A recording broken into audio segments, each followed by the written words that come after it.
can you see it? Streaming the truth live from where they decree it. Sylvia speaks, no filter, no buffer. Courtroom drama couldn't get any tougher. When the gavel's first bang, to the witness stands tears. Sylvia's lens captures all your hopes and fears. Uploading justice one trial at a time. Tune in every moment, edges sublime. Welcome to the Sylvia Show, oh yeah. She's got the inside scoop, don't you care? With every verdict, suspense does grow. So hit subscribe, let's start the show. Welcome to the Sylvia Show, oh yeah. She's got the inside scoop, don't you care? With every verdict, the suspense does grow. So hit subscribe, let's start the show. Faces tell stories, the courtroom can't hide. Sylvia's insights cut through the divide. From jury talks to the lawyer's secret. In Sylvia's world, you know you'll need it. Behind the scenes where whispers are loud, her lens reveals the truth in the crowd. Courtroom secrets laid bare to see. Stay curious with Sylvia Spree. Every objection, every sharp retort, Sylvia's there to give you the report. Exclusive footage no one else can snag. From catchy headlines straight to the tag. Welcome to the Sylvia Show, oh yeah. She's got the inside scoop, don't you care? With every verdict, the suspense does grow. So hit subscribe, let's start the show. Welcome to the Sylvia Show, oh yeah. She's got the inside scoop, don't you care? With every verdict, the suspense does grow. So hit subscribe, let's start the show. Faces tell.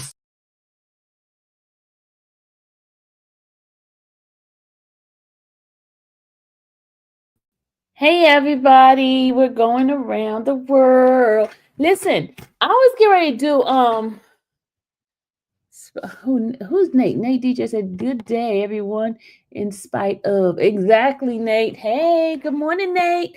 Listen, guys, there's a lot of stuff going on. I was getting ready to do the Idaho, and I noticed that they said this part of the session is closed. Look at this, y'all. Look. Y'all see that? Look at that. According to Kathy Russo of Law and Crime, it looks like they're having some. Hold on a second. Hold on. I got a public safety announcement just went by just now. Hold on. She said,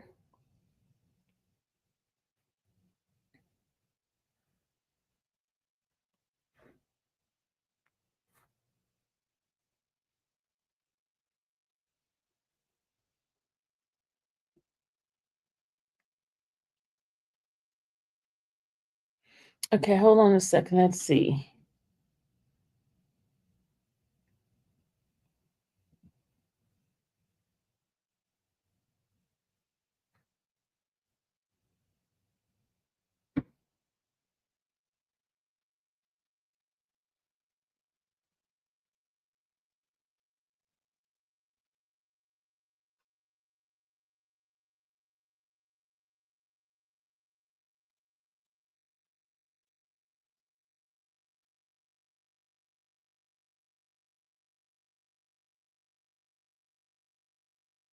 Okay, hold on a second, y'all. I'm trying to get the information from. Just one second. Okay, Kathy Russo says, she said, hold on.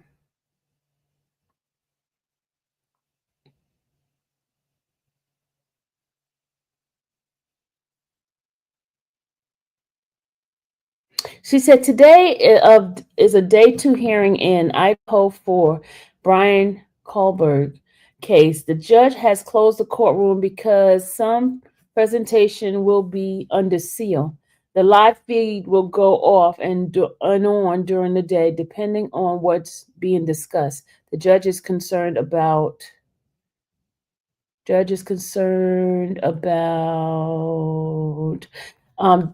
about tainting a jury now that the case have been moved to Boise, after worries that they couldn't get a fair jury in the original jurisdiction. Y'all guys heard that? So the video is gonna go in and out. But in the meantime, your girl has sent me some. Melissa, where you been? Melissa, where have you been? You've been MIA. I can't even fight with you. I needed a fighter, so you wasn't around. Oh my God, Melissa, you have not been around. Where have you been? I needed my fighting Melissa. You've been taking an emotional social break? Okay, all right. Hey, Envitor says, good morning, Sylvia and Chad. Hope you're having a good day. It's a good day so far. Okay, y'all, let's go. We're going to go, CMT send me some court places for us to travel through. So we're going to go do some, let's go do some first appearances. All right, we got some first appearance. Oh, Clayton County, y'all. Wow, we need this because this is where my kids is at. I know you are right at this moment, but this happened allegedly happened while in jail. How long have you been in jail right now? 3 years. 3 years. 3 Okay. years. All right. What I'm going to do is put in an order to appoint a public defender for you, and then if you end up hiring a private attorney, they can swap out very easily. But this at least goes ahead and assigns somebody so you're not delayed in the process. Okay.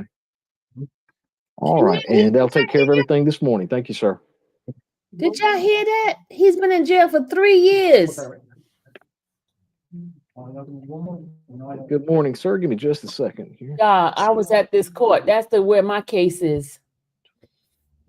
And I go to court on the I go for my case in February, y'all. Finally, I go to court. Okay, and can you state your full name for me? Yvonne Williams. All right, Mr. Williams. You have got one charge, that is battery. The criminal records index indicates you were given 5 years of probation back in 2022 in Fulton County Superior Court. Because of that probation status, I don't have the authority to give you a bond on a battery charge this morning. The preliminary hearing in your case would be scheduled for February the 18th, unless you want to waive that hearing this morning. Do you want me to schedule you for February the 18th? Yes, sir. All right, so we'll put you down for February the 18th. And do you want to be represented by a public defender? I already have an attorney on the rest of my charges, Thomas Montelli. So most likely I would want him to represent me on this case too. Okay, and I know that you are, how long have you been incarcerated right now? 5 years. Okay. 5 years? 5 years. All right, so I'll put the order in to have them assign somebody. They may 5 assign the same years, person. y'all? It'll be up to them. But Without a I will trial? put that order in to get an attorney assigned to you. 5 All right, years they'll take care of everything. trial. Thank you, sir. Crazy.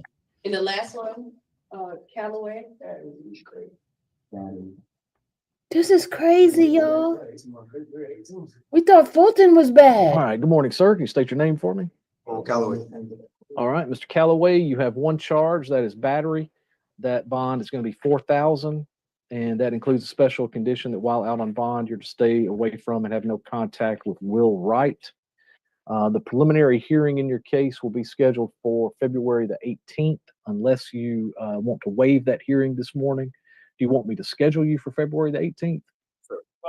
All right, so we'll put you down for February the 18th.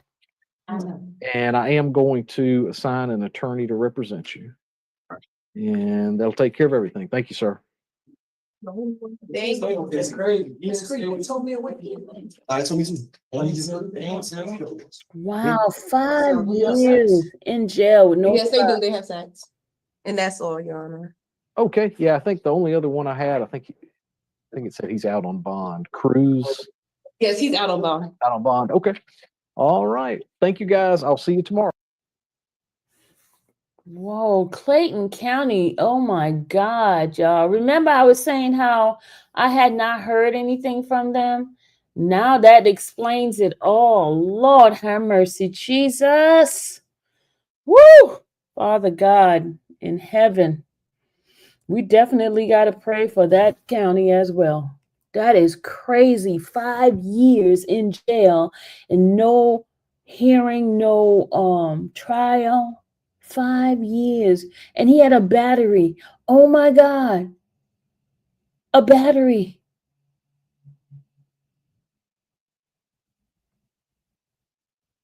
Oh my God, y'all. This is ridiculous. This justice system, man. That's why sometimes to live in states like New York, and because they get that stuff done. Boom, boom, boom, boom, boom, boom, boom. New York, they don't play that. But Georgia, Lord have mercy. Good morning, Sunday. This is ridiculous. Yeah, that's terrible. All right, we're going and we're taking another trip. We're going someplace else, guys. So travel through the court system. So now we're going to take a trip to Washington. Okay. All right, here we go. We're going to Washington. This person has a interpreter. I then gave him a chance to get on probation and show me that he was gonna test and do what he's supposed to do. بعديها أعطيته فرصة إنه يكون تحت This is المراقبة Michigan, ويقوم y'all. بعمل We're in الفحوصات Michigan. Sorry. اللازمة. This is Instead of Judge doing that, Washington, he state did of not Michigan. test at all. بدل ما يمتثل الأوامر لم يقم بعمل أي فحص واحد حتى. So on January 9th, I explained how non-compliant he was.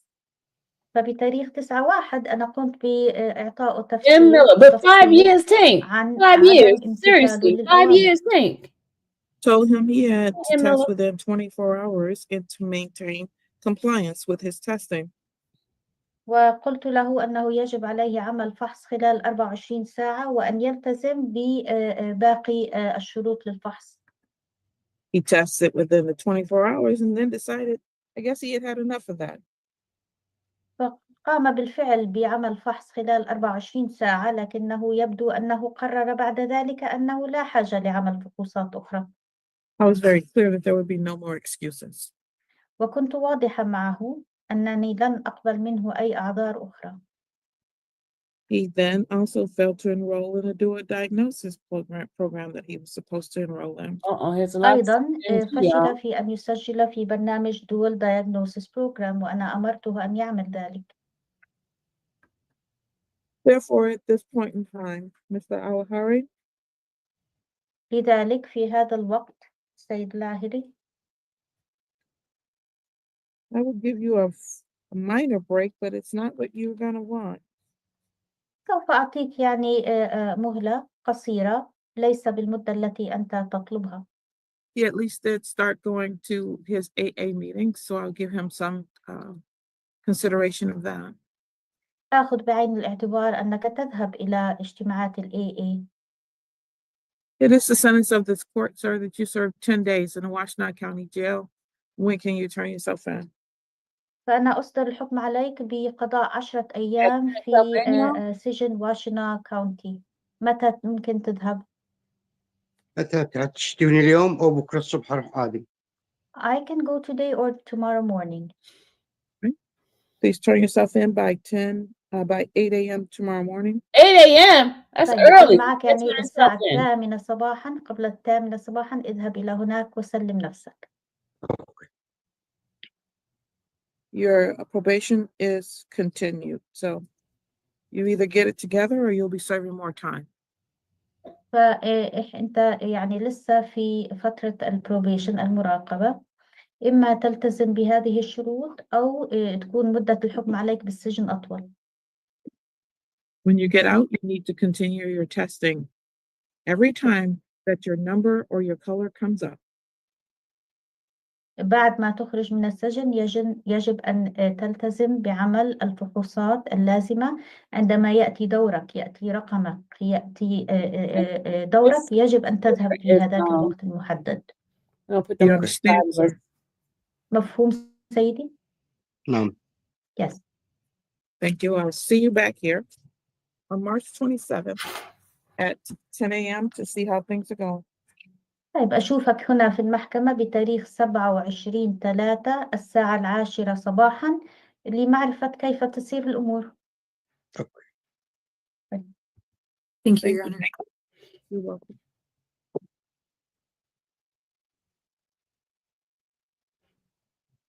Okay, so let's see. You're all set, Mr. Nan. Thank you for your services today. Thank you for using our service. مع السلامة. Goodbye. أصلاً. Bye-bye. The court will call the case of the state of Michigan versus Derek Radecki, case number 24FB 1410. Tiffany works for the people. She gets things done. Assistant Public Defender Davi Liba for Mr. Radecki. Mr. Radecki, could you state your name, sir? I don't see Mr. Radaki. Mr. Radecki. Sorry, my phone was acting up. Derek Radecki. Radecki. Thank you, Mr. Radecki. No problem.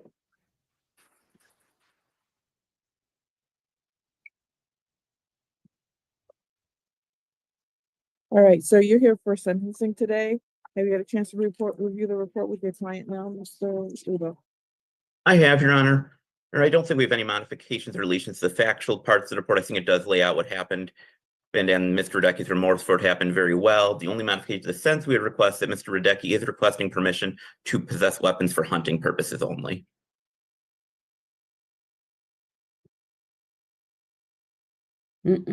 Let's see what she say. Ms. Woods? Judge, I've also had an opportunity to read the recommendation in the PSIR, and I'd ask the court to follow the recommendations within that report. Thank you. What's the You have a recommendation? response to the request to be able to use weapons for hunting purposes. Judge, I would object to any weapons being used when someone's on probation. Thank you. Mr. Radecki, anything you want to say today? Radecki. I'm sorry, I'm not sure. It is Radecki. Right. Well, I have 14 acres of property in Southern Ohio, so that's the only reason I have a shotgun and a small rifle that I take with me, and we hunt. That's about it. I don't take them anywhere except for whenever I travel down south. It kind of would be an inconvenience to not be able to, because that's kind of what we do for fun, I guess. But Fun. you know, I understand whatever choice you guys need to make needs to be made. Well, there's a no. Oh, and I am remorseful for what happened that day. I was in the wrong. I was extremely stressed out. That was not the first car that she's wrecked. She has wrecked 2 and blown up 1 or 2. Dang. Who And is we've she? only been together for 7 years. So I bought 5 cars now. Dang, you don't need to be with Just her. for her. So, Mr. Radecki, when I was reviewing this report, it says here that you threatened to beat her up. Uh-oh. No, You listened to the commands, you interfered with the investigation, and that's how you got detained, but you started resisting. I never threatened to beat anyone up. As far I know, I didn't. This is the first I'm actually hearing of that, in the whole time that I've been going to court for it.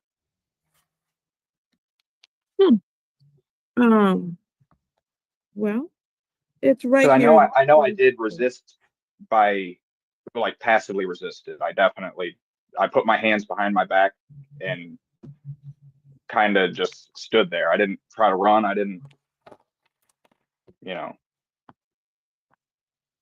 Well, I'll read it to you. One of these vehicles was driven by Kennedy Estep. While I was talking with the involved parties, Kennedy's boyfriend, Derek Radecki, drove up to the scene. Derek threatened to beat up the at-fault driver, refused to listen to my commands, and interfere with my investigation. I attempted to detain Derek, but he exhibited resistance up to the level of active resistance. With the help of Deputy Cuso of the Washington County Sheriff's Office, I detained Derek in custody.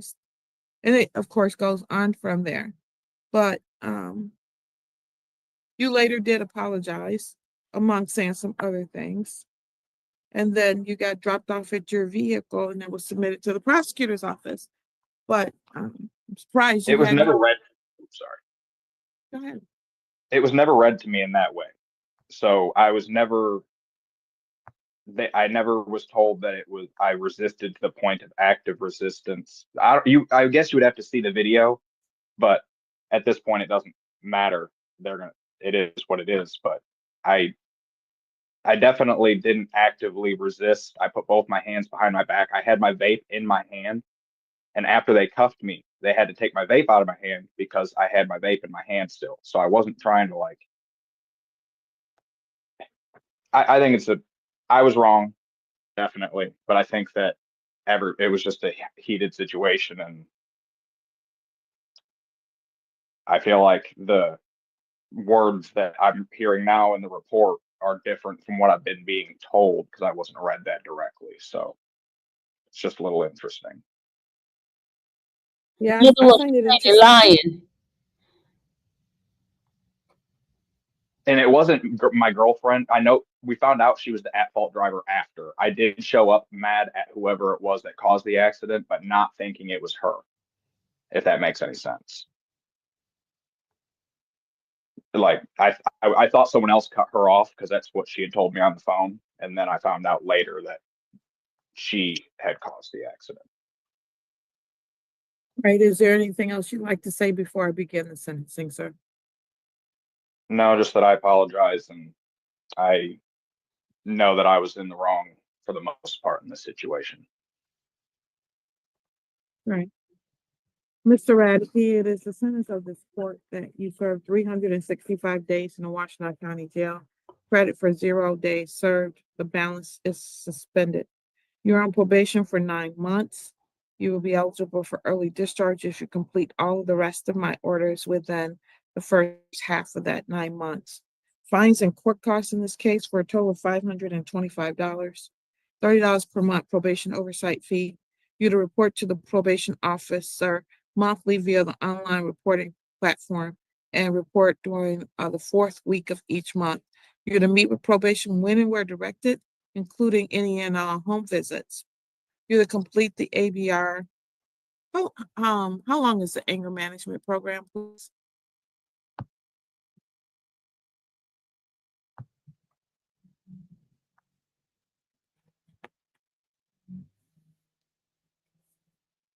So he doesn't have to serve any time in jail. He's getting probation 9 months. Mr. Pappenhagen or Ms. Johnson, either one, please. What program was he referred to, Your Honor? Excuse me. Good morning. He's referred to the ABR Anger Habits Program. So that is a 1-day program Monday. online. Okay. All right. And the Impulse program is how long? Do you know? If that goes with Crossroads, it's also a 1-day program, but they break it up into 2 days. So there's like 4 hours each session. Okay.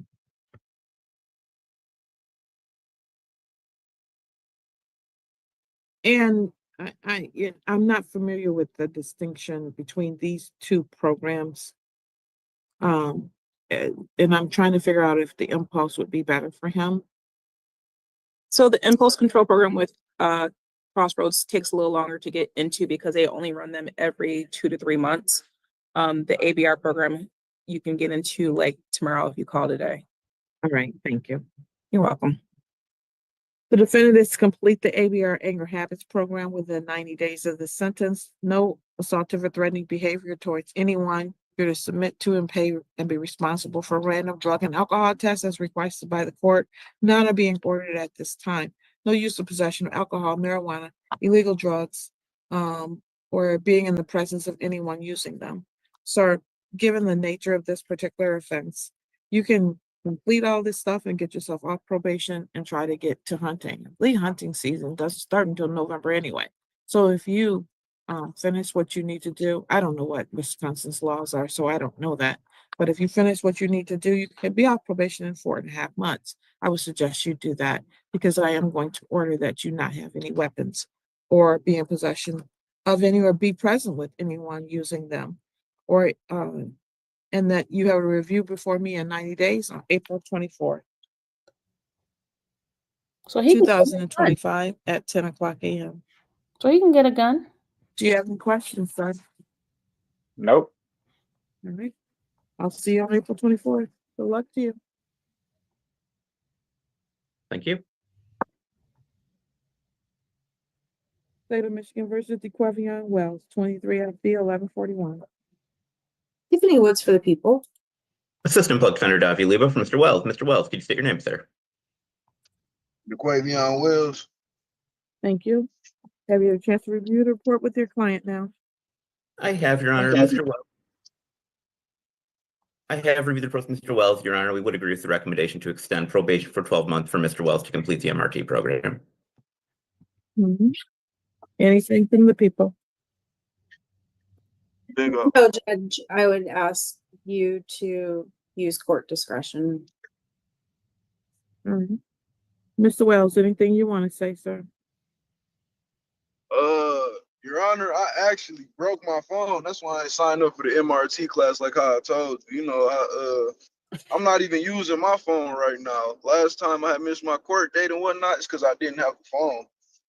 Like, so I'm finna get all that situated and just wrap all this up for us, Your Honor. I know you're tired of seeing me. All right, Mr. Wells, I'll extend your probation for 12 months. Complete the MRT. I'm gonna do a review in 60 days. So that'll I put know you you're on tired of March seeing me, 27, Judge. 2025 at 10 o'clock. You should be in the MRT and have some of the steps completed by then, okay, Mr. Wells? Yes, ma'am. All right, thank you. Take care of yourself. You have a blessed day, Your Honor. You too. Judge know him for The real. court will call the matter of Gavin Wells, 24 FB 1194. Tiffany Woods for the people. Matt Mansour, Assistant Public Defender on behalf of Mr. Wells. Mr. Wells, if you are on, can you unmute and state your name for the judge, please? Another Wells? Didn't they just have Mr. Gavin Wells, Speaking. please turn on your screen. I got Please state your name.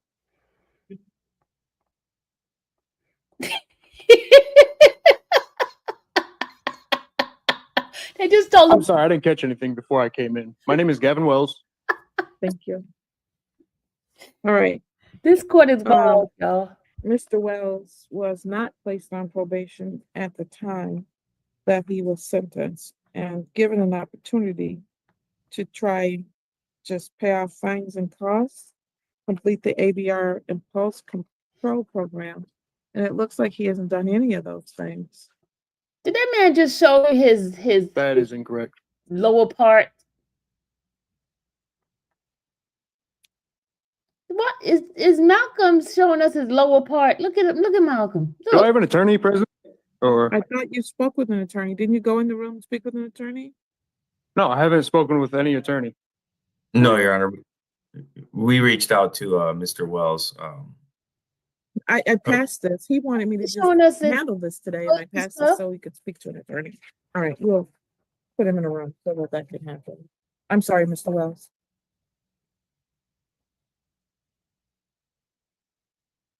What the hell? What the? He's showing us. What in the world?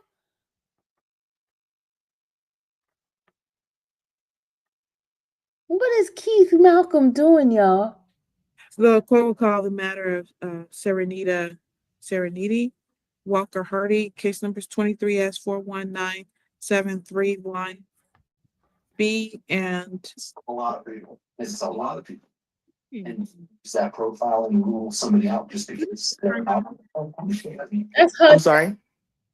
Ms. Walker Hardy, you need to turn down your TV or whatever that background noise is. Sorry about that. Tiffany Woods for the people. Finish. Assistant Public Defender Davi Leba for Finish. Party. I have not finished. My apologies, Judge. Apologies. The court will call the cases of 23W0022 35A and B. Yeah, this court is wild. Now, Ms. Woods. Tiffany Woods for the people. Assistant Public Defender Davi Lee before Ms. Walker Hardy. Ms. Walker Hardy, can you state your name, ma'am? Serenity Walker Hardy. All right, Ms. Walker Hardy is here because she owes the court $895. It looks like she got set up on a $50 payment plan, but I don't see that a single payment has been made. That is correct, Your Honor. I discussed with Ms. Walker Hardy. She tells me she's going to be making a payment as soon as she can. I explained to her, the significance that she could be held in contempt of court for non-payments and that she needs to begin making payments or file a financial hardship form. Ms. Walker Hardy is informed that she'll be doing that she'll be making payments going forward. Isn't that right, Ms. Walker Hardy? Yes, I made a $75 payment today. All right, thank you. She is here on the contempt proceeding today. So I'm going to continue this as a contempt and a show cause on the failure to report, but a contempt on the other charges. So I will continue them as this. She So gonna Ms. pay more Walker money. Hardy, you will be here on a show cause on April 24th, 2025 at 10, as well as 2 contempt charges. You need to be making your payments, ma'am, and you need to show up or you can be held in contempt. So you need to show up, okay? Understood. All right. So that will be on April 24th, 2025 at 10 a.m. If you show up on those dates and you've been making your payments, then I will. Thank you, Tank. Any Y'all gotta contempt say at this time, not she find you in went down contempt this and give you a standard date where you don't have to show up. Okay? Understood. MT be All working, right, y'all. thank you. We'll see you then on April 24th at 10 o'clock a.m. All righty, thank you. Thank you.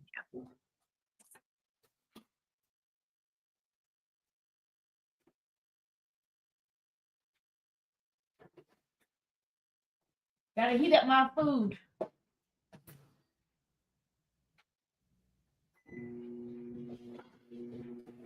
Court will call the case of the state of Michigan versus Kiera Carpenter, case number 23-00520.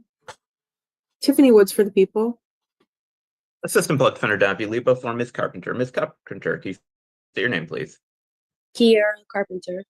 Good morning, Ms. Carpenter. Good morning.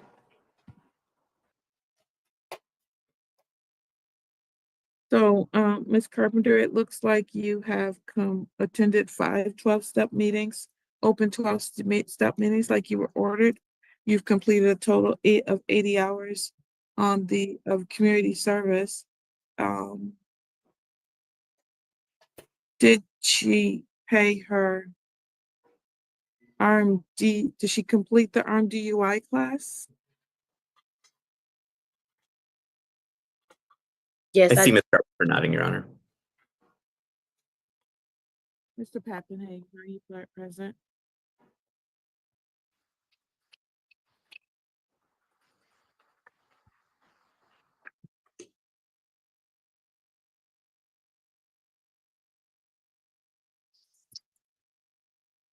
Thank you, Tank. Mr. Pappenhagen, are you present? Folks don't know what we're doing over I'm here. present, Your Honor. Thank you. Did Ms. Carpenter complete, Ms. Kiera Carpenter, in case you weren't present, did she complete her RMDUI class? She did, Her Honor. She completed it. All right. And the MAD victim impact panel, she completed that as well? She did, Your Honor. All right. She's a good girl. And so she was originally ordered to pay $725 100 too. of court costs and $3,125 of restitution. Hey, 3,000. What the heck you do? Did she pay the restitution already? No, Your Honor, we would be seeking a payment plan. 3,000. Where's she gonna get that from? Has she made any payments towards her restitution? I don't believe she's been able to make any payments so far, Your Honor. Well, I'm not willing to discharge her without having any payments made towards her restitution. Understood, Your Honor. Would non-reporting be a possibility until she begins making payments? One second. Man, she a DUI? 6:35. It ended in a crash? Oh, okay, okay. What? So only 1,300 was ordered? Because I put 3,125. So they got 1 second, please. they got the wrong amount, y'all.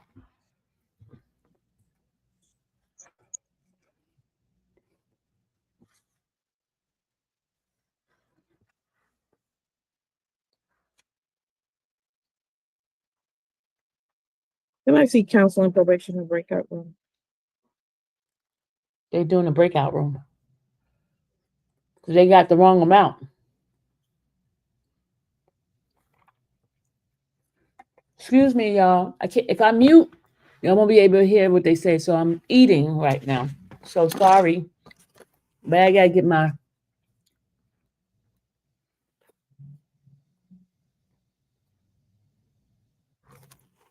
I gotta eat.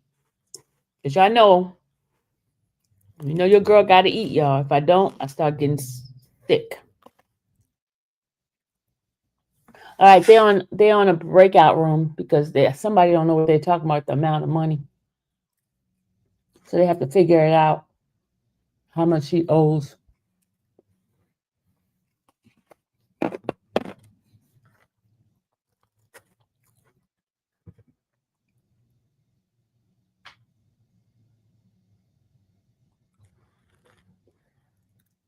I like the way Michigan does it. This judge, it seems like she gets things out the way.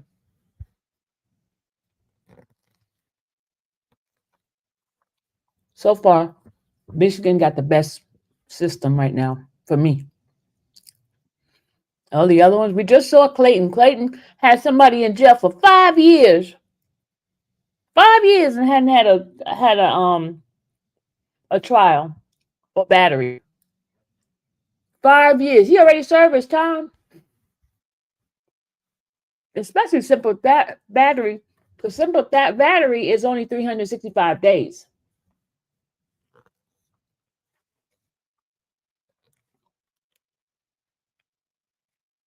He doesn't even have a lawyer to talk for him. I see adventuring. I see. He says common in Georgia.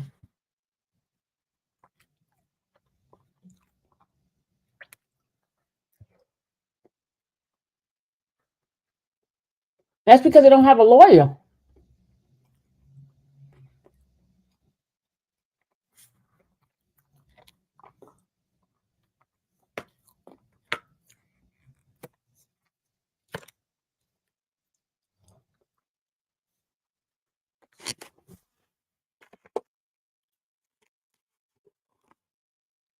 They like the chain gang people.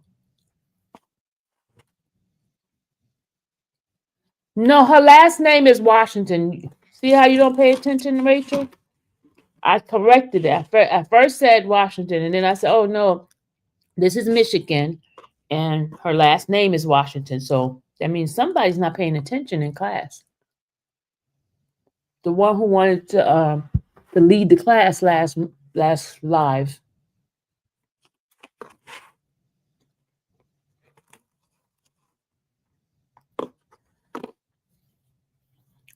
Wow, for real?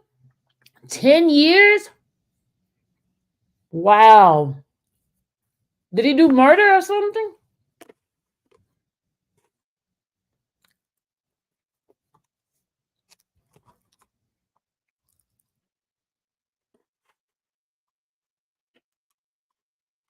$7 years and they got acquittal? Oh my God.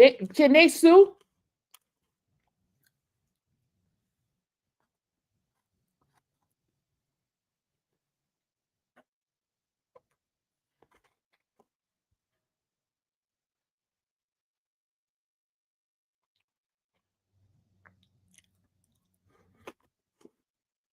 They're still in the breakout room. Man, that really messed up on the money amount. Let me mute myself so I could chow down. As Rachel could say, she called it chow down. I never heard that until Rachel told me, so I have to use her word. Chow down. See, Rachel, I remember your word. Chow down. I remember your word. Chow down. That's a Southern thing. That's what Rachel said.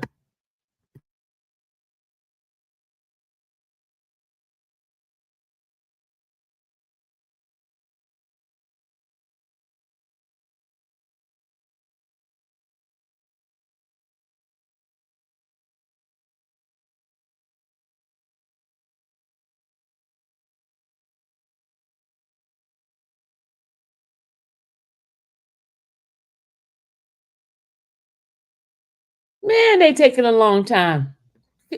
They messed up on the lady's money.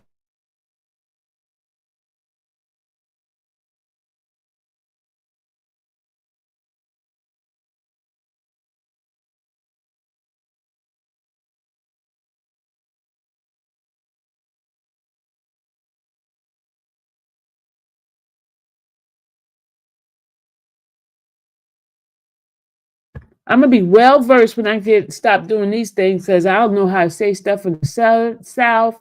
Hold on, let's see what Adjournment said. Hold on.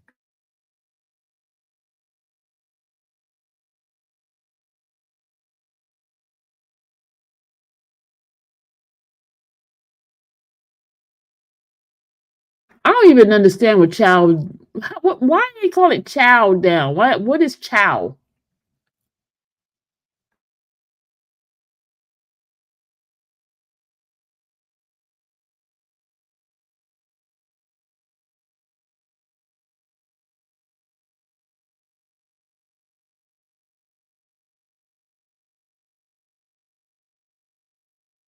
Don't start that. Thank you, Angel's crap, Rachel. Don't start that. Yeah, today is Rachel's day. Today's Rachel's day, y'all. Y'all better stay away from the crossfire. Angel, if you want some of it, you're gonna get it too.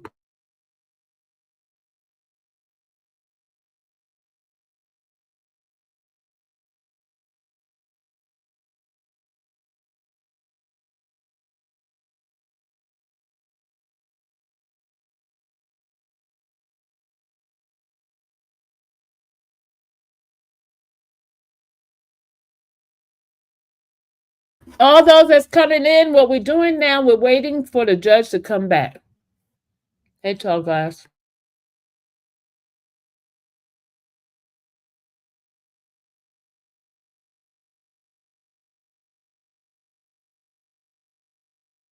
I've never been in the military, so I wouldn't know. But thank you, Angel.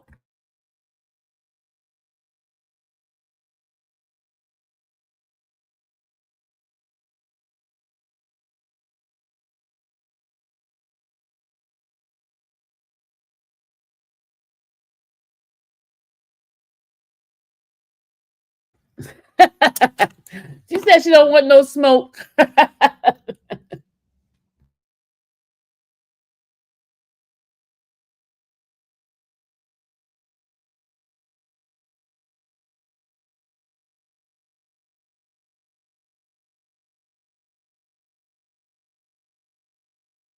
All right, good people. I've eaten my lunch. Oh, they're back. They're back. All right. In this particular matter, it appears that we're back on the record in the Kira or Carpenter case. Ms. Carpenter, it appears that your contract somehow left out the $3,125 that was ordered for restitution. So you are going to have to start making some payments on that restitution. It appears it was not your fault that you were not, that was not placed in your contract, although I did order it at the time of the sentencing. Given that it wasn't in your contract, I will give you non-reporting probation, so you no longer need to report, but you do need to make payments on your restitution as well as your fines and costs. And I'll do a review in 90 days to see where you are with respect to this. And then I'll consider at that time, depending on how much you've paid, as to whether or not I will discharge you in 90 days. Does that make sense to you, ma'am? Yes. Am I still testing?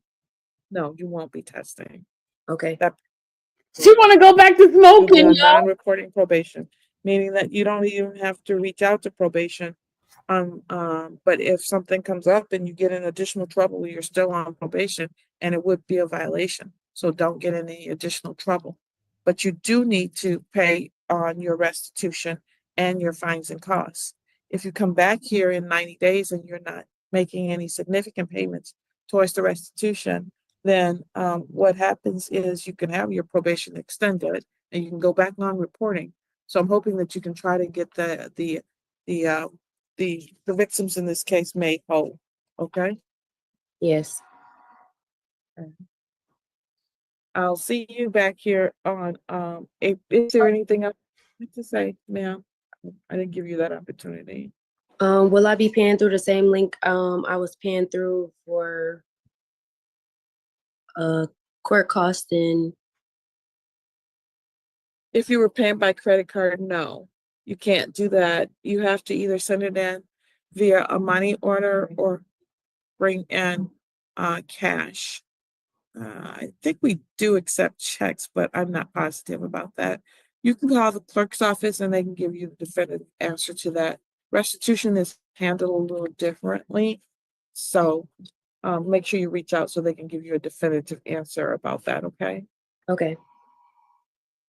All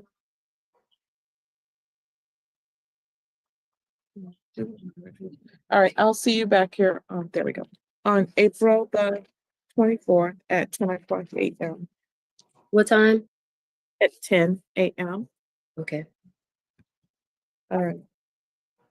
Thank you for doing everything else you were supposed to do. I don't want that to be overshadowed by the whole restitution thing.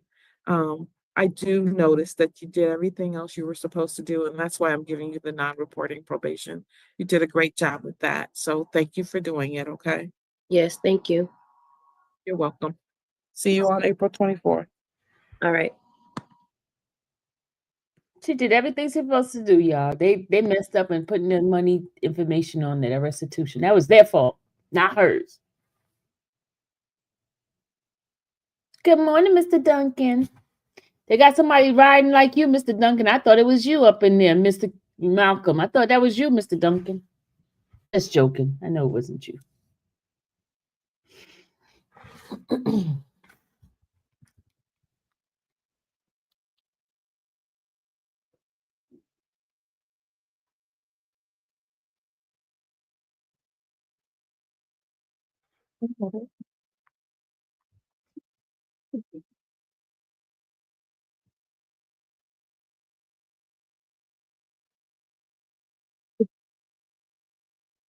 The court will recall the matter of the state of Michigan versus Gavin Wells, case number 24 FB 1194. Tiffany Witch for the people. Batman Sword Assistant Public Defender on behalf of Mr. Gavin Wells. Gavin, can you state your name for the judge again, please? He back. Gavin Joseph Wells. Thank you. All right, I do have a certificate of completion for Mr. Gavin Wells of his impulse control class. So that is done. Has he paid his court costs? No, Your Honor, we're just asking for about 30 days and it should be paid, Your Honor, if you would. You agree, Mr. Wells? Yes, ma'am. I just started tradesman in between concrete and framing. So framing job just started. Yes. Congratulations. All right, Mr. Thank you. Wells, what I'll do is I'll bring you back here on March 13th, 2025 at 10. If you've made your payments, you don't even have to show up. You can just be all done, okay? Okay. Thank you very much, Judge Washington. Thank you for your patience today, Mr. Wells. No problem. I really like this court, y'all. Take care. They take care of business over here. The court will call the case of the state of Michigan versus Keith Malcolm, case number 15S0055. We're here for a review hearing. Tiffany Woods for the people. Matthew Mansour, Assistant Public Defender on behalf of Mr. Malcolm. Keith, can you unmute and state your name for the judge? Keith Malcolm. Thank you. All right, Mr. Malcolm's here for a review. Let's see, he pled no contest to count 2 with an immediate sentence and fines and costs only. And that was to disturbing the peace We don't have much. back in January of Disturbing the peace? 2021. Disturbing the peace is not a big deal, y'all. Just got a big mouth. And then when did he serve 10 days in the Washington County Jail? Your Honor, I was looking that up actually, and so I'm looking it up through X Jail, and it was broken into segments. So in 21, I see 3 days, and then 17, 16, 2017, 16, and 15. It was all broken into like 1 day, 2 days. Absolutely not. Not What is doing it? that. She said, absolutely not. We're I'm not. sorry, I'm confused, Your Honor. He's asking for credit for the $275 that he was ordered to pay from the 10 days that he did in 17, 16 years that he was on bench warrant status to us. I'm not giving him that. Oh, yes, Your Honor. We discussed that too, and I told him it's not Just pay how it $275. usually works. I gave him the total amount due on this case to close it. I believe what I see on my records is about $405. Oh, $405. I said we can make a payment plan if you want to do that, or go a different route if you want to try to apply for like an indigency type form or something. And he understands. So I think he wants to do a payment plan, if that's correct, Mr. Malcolm. Correct. And how much can he pay per month on what day? Mr. Malcolm, the judge wants to know how much can you pay a month, and what day would you like to make those payments? Minimum is $25. What's the maximum? I can pay like $75. On what day of the month, sir? It'll be the 15th, I guess. The 15th? Yeah, can start like in February. Yes, sir. I'll see you back here on April 24th, 2025 at 10 to see if you're making your payments. Please make your payments, sir. By then, you'll be very close to being done. Yeah. I mean, still come in even if I haven't paid off? No, you don't, sir. It will just be closed out if you have it paid off. Okay, you say April what? 24th. Okay. All right, thank you, Your Honor. Thank you. Have a good day. And thank you for your patience today. I know you've been waiting a minute. No problem. Have a good day. She's a You too. cool judge, y'all. She's a cool. The court will call the case of the state of Michigan versus Roche Hannon, 21N00819. Tiffany Woods for the people. Allison Muller here on behalf of Roche Hannon. Roche, could you unmute and then please state your name? My name is Roche Hannon. Thank you, Mr. Hannon. All right, we're supposed to be here for sentencing today. Look at it. Yes, Your Honor. I went over the PSIR with Mr. Hannon. We have. Wow. Who prepared it? Look at him, y'all. Your Honor, let me look. I forget if it was Agent Pappin. I think it was Agent Johnson. Let me pull it up. You like you don't have a care in the world. Good morning, everybody. It was Agent Johnson that prepared the PSIR for this defendant judge. Look at him, y'all. Look.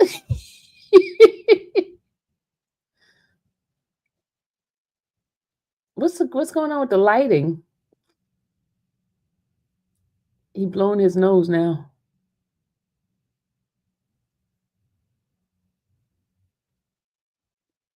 He just woke up. He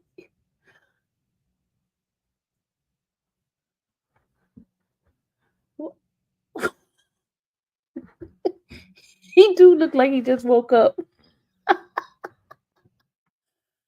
look.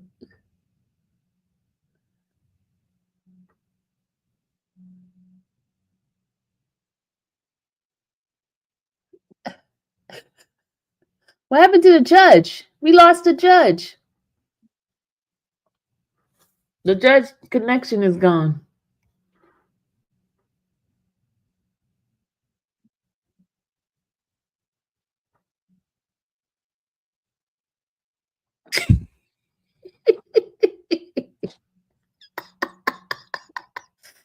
Oh, what's up with homie?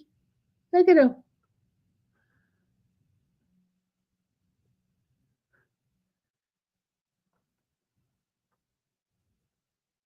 He looking at you, Rachel. He said, look at Rachel.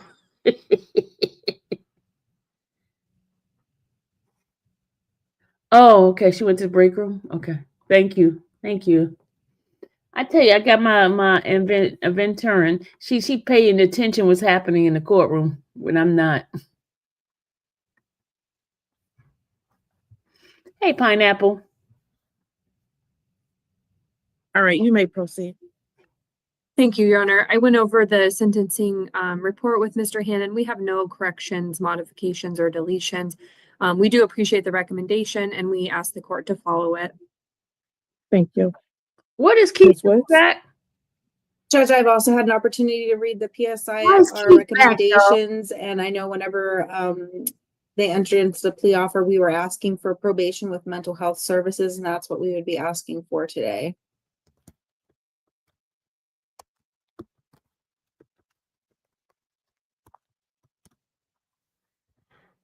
Why is Keith back?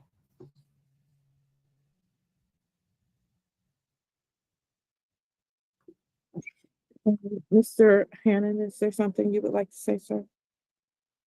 Don't let him say nothing. Please, attorney, don't let Not really. I'm just knowing now that I can't get off my medication and I gotta apply CMH to be better myself. All right. So, in this particular case, there was a sentence agreement with the prosecutor's office. Sort of. It wasn't really a sentence agreement. In essence, what it was, he had to plead to the MDLB less than 200 and a referral to probation.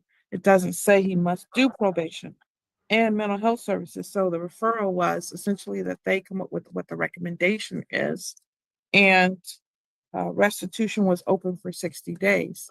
They haven't recommended that he remain on probation. They recommended that he continue with his CMH services and pay fines and costs. Now, what I can do is monitor that he's continuing with those CH services by doing a review date, and that's what I will do. So, it is the sentence of this court that you serve 93 days in the Washtenaw County Jail, credit for 0 days served.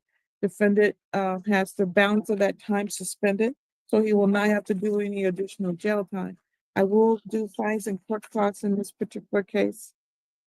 It looks like I'm gonna do the minimum fee. He has a pay, so he doesn't really. And this is it is a victim's rights case. So I'm gonna do 125 in fines and costs. He used to continue with his CMH treatment. So it's important that you continue doing these services. If you don't continue them, what's going to happen is I'll have to put you on formal probation. I'm going to do a review in 90 days to make sure you're doing that, okay? Okay. That'll be on April 24th, 2025 at 10:00 a.m. So that will satisfy the prosecutor's request that an agreement that you continue your CMH services. If you fail to do that, then I'll have to put you in probation. Okay? Okay. Okay. Right. You're gonna have to sign. I'm gonna put that in there. He must sign a release of information so that it can be provided to the probation department so that we can see that you're compliant. So you do need to sign a release of information. Okay. Okay. Okay. Okay. We'll see you back here on April 24th, 2025 at 10 for a review. Okay. All right, thank you, ma'am. God bless. Okay. Thank you, sir. Okay. God bless. Mr. Malcolm, you're free to go, sir. He said, Mr. Malcolm, you free to go, The sir. court will call the case of the state of Michigan versus Maria You'll see him on Maris, 24S00362, as well as 24S4449598. Now he's back here. Tiffany Woods for the people. Here go Mr. Plug Senator Don Lieb on behalf of Ms. Linares. Ms. Yeah. Linares, could you please unmute and state your name, ma'am? Mr. Hannah don't know how to get off. He don't know how to get off, y'all. Okay. Could you turn on your video and state your name, Ms. Linares? Okay. And could you please state your name, ma'am? My name is Maria Linares. Thank you. Ms. Linares, in terms of count 1, is valid. Yes, Your Honor, and I have provided Ms. Woods with a copy of an insurance policy for Ms. Linares. Judge, I'm just receiving that. I'm looking at it right now.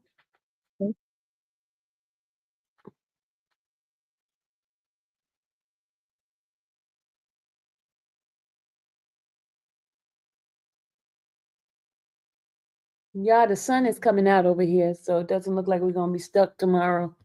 We're gonna have court, looks like it.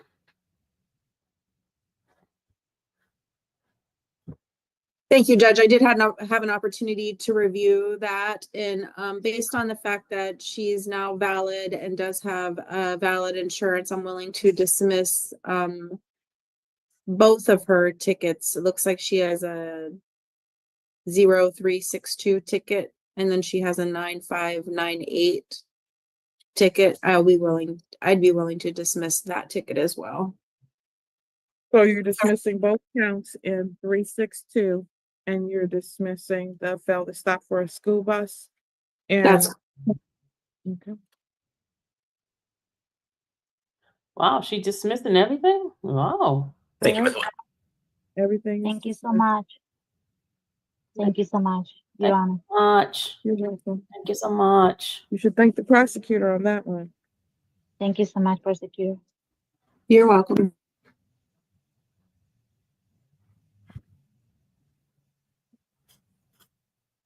All right. We have failure to appears. There's a phone number that ends in Who does it look like? 7853. Could you please unmute and tell us your first and last name? Hit *67 to unmute, please.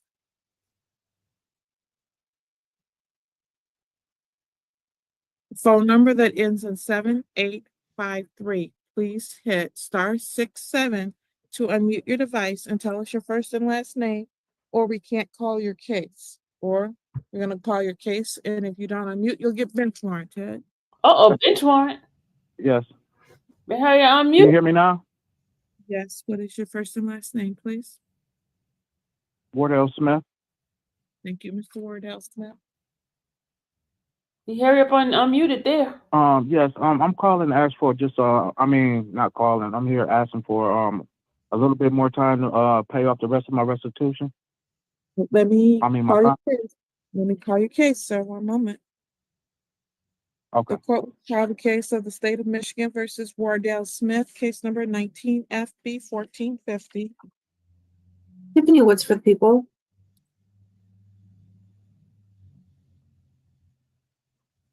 Yes, Wardell Smith. All right, thank you. Mr. Smith, you're here for a payment plan review. You're supposed to be making payments on this, and I think you're probably know you haven't made any. Annabelle, he's trying to So say you want additional time to pay this ticket or this I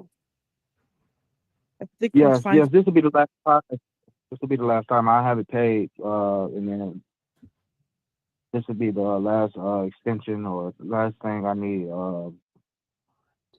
to get this paid. And How long do you need, sir? 2 months.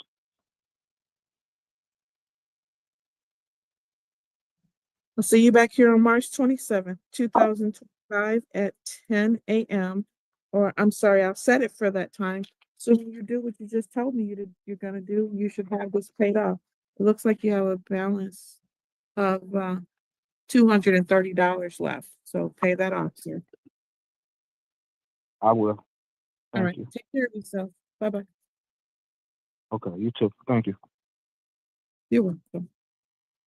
Well, What day did you say? I'm sorry, what did you say, sir? Oh, I didn't hear the day, the date that you. Oh, I said March 27th, 2025 at 10 o'clock a.m. Okay, All right, thank you. thank you. You have a good one. You too.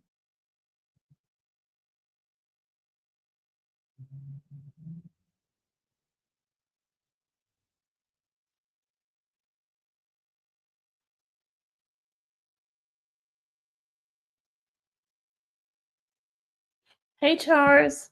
Look, Mr. Duncan, you know what you was trying to say. You know it. Stop it.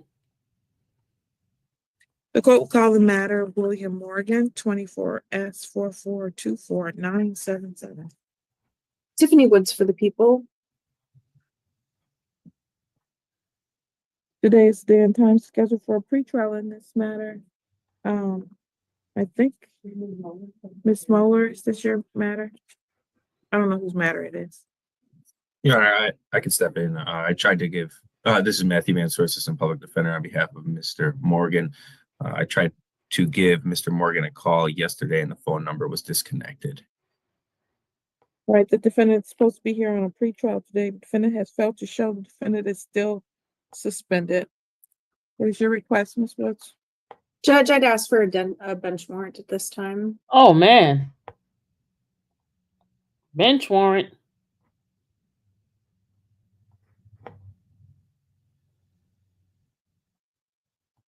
Bench warrant.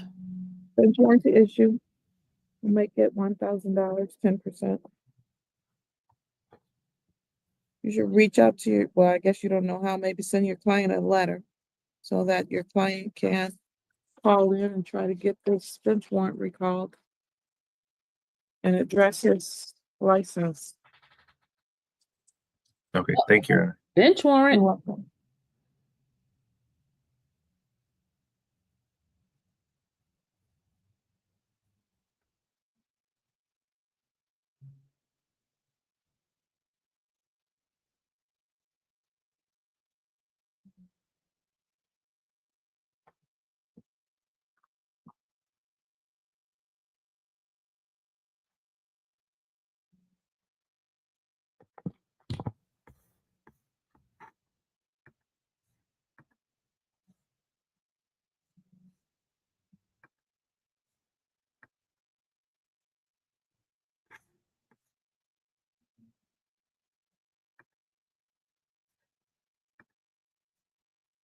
We'll call the matters of Tania Nathan.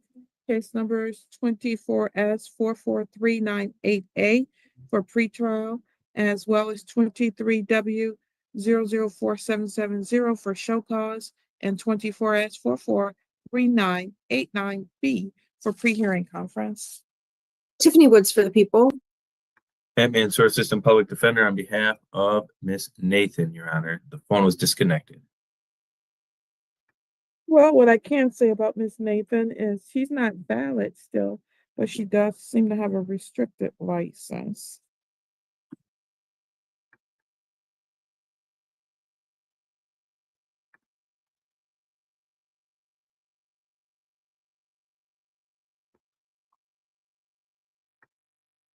Ms. Woods, what is your request? Judge, since she's failed to appear today, I would ask for a bench warrant. Given that she has a restricted license at this time, her charge is, let's see, the pretrial is for a invalid license and she's got to restrict it. That's the only thing I could issue a bench warrant on at this time anyway. I'm not gonna do that. I'm gonna do a show cause and give her an opportunity to show up here. If she fails to show, the next time a bench warrant will issue. I'm gonna schedule this for March 6th, 2025 at 9:00 a.m. for a show cause and pretrial in the A ticket.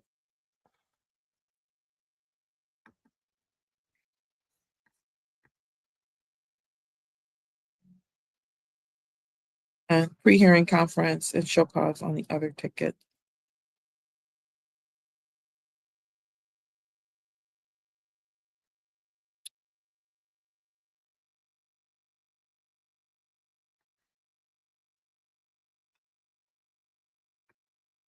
Actually, what I'm gonna do in 24S443989B, I'll give her one more chance.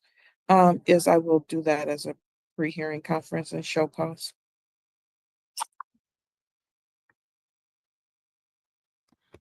If she fails to appear again, she'll get defaulted.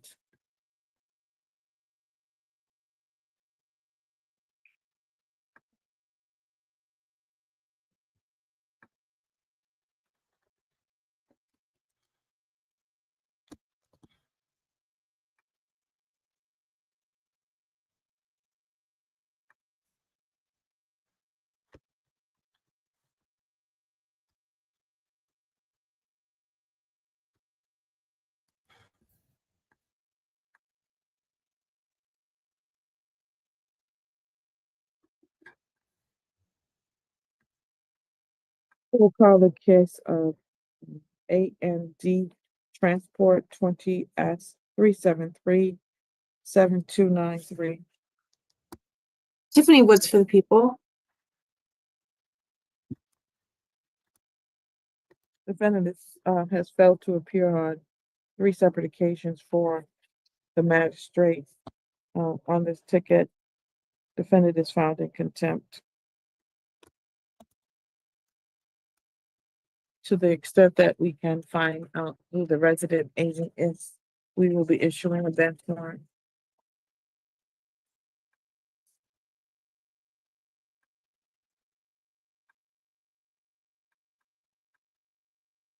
$3,000, 10%.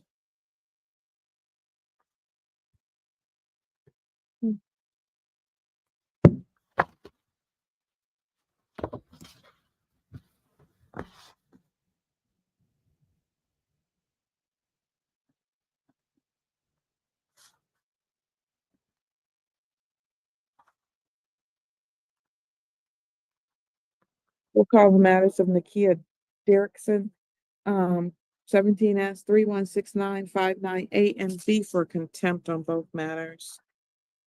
Tiffany Woods for the people. Defendant has failed to appear on 3 separate occasions before the magistrate and has failed to appear and or pay here today. Contempt is found.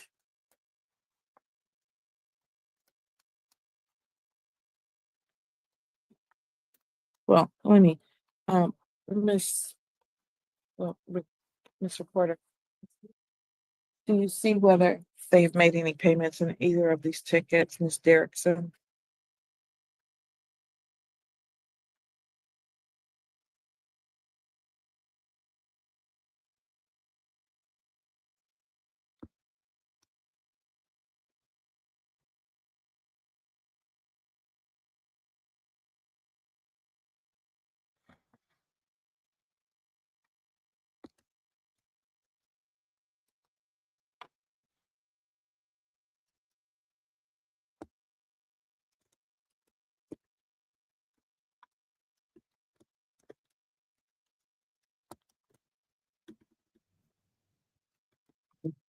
$6,000, 10% in the A ticket, bench warrant to issue, and $4,000, 10% in the B ticket, bench warrant to issue.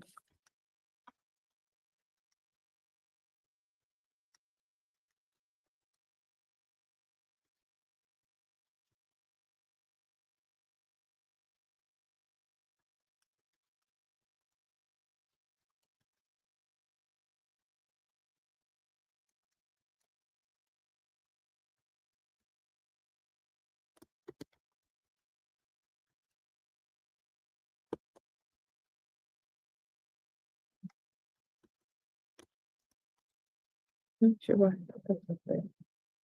Okay. They're supposed to be here. All right. The court will call the matters of the state of Michigan versus Sammy Abdelatif, case numbers 23S00844 and 4320-235. Tiffany Woods for the people. And Matthew Mansour, Assistant Public Defender, on behalf of Mr. Abdelatif, Your Honor.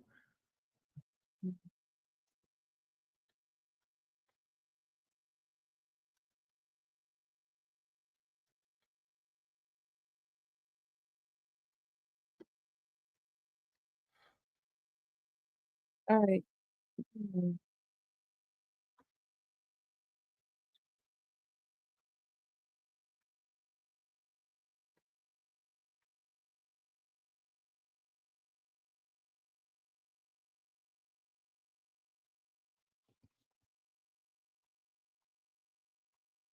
It appears that Mr. Delatif has not made a payment. He made a payment in November. It looks like $30 in case number 23S00844. But he hasn't made any payments since then. And I think that was after he told me that other courts come first. Your Honor, if I, I don't remember him saying that, but if I may, I spoke with him last night, and I had him pay on the case 23S-00844. He paid $200. I told him if he entered into a payment plan, I believe in November, of $50. I told him if he pays up to $200, I believe he'd be all caught up and doesn't have to show up today. I hope I didn't give him the wrong advice, but I know he made $200 payment last night. He actually sent me a confirmation of it too. Yes, he is correct. I'll move this over to April 24th, 2025 at 10 a.m. Thank you. Your Honor, is it possible, because he was kind of confused on his cases, he didn't know how much is exactly owed, because I think he's gonna pay it off very close. I only see $95 on the one that's ending in 844. Do you by any chance have a total that I could tell him so he can pay it and be done with this? Yes, let me find out for you. Thank you. You know, I noticed one thing about this court stuff. It's all about money, y'all. It's all about money. So if you're poor, you're done.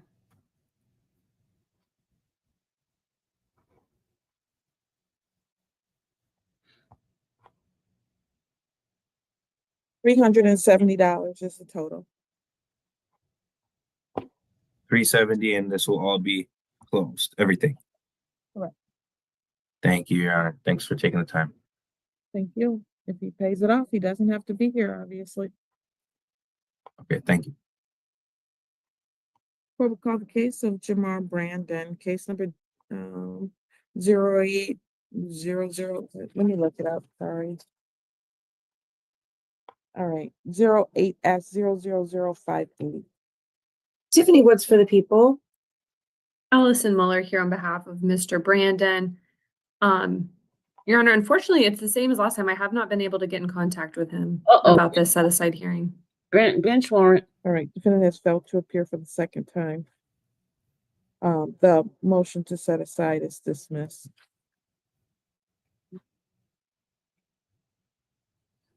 Without prejudice.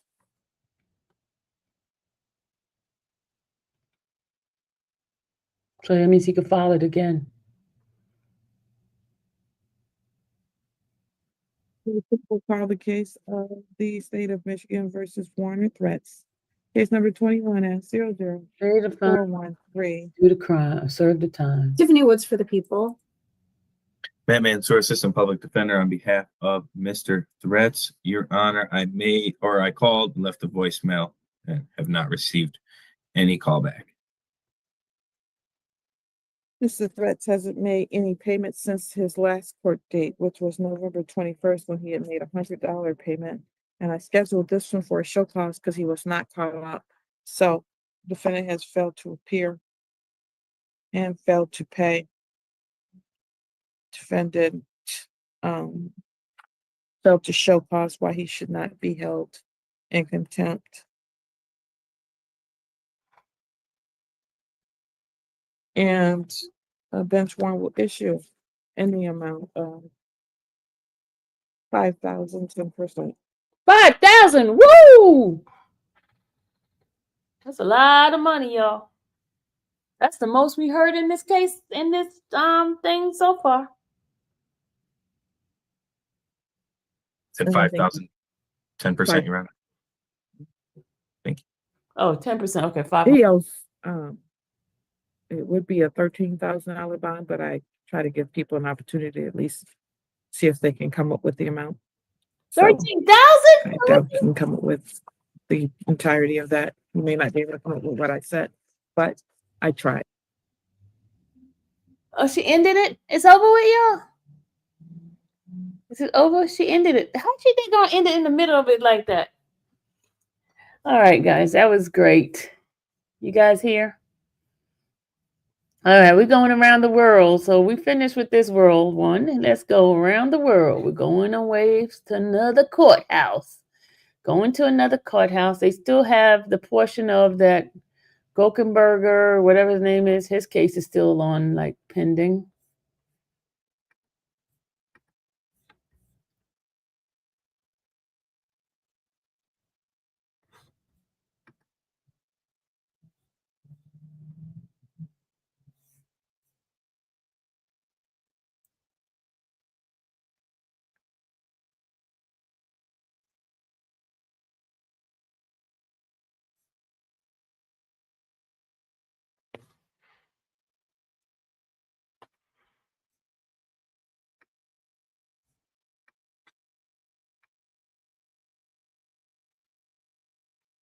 Okay, let's see where Miss Chelsea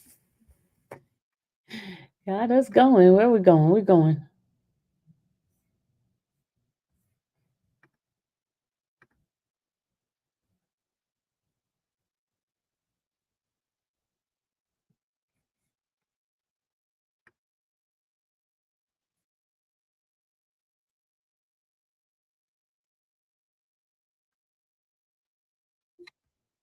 For specialty court today. Ms. Lazar's been here to watch the review. We have a pre-sentence report with recommendations. Have both counsel had a chance to review it? The people have, Your Honor. Yes, Your Honor. And additions, deletions, corrections to the factual content. All right, here we go, y'all. We got another court case. Mr. Bilbey, do you have a position on sentence today for the people? Okay, court proceedings is public records, y'all. Your Honor, at this time, we would ask that you sentence Ms. Lazare into the sobriety court program. I think based on her record of having troubles with alcohol and the very high blood alcohol level that we had in this case, that she clearly has a significant issue with alcohol that needs to be addressed. She is a person who works 2 jobs, both at Target and cleaning at McLaren, keeping herself busy, and she's also obviously providing money to live off of, which I know is also something that's needed for the program. She has started taking AA classes. I think she's kind of in the beginning phases of realizing some of the issues that she's had with alcohol and the needs to make substantial changes. So we would ask the court to enter her into the program at this time, Your Honor. You don't know where this court is. But we're around the world somewhere. Ms. Lazare, what would you like to say for your sentence today? Not much. I'm just needed of this program. I enjoy going to AA. Had a couple slip-ups and Yeah, we had a problem. Yeah, you've tested positive a couple times between plea and sentence. yeah, just being around the wrong crowd and just bad influence, people making fun of me for the position I'm in and not realizing I don't need to be around those kind of people. And just the people in the AA group that I met since I've been going, they're amazing people. They're not judgmental, and just being able to, every meeting I go to, try to connect with somebody and get somebody's phone number so we could talk if I need it. and I met a lot of great people, especially someone who is looking to be my sponsor, Megan. It's amazing. I'm supposed to meet with her later on today. Okay. And I just enjoy everybody not being judgmental and not me having somewhere to go when I need somewhere to go and people not judging me for what I'm going through right now. Mm-hmm. And then like just the slip ups, every time you act out on emotion, you always lose. So just try to stay focused. Make sure the proposed sponsor has 5 years of sobriety. That's what we require for a sponsor in our program. Yeah, I mean, one thing you're going to have to, I guess, learn is different coping skills, because if you use substances because you're upset, a couple things happen. One, in this program, you can go to jail. Yeah. Another is whatever's upset you doesn't go away just because you use. So we have to work on having better coping skills, other ways to deal with the hardships of life, because even if you do the whole program and you're sober, things happen, right? Like life is going to be having things. People get sick, people pass, people get in arguments. You got to come up with another way to deal with all of that. But you really have to engage in treatment so that you can stop using while in the program. Because if you continue to use and you're not able to maintain sobriety in the community, we'll put you in residential treatment to try that. But the first step is to try community-based treatment and see if that's enough to help you abstain from use. But if you still are using, knowing jail's on the line, knowing that, you could potentially be revoked from the program, then it sounds like residential might be the next step for you. So kind of on the line right now between residential and community-based treatment, just because you knew you were being tested, you knew you were on bond, and you still thought using substances was more important to you at that moment, you see? Yeah. So we need to get to a different spot. Okay, based on the assessment and obviously the use while on bond, as well as the VAC from that day, it does appear that treatment is necessary and appropriate at this time, and therefore you're appropriate for specialty court. As you well know, you're placed on a delayed sentence for 12 months on the felony. And then if you're doing well after the 12 months, you'll be receive a charge reduction to the misdemeanor, and you'll continue on misdemeanor probation for an additional 12 months. They're cracking up. It's important to keep in mind, if you don't comply with the program in that first 12 months, you are risking sentence on a felony charge. And you saw somebody who's in that spot today come into the court.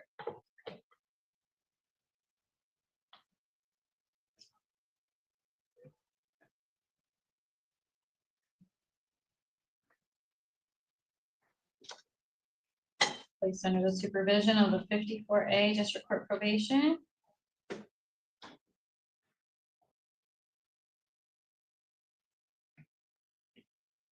Check some of these boxes here. We've got our fingerprints done. Yeah, that's good.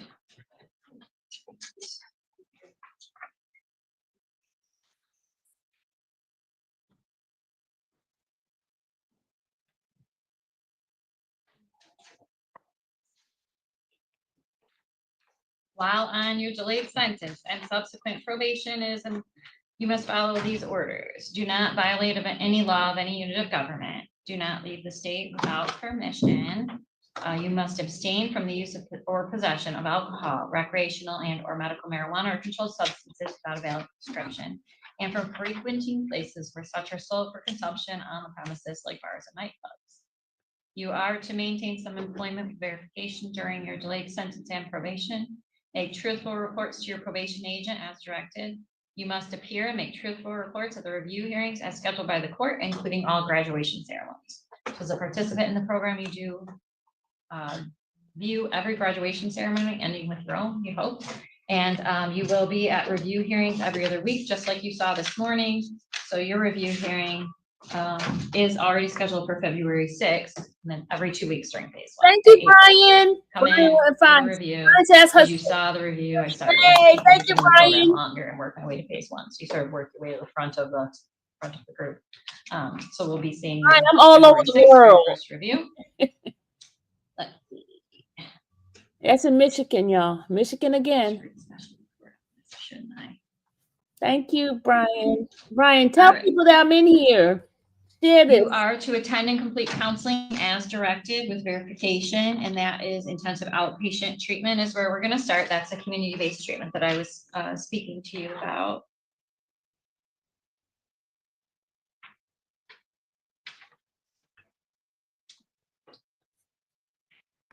You are to attend 12-step meetings or peer support meetings as directed with verification. That is 3 times weekly during phase 1. You are to submit to preliminary breath tests and urine analysis as directed with a valid sample and pay the fees for that. If you're on the sober tether, you don't have to do the PVTs because you're using the tether, but you still have to do the urine analysis. If you come off the tether, then you would continue with PVTs. You are to complete community service work as directed with verification. There's 30 hours of community service work in this program, but we don't start you working on that really until phase 2 because phase 1 can be a lot. So we don't make you do community service work. Yeah, you can, you just don't have to. You have a question about that? Yeah, like what is considered community service work? So it's unpaid work for a nonprofit usually. So some people will do stuff around like the clubs where the AA meetings are held. We have a person who's doing some cleaning at the clubs for verified community service work. Gentleman today said he's working at the Salvation Army Community Food Bank. We had Coaching any sports or Lansing Parks and Recs considered community service? you have to talk to your probation agent about it, but probably not. We had someone who was painting the church. The church couldn't afford to pay for painters, so he did painting for free. There's lots of different varieties of community service work. Okay. You must attend the victim impact panel as directed with verification. That's, I believe, due in phase 1. You are to notify your probation officer within 24 hours of any police contact, missed appointments, counseling sessions, missed or positive testing, or any change in employment address or phone number. So you want to shoot your PO and email anytime something like that happens because you want to be the first to tell her. You don't want her to hear it from someone else first and have to ask you about it. So if anything happens, you miss an appointment, you email her. You get stopped by the police, you email her. You miss a test, you email her. So she hears it from you first. Do not drive a motor vehicle unless properly licensed by the Michigan Secretary of State. You are required to keep a daily journal, report any prescription or over-the-counter medication use to your probation agent and testing agency within 48 hours of obtaining the medication, comply with any wage assignment order, and comply with any home visit requirements.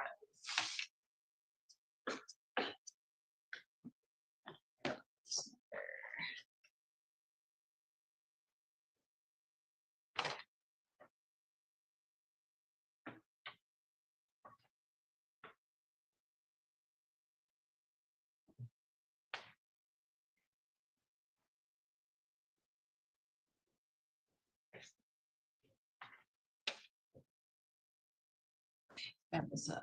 There is a $68 state minimum cost for felonies, $130 crime victim rights fee, $120 cost recovery to the prosecutor's office, $100 fee for your substance abuse assessment, $200 in court costs, $500 in fine, and then the oversight fee of $45 a month times 24 months. That's $1,080 for a grand total of $2,198, which you may pay over the term of your probation. But I know you're here earlier, so you heard me say you're not on this program so I can get money out of you. That's not why you're here. I could do that much easier without the program. So don't worry about this money very much right now. You're in the program to work on your sobriety. And so we're not going to talk about the money you need to pay the court very much. You can complete your probation still owing us money if you're making good faith efforts. You need to do your treatment and testing and focus on that because that's why you're here, to try and get you in a spot where alcohol isn't causing you to come before the court, isn't causing you to make choices that are detrimental to your long-term goals. So it's very important that you focus on the treatment at this point.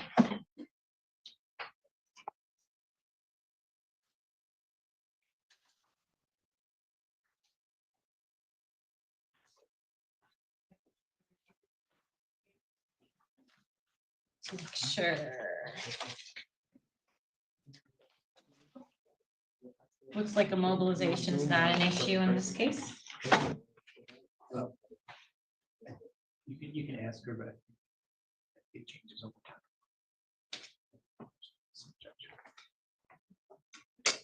I work with McLaren overnight Thursday, so it starts at 10 to 6, and then at Target, I would start either at 6, 7, or 8.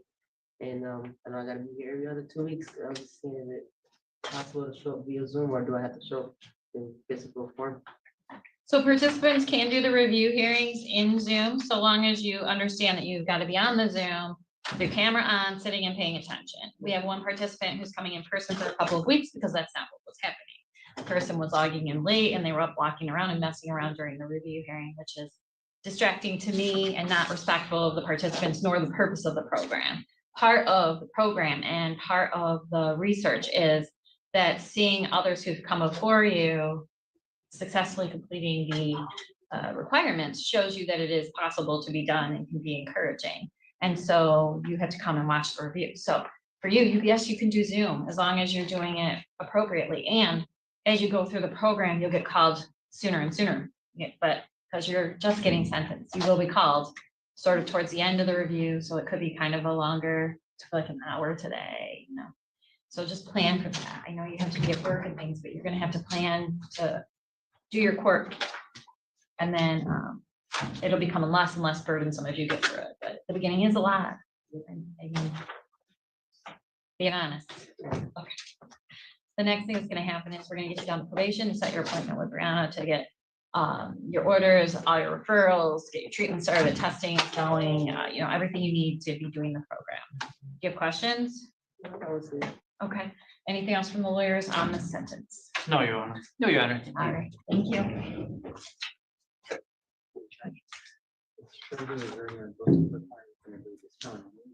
Yeah.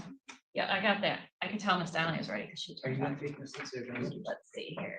Okay. Mr. Harris,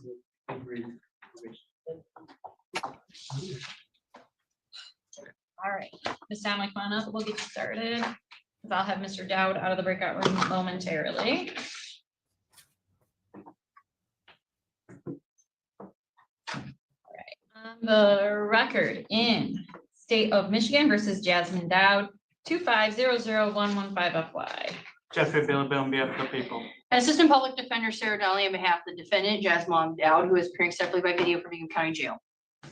And you are Jasmine Dowd? Yes, ma'am.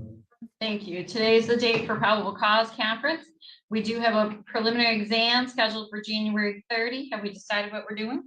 Your Honor, at this time, I would like to leave it on for the preliminary exam. I have believe that negotiations will continue on a sentencing agreement with the prosecutor. They haven't offered a reduction, but possibly a sentencing agreement. He's got similar cases and holds in Bingham County and Clinton. So we'll just be leaving on for preliminary exam, no other issues.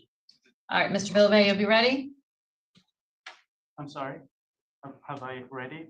Will you be ready for preliminary exam as yes. scheduled? Yes, Your Honor. I'll Thank be ready. you. All right, Mr. Dowd, you're scheduled for January 30, 10 a.m. That is an in-person proceeding. So if you're in custody, we'll bring you over for in-person. If you're not in custody, you got to make sure you're here so we can get this taken care of, okay? Yes, ma'am. All right. Anything else we need to address for Mr. Dowd today? No, Your Honor. No. All right, you're all set. Mr. Dowd, I think, I don't know if I need your polycon for someone else. There is a chance, so I'm going to put it in the waiting room and you can let the jailer know that we're all set with you, okay? Yes, ma'am. Thank you. Your Honor, was going to ask about, because Jared Austin is stuck in Judge Simmons. I'm right here. Oh, you're right there. Good. You hit. Done. All right, never mind. I didn't know if you can't order anything. That was so nice of you.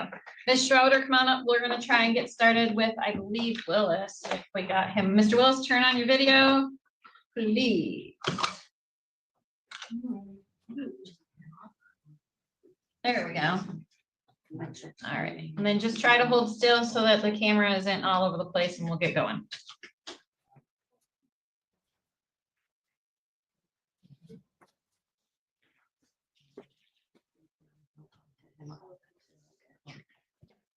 On the record in State of Michigan versus Sincere Martell Willis, 2403627FY. Jeffrey Phillippe on behalf of the people. And Assistant Public Defender Aaron Schroeder on behalf of Mr. Willis. I am here in the courtroom. Mr. Willis joins us via the Zoom application. And are you Sincere Willis on the video? Yes, Your Honor. Thank you. Today's the date for probable cause conference. We do have a preliminary exam set for January 30 at 8:30. Have we decided what we're gonna do?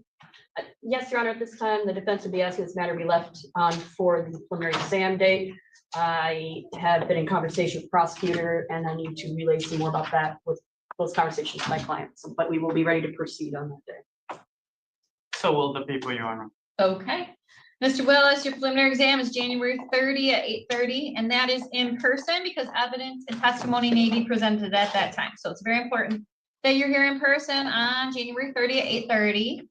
In the meantime, please remember, you must follow your bond. One of your bond conditions is to contact pretrial services. Have you been in touch with them? All right. Yes, Your Honor. Okay, make sure you're staying in touch because they'll send a non-compliance report if you don't report as directed. Also, do not leave the state without permission. Do not commit crimes. No alcohol or illegal drugs, no firearms or dangerous weapons, no assaultive behavior.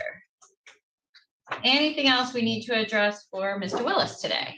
No, Your Honor. No, Your Honor. All right, Mr. Willis, you are all set to leave the meeting. Remember, in person, January 30, 8:30. See you then. Okay, thank you. You're welcome. You got Mr. Lake here in person with you as Yes, well. he is. Okay, He'll be come on ready to go up, on that. Mr. Lake. Calm down.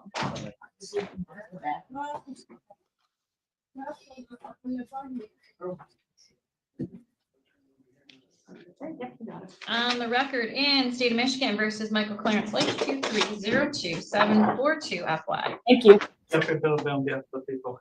And Assistant Public Defender Aaron Schroeder on behalf of Mr. Lake, who is present and is standing to my left. And you, sir, Michael Lake? Yes, ma'am. Thank you. Today's the date for probable cause conference. We have our preliminary exam set for next week, January 30 at 8:30. What is our plan? At this time, it is, defense wants this to be left on for preliminary exam. I have noted that we have not yet received some video. I will follow up with the prosecutor's office regarding that. It appears from the police report that there's some dash cam and body cam that is still outstanding, it appears. So I will follow up with a formal request. Thank you. Okay, well, that needs to be done as soon as possible because requests to adjourn generally need to be made at PCC, not PE. I understand, Your Honor. I will. Mr. Billive, you got a request in for that video there? Yes, soon after we receive a formal request, I'll forward it to a discovery. Shouldn't you be requesting it so that you have it in your possession on behalf of the prosecution? We could also do that, Your Honor. Make sure you have it ASAP. Yes. It'll be, I don't want to have this conversation again next week. Okay, exam is on for January 30 at 8:30 in person because evidence and testimony may be presented at that time. Mr. Lake, of course, you must continue to follow your bond in the meantime. Have you been in contact with pretrial services? Yeah. Okay, make sure you stay in touch however often they told you to so you don't get a non-compliance report. Do not leave the state without permission. Do not commit crimes on bond. No alcohol, marijuana, illegal drugs, no firearms, dangerous weapons, no assaultive behavior. Anything else we need to address for Mr. Lake? No, Your Honor. No, Your Honor. All right, Mr. Lake, you have notice of your court date for next week, or do you need us to print you a new one? Thank you. You want a new one? Okay, we'll provide you a new court notice in just a moment, and then you'll be on your way for today. Sure, we appreciate it. No problem.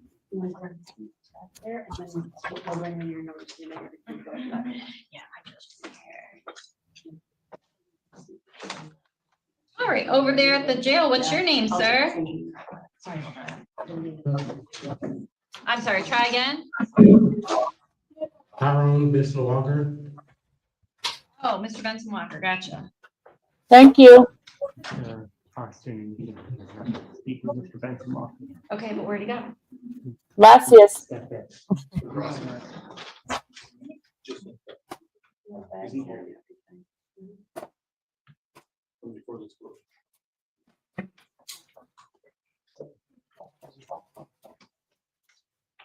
All right, Mr. Benson Walker, your attorney stepped out for a second. I'm just gonna have to put you in the waiting room for a minute more. Let's see how that goes. Let's see, who else do I have here? Hello, sir at the jail. What's your name? Thank you. Mr. Withers, Charles Withers. Okay. I have an attorney here for you. Just one second. I'll see if he's ready. Mr. Cornish, I think you said you were covering Milks. Mr. Withers is on Milk's docket? Or is Mr. Oh, Yes, that is Mr. Withers. I apologize. Do you need to speak with him? No, Your Honor, we spoke yesterday at the jail as well as last week. Thank you. On the record in state of Michigan versus Charles Irwin Withers, 2403684 FY. Chester Bill on behalf of the people. And Assistant Public Defender Aaron Schroeder on behalf of Mr. Withers. I am here in the courtroom. Mr. Withers joins us via the Polycom and Zoom. Thank you. Today is the date for the probable cause conference. We have a preliminary exam set for next week, January 30, 8:30. Have we decided what we're doing? Yes, Your Honor, the defense is going to be having that, requesting that be left on. There has been an offer relayed at this time. However, I don't know if that's going to resolve in terms of us not having agreement. So we would ask that be left on. Thank you. Spillbay, you'll be ready? I'll be ready, Your Honor. Thank you. Okay, Mr. Withers, preliminary exam, January 30, 8:30. That is in person, as evidence and testimony may be presented at that time. So if you're in custody, we'll bring you over. If you're not in custody, make sure that you make your way to the court and that you're here January 30 at 8:30 so we can get started. In the meantime, remember, if you do postpone, that you need to report to pretrial services. Is someone trying to get your attention? Yeah, I don't know what they're doing. That was crazy. Okay, Yeah. well, we'll be done in just a moment here. If they're trying to get that Polycom back, we'll be done in just a minute. Okay. If you do get out of jail, I don't know what your circumstances are, but be sure you report to pretrial services and then contact your lawyer so that she knows you're out and can make sure you're ready for your hearing, okay? Yes, ma'am. All right, anything else we need to address for Mr. Withers? Nothing from the people. Your Honor, I will note he is serving a sentence. He's not due to be out until April, so he would need to be brought from jail next week, but nothing. Okay, we'll make sure he's brought over for our hearing. All right, thank you. All right, Mr. Withers, you're all set. You can let the jail know that you're done with that Polycom and they can let someone else use it if that's what their problem is. All right, thank you. You're welcome. Thank you. Thank you, Your Honor. All right, let's see if I can figure out which one this is. Hello, sir, what's your name? Evan Silvis. Thank you. All right, Mr. Silvis, gotcha. I don't see Mr. Freeman yet. Yeah, Cornish is ready on Aaron White and Dexter Wicks. yeah, we'll get there in just a second. Mr. Silvis, I'm just gonna rename you so I remember who's in this room. And then when your attorney turns up, we'll get started, but he has stepped out for the moment, so we'll be back with you. Yes, Your Honor. All right, well, that stinks. Okay, Mr. Cornish. You're ready with Mr. White? Yes, Your Honor. How far down my file is? I have so many files today.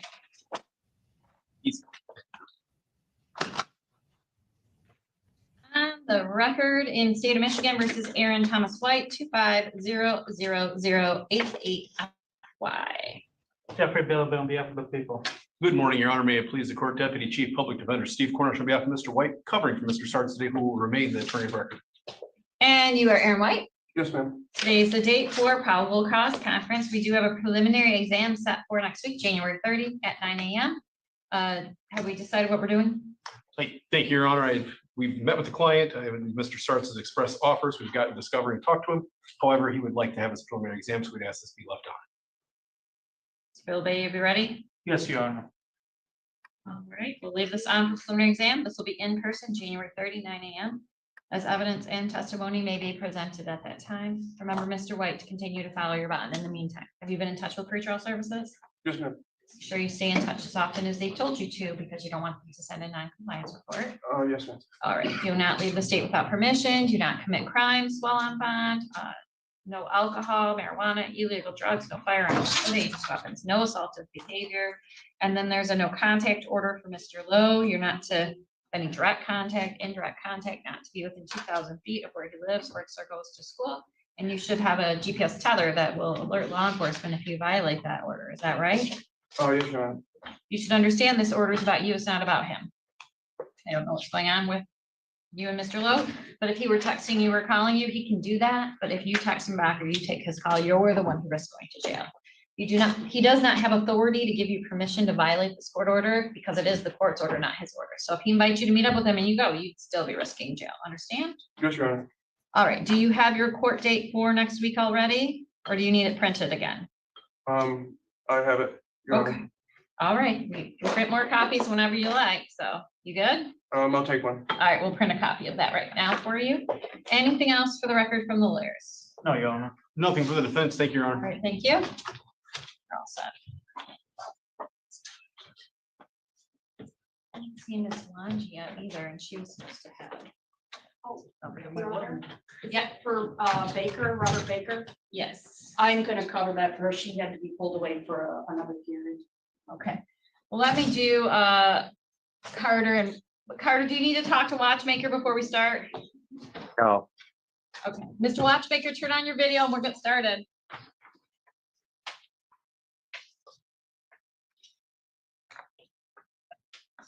Is it on? It is. On the record in state of Michigan versus Samuel Donald Watchmaker, 2500044 FY. Jeffrey Billabell on behalf of the people. May it please the court, David B. Carter Jr. on behalf of Mr. Watchmaker, who is appearing through the Zoom app, and we have no objection to holding this hearing through that media. And you are Samuel Watchmaker on the video? Yes, ma'am. Thank you. Today is the date scheduled for probable cause conference. We have a preliminary exam set for next week. Mr. Carter, have we decided what we're doing about that? We'll be running the preliminary exam. Mr. Bilbay, you'll be ready? Yes, Your Honor. All right, we'll leave this on for preliminary exam next week. That's January 30, 9 a.m. in person. Mr. Watchmaker, it's very important that you understand that's in person, as evidence and testimony may be presented at that time. Yes, Your Honor. In the meantime, continue to follow your bond. Have you been reporting to pretrial services? Yes. Okay, make sure you keep doing that as often as they tell you to. Do not leave the state without permission. Do not commit crimes on bond. Do not possess or consume alcohol, marijuana, illegal drugs, no firearms, no dangerous weapons, no assaultive behavior, and no contact with Ms. Bolko. You're not to have any direct contact, no indirect contact.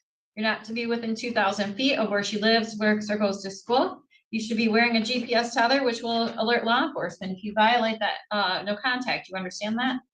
Yes. All right. Also important to understand, this order is about you. It's not about her. So if she's texting or calling you, she can do that. But if you text her back or call her back, you're the one who risks going to jail. She does not have authority to give you permission to violate the order because it is the court's order. So if she were to do those, invite you to meet up with her and you went, you'd still go to jail. Understand? Yes. All right. Anything else we need to address for Mr. Watchmaker today? No, Your Honor. No, Your Honor.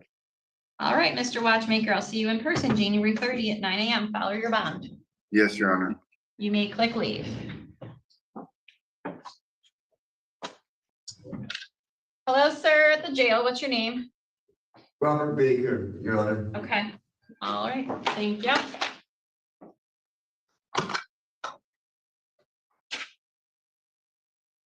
On the record in state of Michigan versus Robert Charles Baker II, 2500119 FY. Jeffrey Billabell on behalf of the people.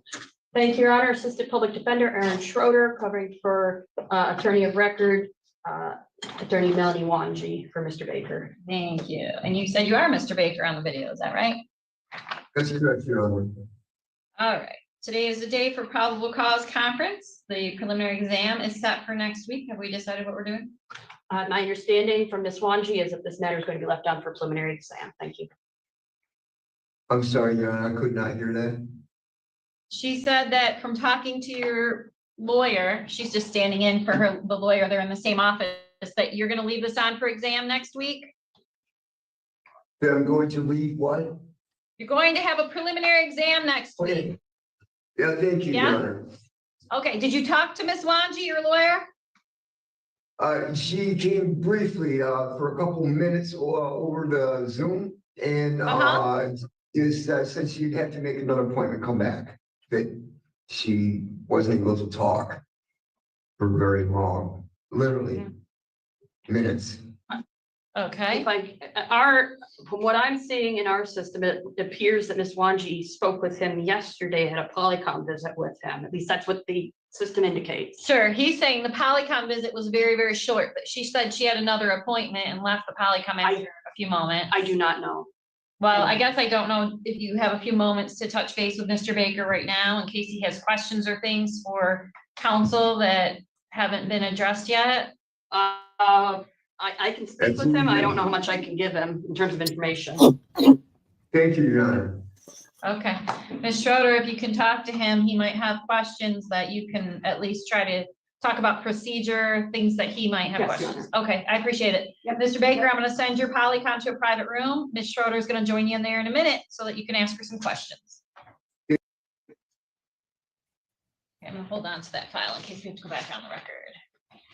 All right, Mr. Cornish, you said you had another in person? Yeah, sure. I got Ms. Dexter Wicks here. Okay. Come on up.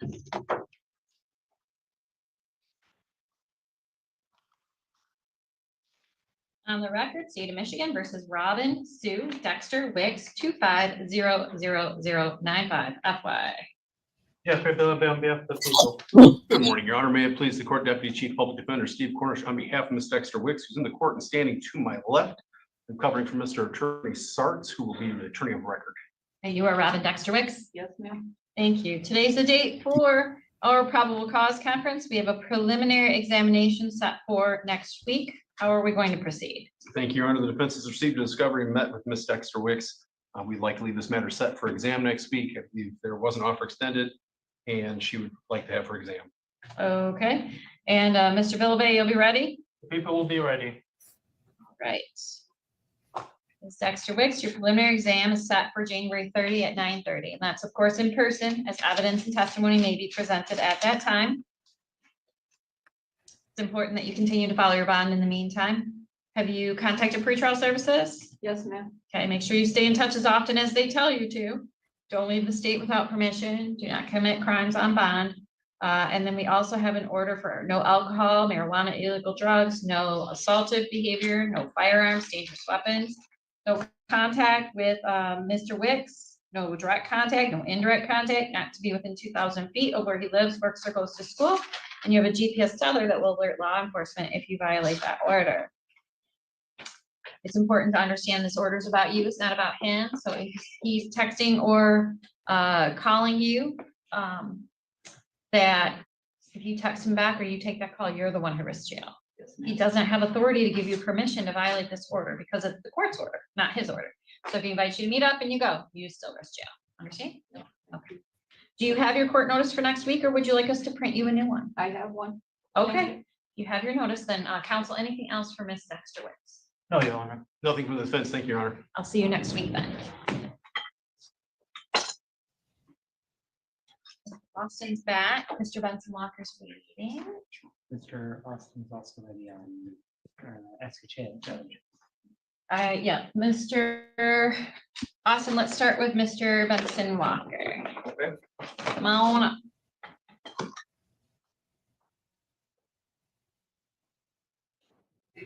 On the record in state of Michigan versus Tyrone Benson Walker, Ooh, 500058 FY. Good luck. Jeffrey Phillips on behalf of the people. And thank you, Your Honor. Good morning. Jared Austin appearing on behalf of Mr. Benson Walker. He appears with us remotely from Ingham County Jail. And sir, you did say that you are Tyrone Benson Walker? Yes, ma'am. Thank you. Today is the date scheduled for a probable cause conference. We have our preliminary exam set for January 30 at 8:30. Have we decided how we're going to proceed? Yes, Your Honor. At this time, we would just ask that the matter continue on as scheduled. Mr. Villabay, you be ready? Yes, Your Honor. Okay. Mr. Benson Walker, your preliminary exam is set for January 30 at 8:30, and that is in person, as evidence and testimony may be presented at that time. It is important that you are here in person for that hearing. So if you're in custody, we'll bring you over. If you post bond, then you need to make sure that you're here in person at 8:30 sharp that day. In the meantime, of course, you have this no contact order. That applies whether you're in jail or you're out of jail. No contact with Ms. Shadwick whatsoever. If you violate that order of no contact, if you're out of jail, you could be arrested without a warrant. Any bond you posted could be revoked. Whether you're in jail or out of jail, you could be in contempt of court, for which you face up to 93 days in jail and or $7,500 in fines. And that is consecutive to that which you already face. You should also know if you're making those calls from in jail, you could lose your phone privileges. The prosecutor can listen to those calls. They can use those calls against you. They can use those calls to add additional felony criminal charges. So be sure you're following that court order. Yes, Anything ma'am. else yeah, thank you. Anything else we should address for Mr. Benson Walker today? No, Your Honor. I have nothing additional at this time, Your Honor. Thank you. Okay, Mr. Benson Walker, we'll be seeing you on January 30 at 8:30. You are all set. I'm just gonna put your call into the waiting room because I have to use the polycom for someone else.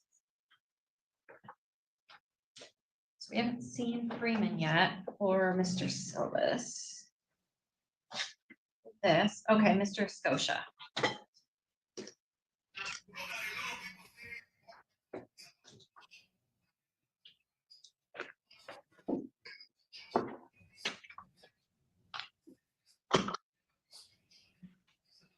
On the record, State of Michigan versus Paul Escocia, 2500087 FY.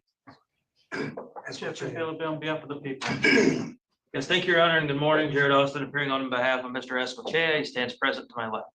Is that how you say it, Escochea? That's how it's pronounced. I think we've had 3 different people with a similar spelling of the last name there, and everyone says it differently. Escochea. Escochea, gotcha. Yeah. All right, I'll try to remember. Sorry. I'm telling you, one of your relatives out there probably taught me to say it differently. All right, today's the date for probable cause conference, and we have a preliminary exam set for next week on January 30 at 9 a.m. Have we decided what we're doing? Yes, Your Honor, we would ask that the matter be continued as scheduled. Mr. Bilbay, you'll be ready? The people will be ready. All right. Leave this on for preliminary exam, January 30 at 9 a.m. That's in person because evidence and testimony might be presented that day. In the meantime, you have to continue to follow your bond. Have you been in contact with Parole services? I have not. Okay, can you give them that brochure there, Mr. Austin, that yellow one? You need to call that number or go there, one or the other, but make sure, because you don't want them to send us a non-compliance report. Okay. Do not leave the state without permission. Do not violate any law of any unit of government. You must not possess or consume alcohol, marijuana, illegal drugs, no firearms, no dangerous weapons while on that. Do you have your court notice for next week, or would you like us to print you a new one? I'll take one. You'll take one. We'll print you a new notice right now and make sure you know when to be back. Anything else we need to address for Mr. Escochea? No, Your Honor. No, Your Honor, thank you. We'll have that for you in just a minute.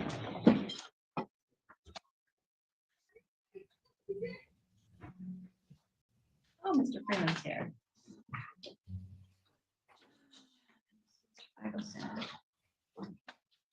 Thank you, Your Honor. Okay, so I still need to use that post 2 and post 1 visit 3.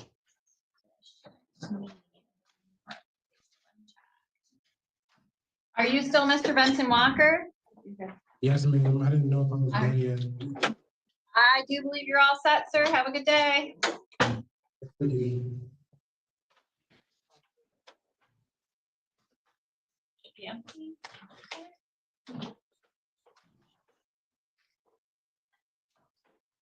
Oh, there's 5. Bring it.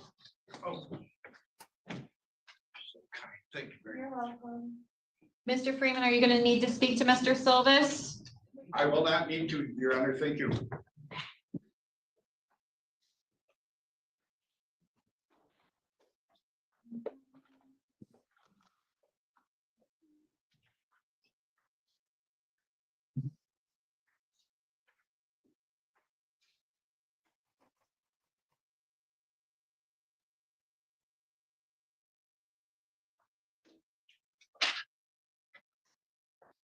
Mr. Freeman, whenever you're ready, we have him up on the video.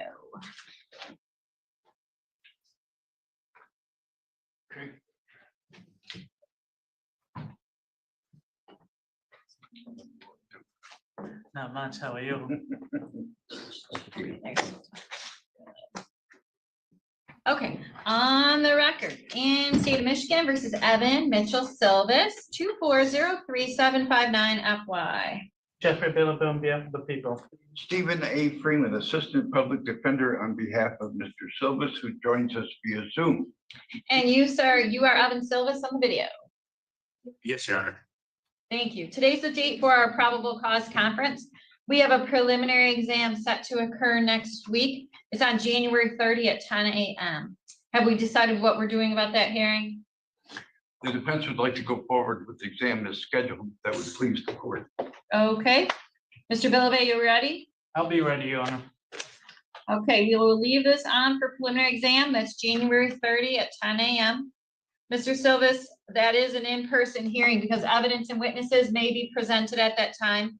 So if you're in custody, we'll bring you over. If you're not in custody, make sure you present yourself to the court in person on January 30 at 10 a.m. Also remember that, thank you. Also remember you have this no contact order with Ms. Stevens and Mr. Henley. That applies while you're in jail or you're out of jail. If you're out of jail, you could be arrested without a warrant and any bond you posted could be revoked. Whether you're in jail or out of jail, if you have contact, you could be in contempt of court, for which you face up to 93 days in jail and or 7,500 in fines consecutive to that which you already face. You should also note that if you're in jail, they're listening to your phone calls. You could lose your phone privileges.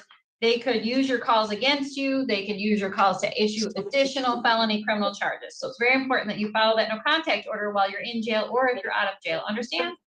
Yes, Your Honor. All right. Anything else we need to address for Mr. Silvis today? Thank you, Your Honor. Oh, I'm sorry. If I could just tell Mr. Silvis, I'll be out. You and I are gonna visit Monday afternoon after lunch, Mr. Silvis, okay? Monday after lunch. Okay. Thank you. Yes, sir.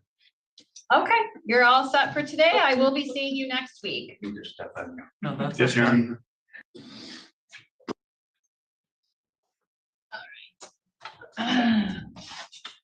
We know, is anyone on here? Nope. And I don't think I need that Polycom right now. Waiting for post. One visit 3. It's not broken, Okay, just like you gave it. okay.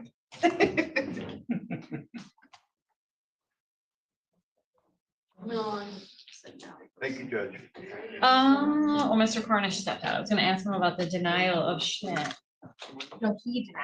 Oh, he said no, thank you? Yes. Oh, boy. Yeah, He must be optimistic. yeah. Hmm. Okay. He'll be calling from the DOC. Yeah. Yeah. Schroeder's got to go with Mr. Baker. Oh, Ms. Schroeder, are we all set with Mr. Baker? Or do we need to go back on the record? No, we're fine, Your Honor. Thank you. Okay.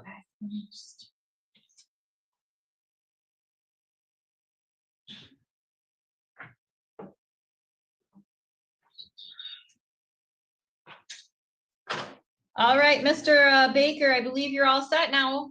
We'll see you next week on the 30th. Okay, Your Honor, so I've been, show cause on a single charge of, So on the 30th, we're gonna have a preliminary exam on the single charge of possession with intent to deliver under 50 grams. So that's what we're gonna be doing next week. You're all set for today, okay? thank you, Your Honor. You're welcome. You can let the jailer know that you're done with that Polycom device and someone else can use that room. Thank you, John. You're welcome. Hope they switch them out because that's where screen's supposed to be. Okay. So we'll see.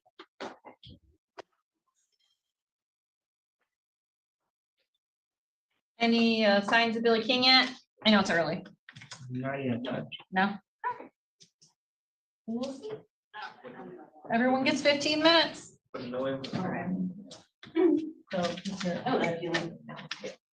Covering type Taylor. Okay, good to know because I hate Cormac right now. I'm sorry. I didn't mean to throw you on. I really didn't. Yeah, I should have. I just, I apologize. I hate how I did it.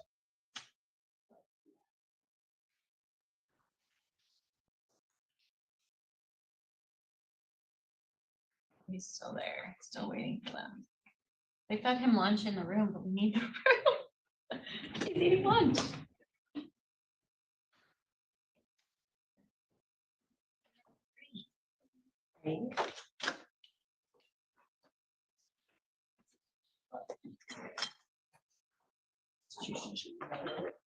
Yeah, I saw Mr. Nagel bring it to you. Yeah.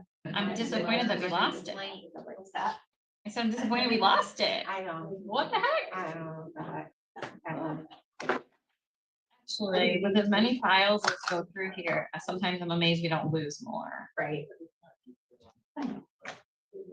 Yeah. A lot of papers. Yeah. A lot of papers.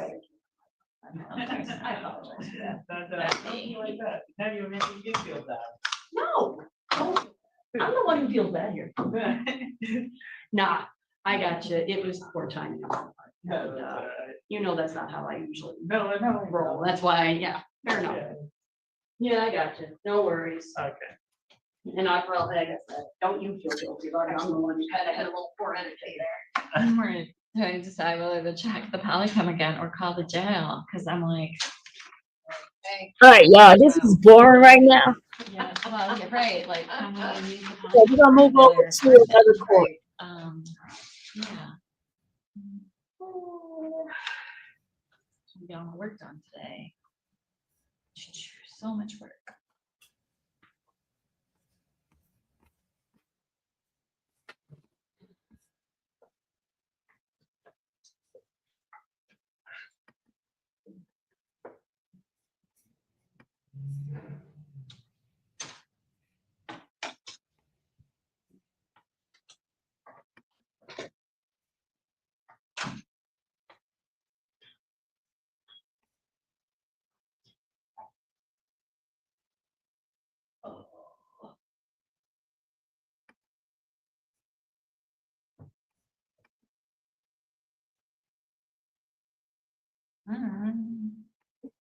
We're going around the world, y'all. Let's go find another court. That's the same person. How much you want to bet?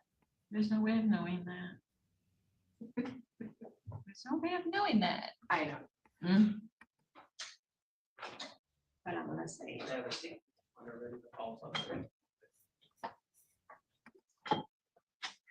Okay, let's swap her. This is Mr. King.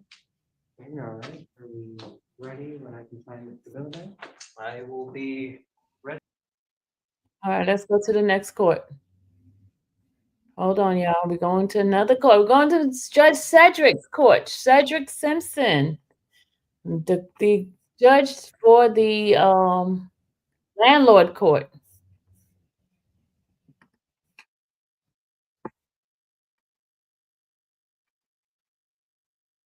Thank you, sir.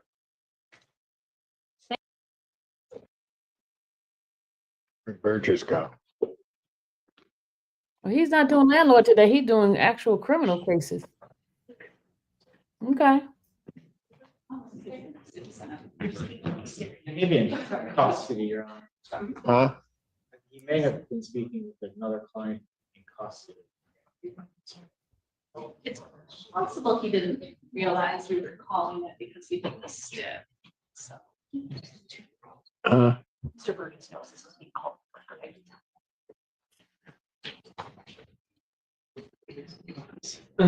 You don't see him? We're gonna check lockup real quick. Thanks, Mr. Jerkus. Bye.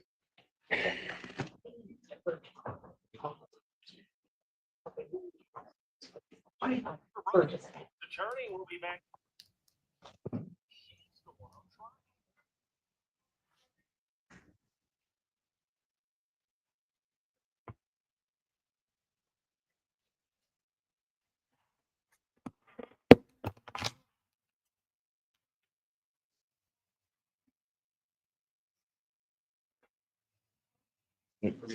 Yes, sir.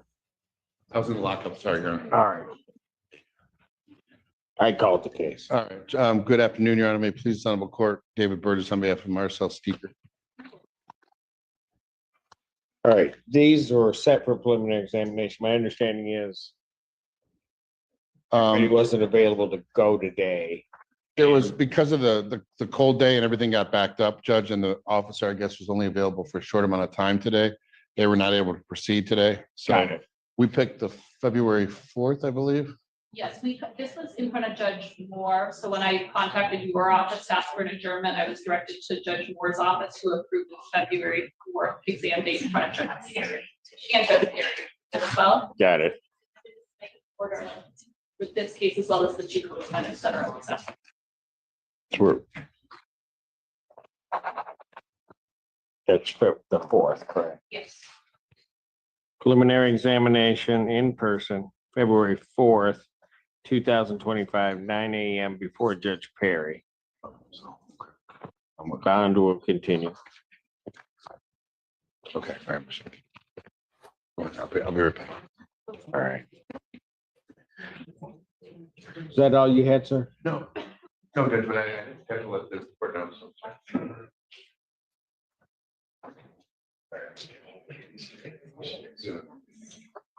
They ready for me?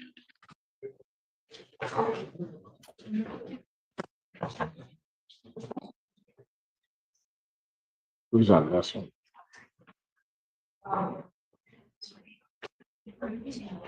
Yes. Are they ready to? That guy's not looking, they're not, I can't tell.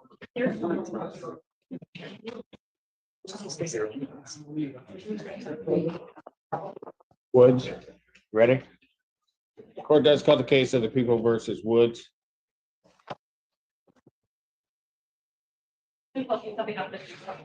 Edward Drukas on behalf of the department. Woods. Thank you. This is the same. The same co-defendant. So preliminary examination in person, February 4th, 2025, 9 a.m. before Judge Perry. Bond continued. Thank you, Your Honor.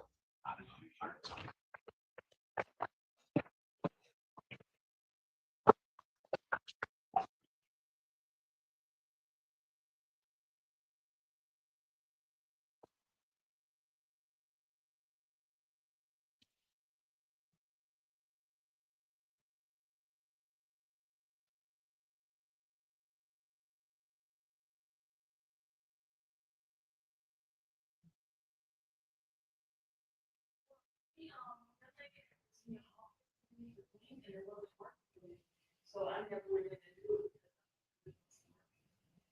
He wasn't around. Court calls case of the people versus Malik Word.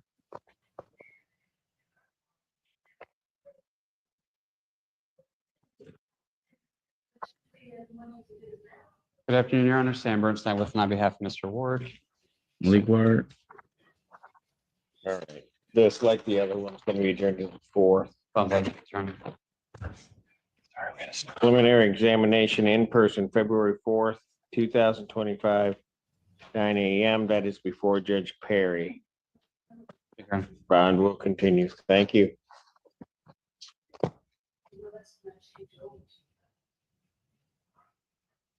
Court does call the case. Oh, gotta wait.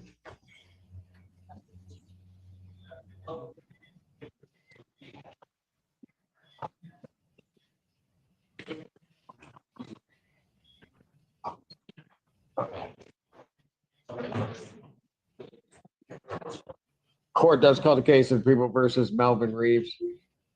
Can you, Nicole, you on behalf of the people.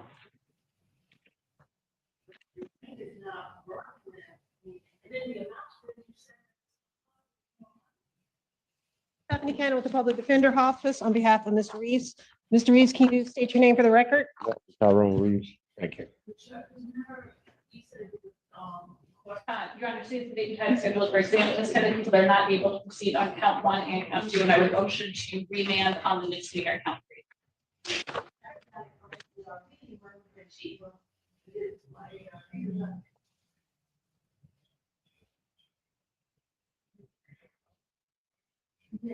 Counts 1 and 2 are dismissed, people being unable to proceed.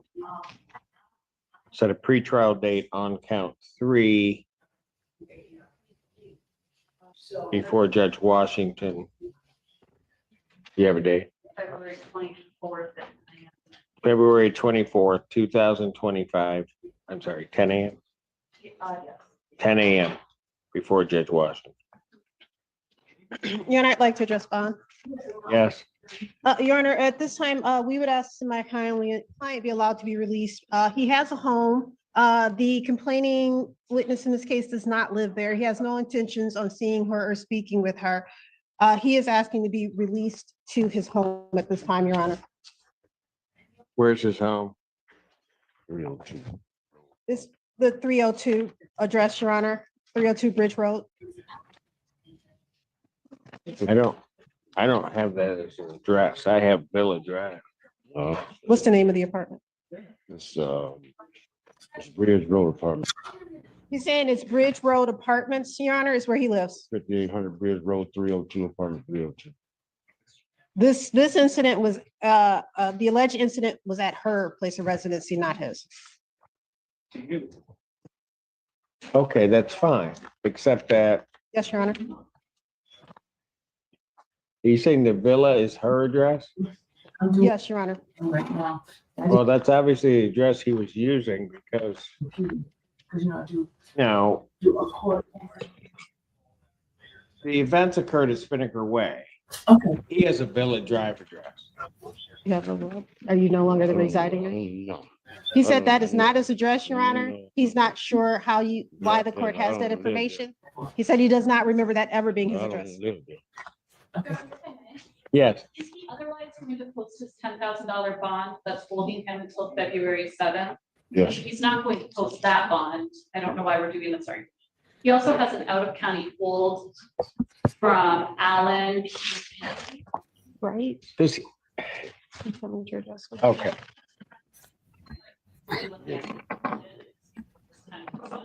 Bridge Road. But otherwise, it's GOG.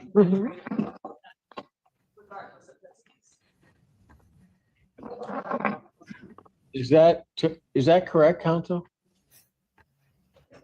Yes, Your Honor, but my client has Well, indicated that then why am I using an argument on this? he's, He'll actually see what court is he before on the 27th?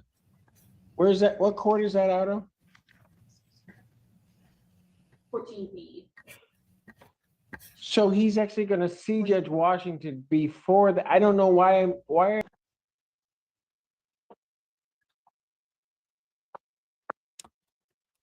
Court calls case, People versus Sean Caldwell.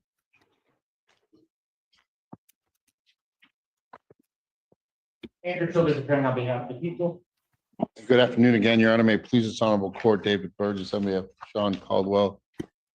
Your Honor, there's going to be a waiver as to count 4. I believe counts 1 through 3 are being dismissed per the people. That's correct, Your Honor. I'm returning for a waiver as to count 4. The people would be dismissing counts 1, 2. And Your Honor, my client has been informed of the offer today, has been informed of his right to preliminary examine this matter, is choosing to voluntarily waive his exam and have his case bound over to circuit court for further proceedings on count 4 only. Counsel approach.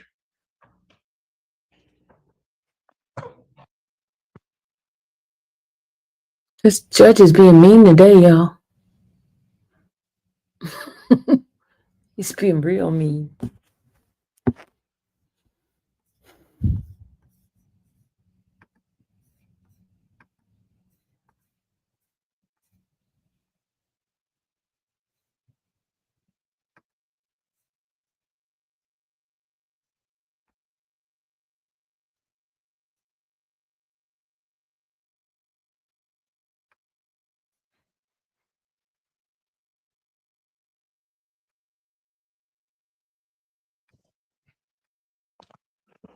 Sir, is that correct? You're waiving your right to a preliminary examination on count 4? Yes, Your Honor. You understand that that's a proceeding where the people would have to show by probable cause that the offense alleged was committed and that you committed it. Yes, Your Honor. You understand you'll not have that hearing. You'll proceed to circuit court for further resolution. Yes, Your Honor. People also waive their right as Yes, Your Honor. preliminary examination is waived as to count 4. Waive any further reading, stand mute to the charge contained. Defendant have a waive for reading standing mute. Court will enter a not guilty plea. Pretrial will be set for February 5th, 1:30 before Judge Conlon. February 5th, you said? 2025, 1:30 before Judge Conlon. See what we can do about that. Bond will continue. Thank you, Judge.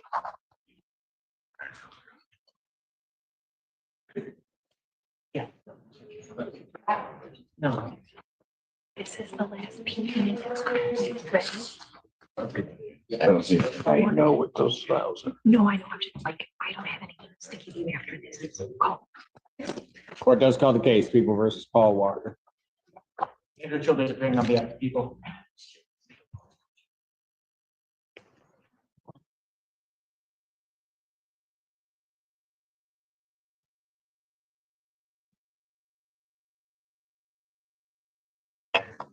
It's you guys. Yeah. They're bowling.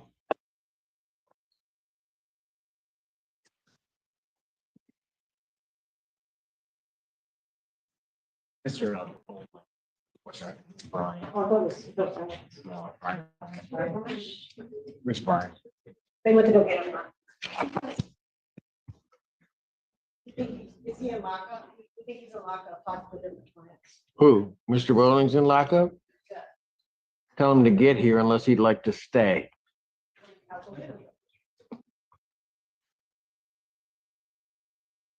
Your name, sir? Yeah, my name's Paul.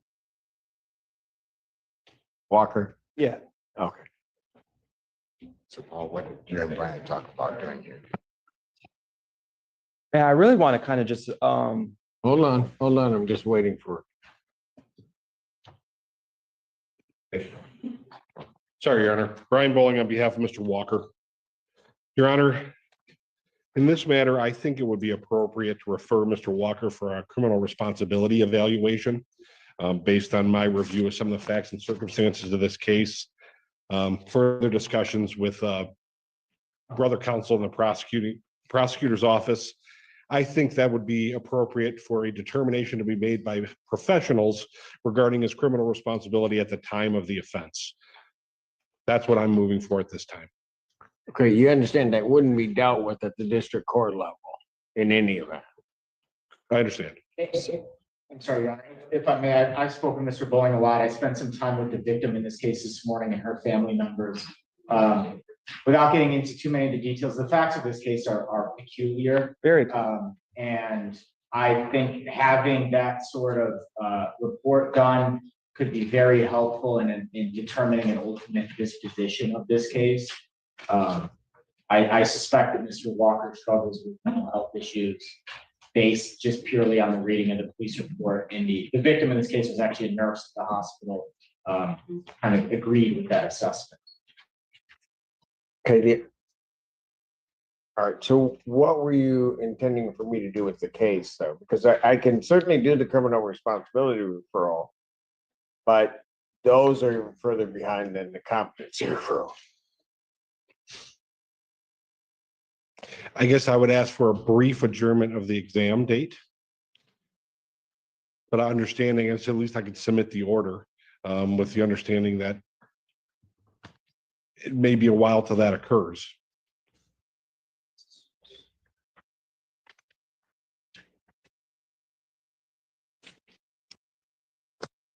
Was this mine or hers? It's worse. Mine. Yeah.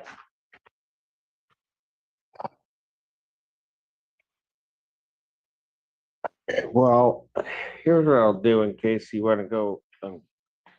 I'll adjourn the preliminary exam date, but I'll adjourn it to the 11th,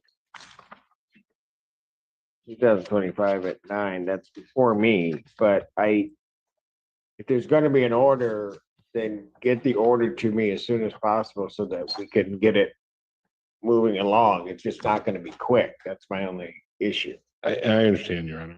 You'll have it by the end of the day. And we'll continue. Thank you. Thank you.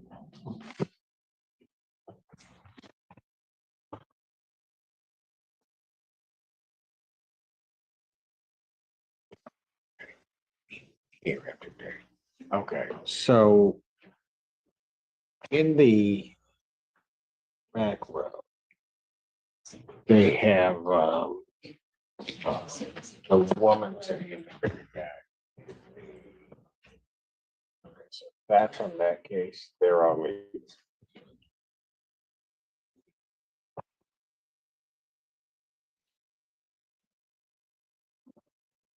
I don't see everybody else is quick, otherwise I'm gonna.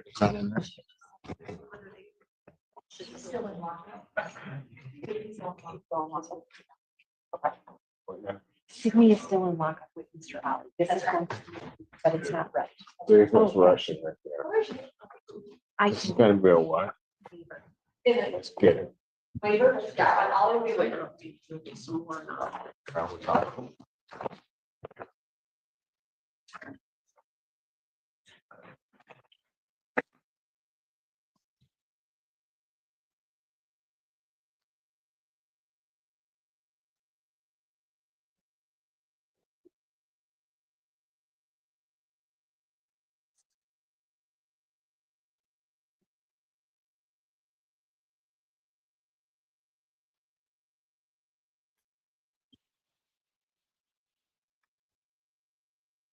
All right, they got it muted right now, y'all. All right, this is getting a little bit boring right now.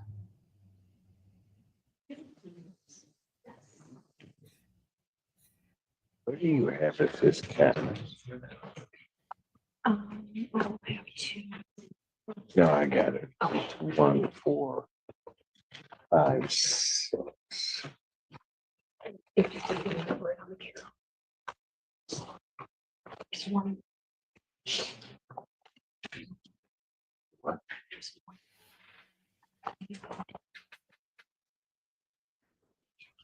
Court does call the case of the people versus Desmond Ali.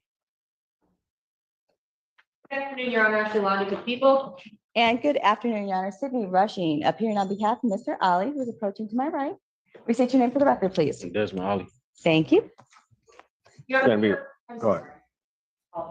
No, go ahead. Thank you. We are set today for preliminary examination of this case. If you understand that the defendant is going to waive condition upon an offer that people have made, where upon a plea in circuit court to counts 1, 2, and 4, which is carrying concealed weapon, Go ahead.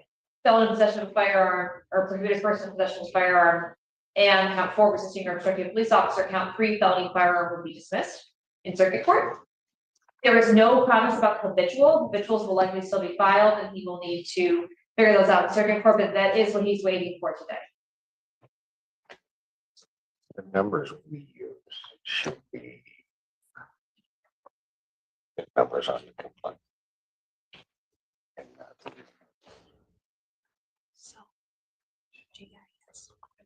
All right, guys, we're gonna move over to another court because it seems like they're very boring. You think so? Yeah, let me double check, but that should be. All right.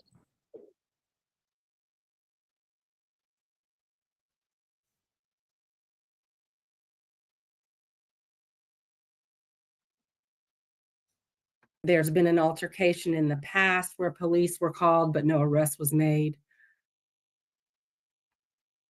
This is She said she's okay with no violent contact, but she's unsure about returning to the residence, Your Honor, just based on the facts.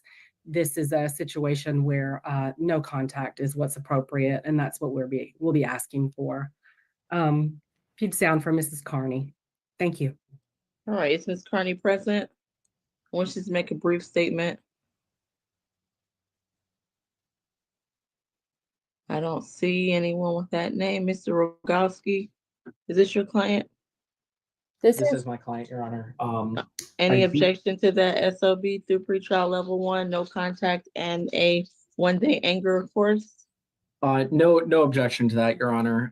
My concern, however, is the address that was relayed to me by Ms. Dillon is on that Mescalin Street address.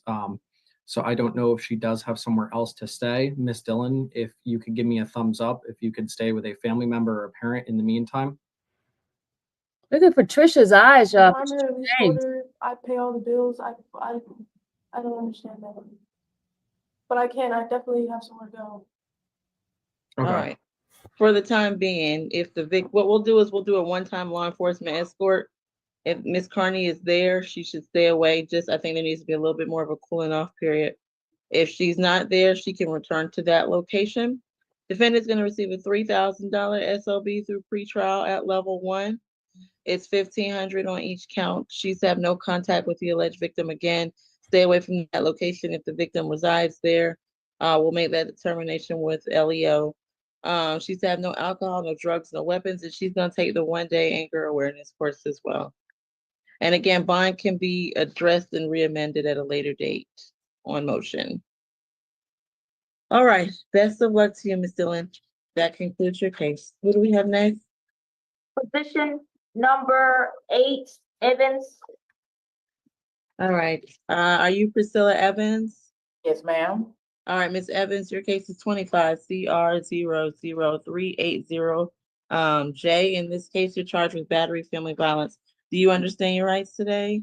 Yes, ma'am. All right, Mr. Howard? 19 on probation out of Greene County, ag assault. 2024 battery arrest, 2024 parole, 2023 parole, 2023 false report of a crime conviction, 2014 another ag assault conviction, and a 2014 criminal attempt to commit a felony, possession of tools conviction. That's Okay, thank you. Ms. Mokake, please proceed.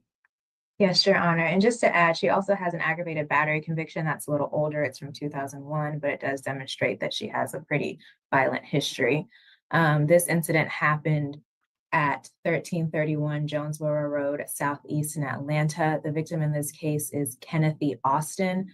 The parties were having a verbal dispute that turned physical when the defendant bit the victim's hand, leaving bite marks on his hand.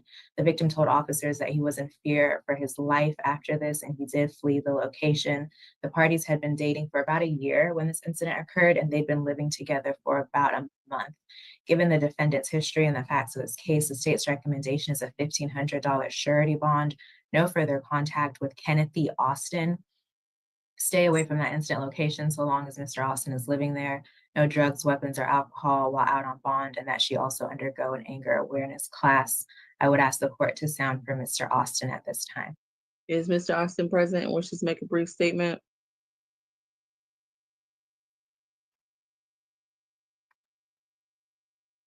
Okay, I don't see that name. I've sounded twice. Who represents this defendant? Is that you, Mr. McLean? If you're speaking, we're muted. We can't hear you. Is number 8? I was looking at my stop video. It was odd. Thank you, Your Honor. We noted that she had a conflict in her case in October with the public defender's office. We figured she probably still did. Is Miss Maureen McLeod? Miss McLeod is not on the line. I think it would see if she's going to represent her. My understanding was she was going to appear at 2, and I'll give her a call. Ms. Champion or Mr. McLean, can we see if Ms. McLeod will be logging on? If not, let's hold for this position. I'll make note. So Ms. McCarthy, well, you'll probably have to go through it again, though, if Ms. McLeod logs on. Okay, so we're gonna come back to this position and note it as a conflict. All right, who do we have next? If no conflict, attorney, it can appear today, we'll still set bond. ACDC can go ahead. All right, who do we have? Has ACDC heard their rights? Yes, Judge. Good afternoon. Good afternoon, Judge. This is going to be position number 3. Ms. She's too short. You can't even see her. Position 3, Miss Linda Blanc. Okay, yes. All right, Thank Ms. Blanc, your case is 25 CR 000-384C. In this case, you're charged with disorderly conduct, false report of a crime, and criminal trespass. You understand your rights today? Is that a yes? Yeah. Yeah. Okay. All right, thank you. This is first arrest. So we'll go to you, Ms. Allen.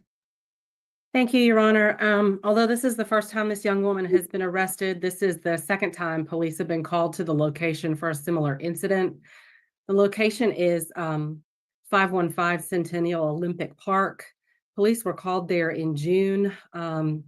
It sounds like this defendant shares a boyfriend with another young woman, the victim in this case, actually, Kamaya Rucker. So in June, police were called to that location where they met with the boyfriend in common, Jakari. The defendant was seen there at the location. She'd pepper sprayed someone, refused to leave, seemed to be having some kind of an episode. And Jakari was reluctant to provide information and said she was going through a lot at that time. Yesterday on the 22nd, Your Honor, at about 11:30 in the morning, the defendant in front of you made a call to 911 and said that there were males outside there with weapons trying to kill her. Obviously, police responded to a weapons call using lots of resources and staff to address a dangerous situation. False police on report. scene. They were flagged down by the defendant. They then recognized that the 911 call about a crime being perpetuated on her by men with guns was actually a false report. Police met with off-duty officers who are courtesy officers there at the location. They reported that this defendant has a problem coming to the location and what they termed stalking this gentleman, Jakari. They spoke to the victim in this case specifically, Mrs. Rucker. She reported that the defendant arrived at the location. She heard the window open. She heard a ruckus, and she heard the defendant screaming, "Where's Jakari? Where's that bitch?" And the victim went outside to let the defendant know she needed to leave. She was still on scene when police made contact. There was also a witness present who reported that they knew about the prior incident in June, and had witnessed the incident today there at the location and watched the defendant open a window to the unit there. I think the specific unit is 105. So boyfriend or ex-boyfriend of these two women lives there.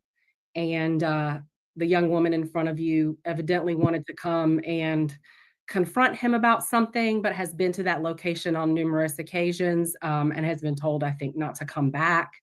So in addition to that, she caused a lot of resources to be unavailable to others who might need it because she reported a crime being committed against her that was not true. I've listened to the 911 call, Your Honor, and corroborated the information I just shared with you.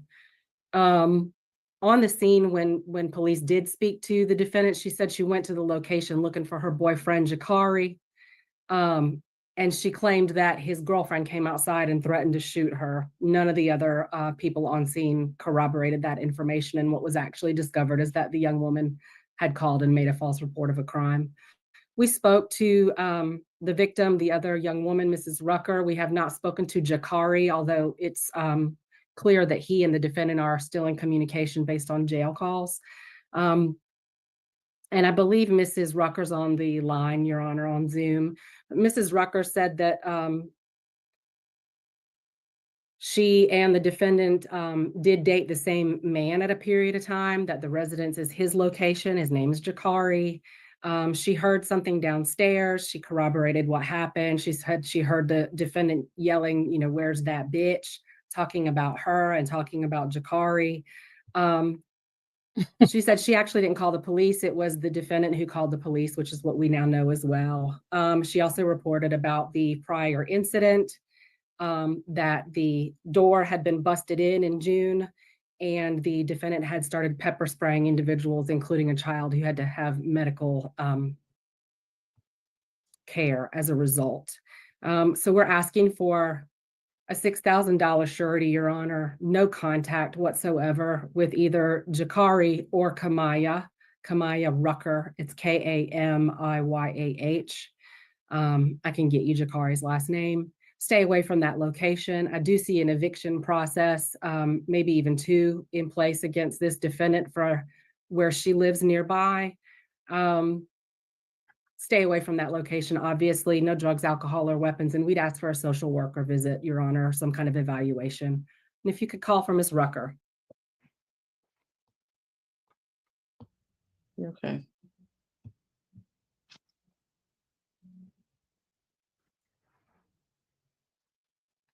I'll look at one thing before I do that.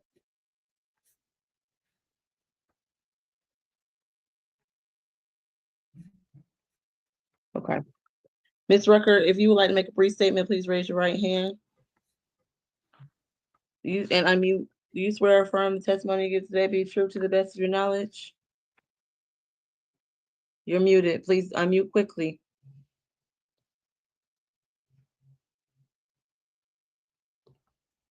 Why they done? Yes, can you hear me?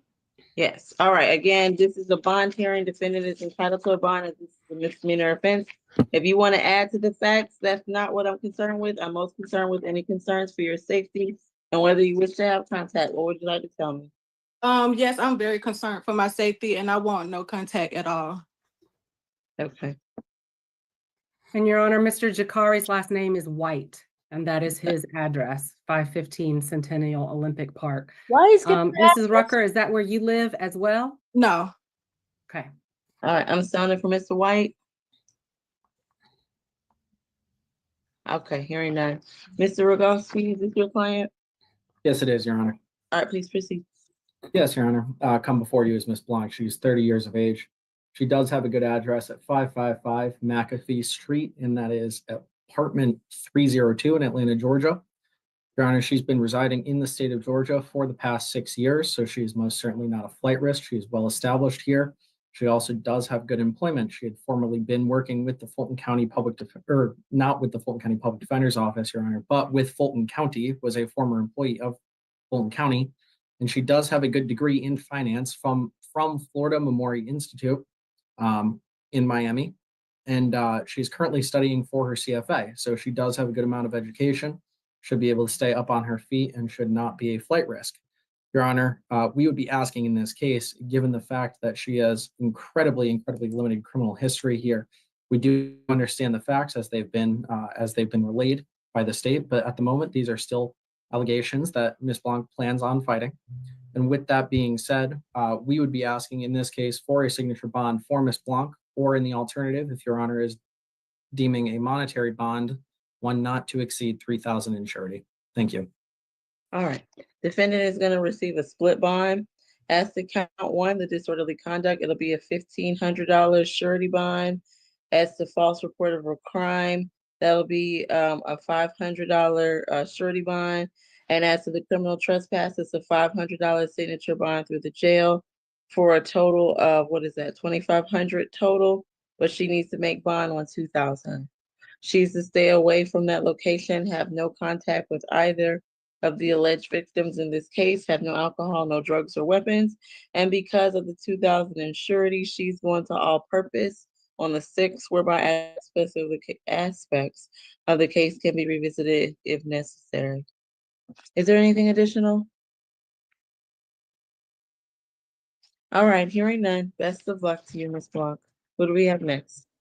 Thank you, Judge. Take care. Position number 1.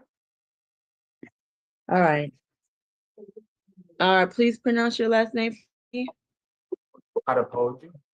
Mr. Adepoju, your case is 25 CR 00387Y. In this case, you are charged with battery. Do you understand your rights today? Yes, ma'am. All right, this is first arrest as well, so we'll go to Ms. Allen. Thank you, Your Honor. This is an incident from yesterday, the 22nd Why of does he January at have, about 9:30 in avatar? the morning. Police were called to 923. Why do we have an East Street, avatar, Dunwoody Road. cartoon avatar? That's the address of the victim. His name is Kenny John, why does he have an avatar? Bamigbola. I'm going to spell it for you. Bamigbola. He reports that he and the defendant share a family member who recently passed away. So the defendant lost a sister recently, and that sister had been married to the victim, Kenny. So police responded to that location when a call was made about an altercation and an injured person. On scene, they met with the victim. He reported that 2 weeks prior, his wife had passed away, that his family, who is associated with his wife, including her brother, had come to the location to talk to him. and make arrangements for her funeral. While there was an altercation, and the defendant in front of you picked up the vacuum cleaner and used a part of it to strike the victim in the head. He had an obvious laceration to his head. We have spoken to the victim today. He said that ever since his wife has passed, there have been some issues with the family, that the brother, the defendant, came along with the parents of his deceased wife unannounced, and refused to leave when he asked them to leave. He reported that they also broke some of his things, but at this point, all we have are warrants, Your Honor. He also reported that he has been treated for a concussion. So when we get medical documentation about that, there may be other charges. Mr. I'm going to try it again. Bambigbola, I believe, is on the Zoom. We spoke to him today. He's asking for a stay away and no contact.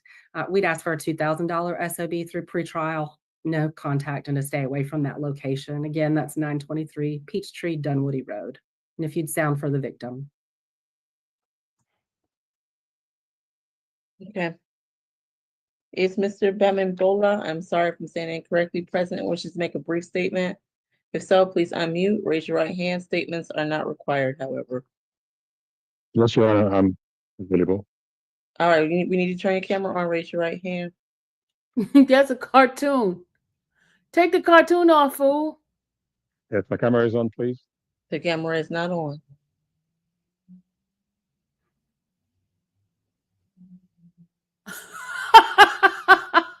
Is this person's at Samsung driving? Remember, you cannot be driving while in court. You will be removed. Sir, so we still cannot see your video. Oh my Yes, I'm trying to do that. Can you hear me, Your Honor? I can hear you, but we have to be able to see you. I have no idea why I'm unable to have the camera. It's unmuted, but I have no idea where I cannot select the camera. You must have it. You have to figure it out if you'd like to make a statement today. Yes, I'd like to make a statement. But you need to figure out the camera. Ms. McLeod, I see you online. Can you give the jail a call to speak to the young lady waiting to speak to you? Good afternoon, Your Honor. I have already spoken with Ms. Evans. Oh, okay. Thank you. You're welcome. Why is his phone doing that? Okay, so you need to log off and then come back on with a different device. All Yes, right. I'll do that now. All right, Mr. Rogowski. Yes, Your Honor. Come before you is Mr. Adepoju. He is 42 years of age. He does have a good address, and that's going to be at 2200 Duluth Highway, apartment 4112. Your Honor, he's been living here since 2011, so he has sufficient community ties in the Atlanta area here. His parents, his wife, his children all do live here as well. He has 2 kids, ages 7 and 8 years old. Additionally, he also has a third one on the way and is expected in 5 weeks. So he is about to become a father for the 3rd time here. He does have good employment. He's a principal trainer and analyst for ENR Systems, has been working with them for the past 11 years. And he does also travel. So we would ask for an allowance to travel out of state. That is a requirement of his employment. He does have multiple degrees. He has one in zoology, as well as a degree in computer science. Your Honor, he also is about to start for a master's program as well at Georgia State to do a master's with information systems. So, Your Honor, given that, we would ask, because he is not a flight risk, as well as his indigent status, we would be asking Mr. Adepoju receive a signature bond so he can continue on with his regular life here, taking care of his family. As you had already heard, he's experienced a number of great tragedies in his family recently. I know that this is most certainly not making anything easier for him, but what I will say is that he is most certainly deserving of a signature bond, and he has been a great candidate to return. So we would be requesting that at this time. Thank you. Okay. Mr. Bamimbola, I can see you now. Please raise your right hand. Do you swear on the firm testimony gives the truth to the best of your knowledge? Yes, I do, Your Honor. All right. What I'm most concerned with are concerns for your safety and desire for contact. What would you like to tell me? Yeah, I would like absolutely no contact. I'm actually in the process of getting a protection order against the gentleman and also his family. My wife's burial is in a week, and they have shown both himself, his brothers, and the family to be very violent and very disruptive. I would like to have absolutely no contact with them, and I'm in the process of getting the protection order against them as well. All right. I appreciate you coming to court and making that statement. I would also like to correct the address. The address is slightly wrong. It's apartment 926. No, don't, if you can help, I'd like your address not to be on the record. Yes, Is there a ma'am. victim advocate on the line that he could chat the address to? So someone's gonna send you a Yes, message. Your Honor. Thank you. Just chat that address back, okay? Yes, ma'am. Thanks, Your Honor. All right, thank you. Okay, defendant is gonna receive a $3,000 signature bond at level 1 through pretrial services. He's gonna take the 1-day anger awareness course. He's to have no contact with the alleged victim and stay away from that location. Additionally, he's to have no drugs, no alcohol, no weapons, and he will be reset for the notice as he is receiving the signature bond through pretrial services. What Is there about his anything travel? additional? What about his travel? All His right, best of travel. luck to all parties concerned. She Who do we have next? We can go back to position number 8, Ms. Evans. That attorney sucks. Okay, I've heard the facts as alleged. Ms. McLeod has not though, so Ms. McCockey, if you give us a brief summation, it is, oh, and we do need the history again. Mr. Howard, can you give us Ms. Evans' history? 19 on probation out of Greene County, ag assault. 2024 battery arrest, 2023 and 2024 parole, 2023 false report of a crime conviction, 2014 ag assault conviction, 2015 criminal attempt to commit a felony, possession of tools for the commission of a crime conviction. Thank you. Ms. McCockey? Yes, Your Honor. The victim in this case is Kenneth V. Austin. The parties had been dating for about a year and living together for about a month when this incident occurred. They were having a verbal dispute that turned physical when the defendant bit the victim's hand, leaving bite marks. The victim did tell officers that he was afraid for his life and fled the location after this. The state's recommendation is a $1,500 surety bond that is based on the defendant's history. No further contact with Kenneth V. Austin. Stay away from that incident location so long as Mr. Austin lives there. No drugs, weapons, or alcohol while out on bond, and that she undergo an anger awareness class. All right, thank you. Ms. McLeod? Yes, Your Honor. My client is 43 years old. She tells me that she and the alleged victim have been in a relationship for some time and that they live together. She tells me that both their names are on the lease at the residence where she lives. She has asked me to petition the court for signature bond for her. I understand that she has some history, but she says otherwise she will not be able to get out because she's not in a position to pay for a bond. She does tell me, Your Honor, that if the court says that she cannot have any further contact with the alleged victim, that she does have some place else where she can go. But she needs to get out of jail, she tells me, because otherwise she will lose everything if she stays in jail. She would also like to have a one-time police escort back to the location if the court says that she cannot reside there any longer. Nothing further, Your Honor. All right. Defendant is going to receive $1,000 surety bond. She's to have no contact with the alleged victim, stay away from that location. She can return That's $100 one time with a member of law enforcement, and she's to have no alcohol, drugs, weapons. She will be reset to all purpose on the 6th, whereby bond conditions can be revisited. Is there anything additional? Nothing further, Your Honor. All right, Ms. Evans, best of luck to you. Ms. McLeod, does that conclude your business today? Yes, Your Honor. Before we let Ms. McLeod go, is there anyone else who might need a conflict attorney that we are aware of, Mr. McLean? Or Mr. Rogowski? No. Okay. At this time, Your Honor, I don't believe so. All right, just wanted to make sure. Thank you, Ms. McLeod, for stepping in. You're welcome. Take care. Have a good afternoon. You too, All right. Your Honor. Who do we have next? Number 4, Butler. All right, good afternoon. Are you Jacobus Butler? Yes, ma'am. All right, your case is 25 CR 0000383Y. In this case, you're charged with simple battery, family violence, and reckless conduct. Do you understand your rights today? Is that a yes?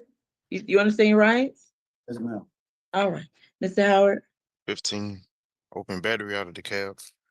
2024 FTA, 2023 FTA, 2021 disorderly conduct conviction. 2021 arrest related to a CWAP charge. 2017 probation. I think the CWAP charge originated from 2012 in another state. That's it. Okay. Ms. Allen? Thank you, Your Honor. The defendant also has a nolo conviction or plea for battery family violence out of this jurisdiction in a 21 CR case. This is an incident from the 15th of January. The location is 2210 Sullivan Road in College Park. It's actually at a bus stop out in public. The police responded to the location because the 911 caller was actually a witness, the driver of a bus. On scene, police spoke to that driver as well as another MARTA employee who reported seeing the defendant punching repeatedly and kicking the victim, Jocelyn Harris. On scene, they spoke, the police officers did, to Jocelyn Harris. She reported that during an argument with a defendant who she shares a child with, she wanted to catch the bus. 3 buses came. He prevented her from getting on those buses. He snatched the stroller from her with the baby that she had with her, initials EM, in that stroller. This was witnessed by the bus driver, and the stroller and the altercation actually took place in the street. The victim reported that the defendant grabbed her, punched her, obstructed her from getting on the bus, and snatched the stroller.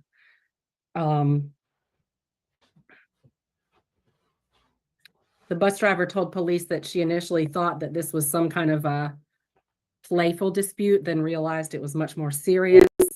She saw the victim trying to get onto the bus. She opened the doors and then closed them quickly to protect the victim and create a barrier, preventing the defendant from getting in after her. The defendant was screaming at the victim, being very violent. She was trying to defend herself.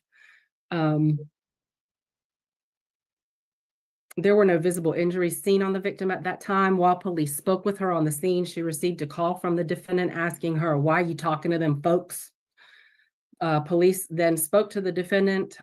He said that the victim had assaulted him and claimed that he'd only been pushing her to protect himself, despite the obvious statements from witnesses who are unrelated. This defendant you did hear has an open battery in DeKalb, has a battery family violence out of Fulton County, multiple failure to appears, and is a convicted felon out of the state of Mississippi. I believe his address is a Mississippi address. We tried to get in touch with the victim today, Mrs. Jocelyn Harris. We have not been successful, but we will continue those attempts. If you'd sound for her in case she got one of our messages, Your Honor. We're asking for a $5,000 surety. No contact with Mrs. Harris or her children. Stay away from wherever she may be. And no drugs, alcohol, or weapons. Thank you.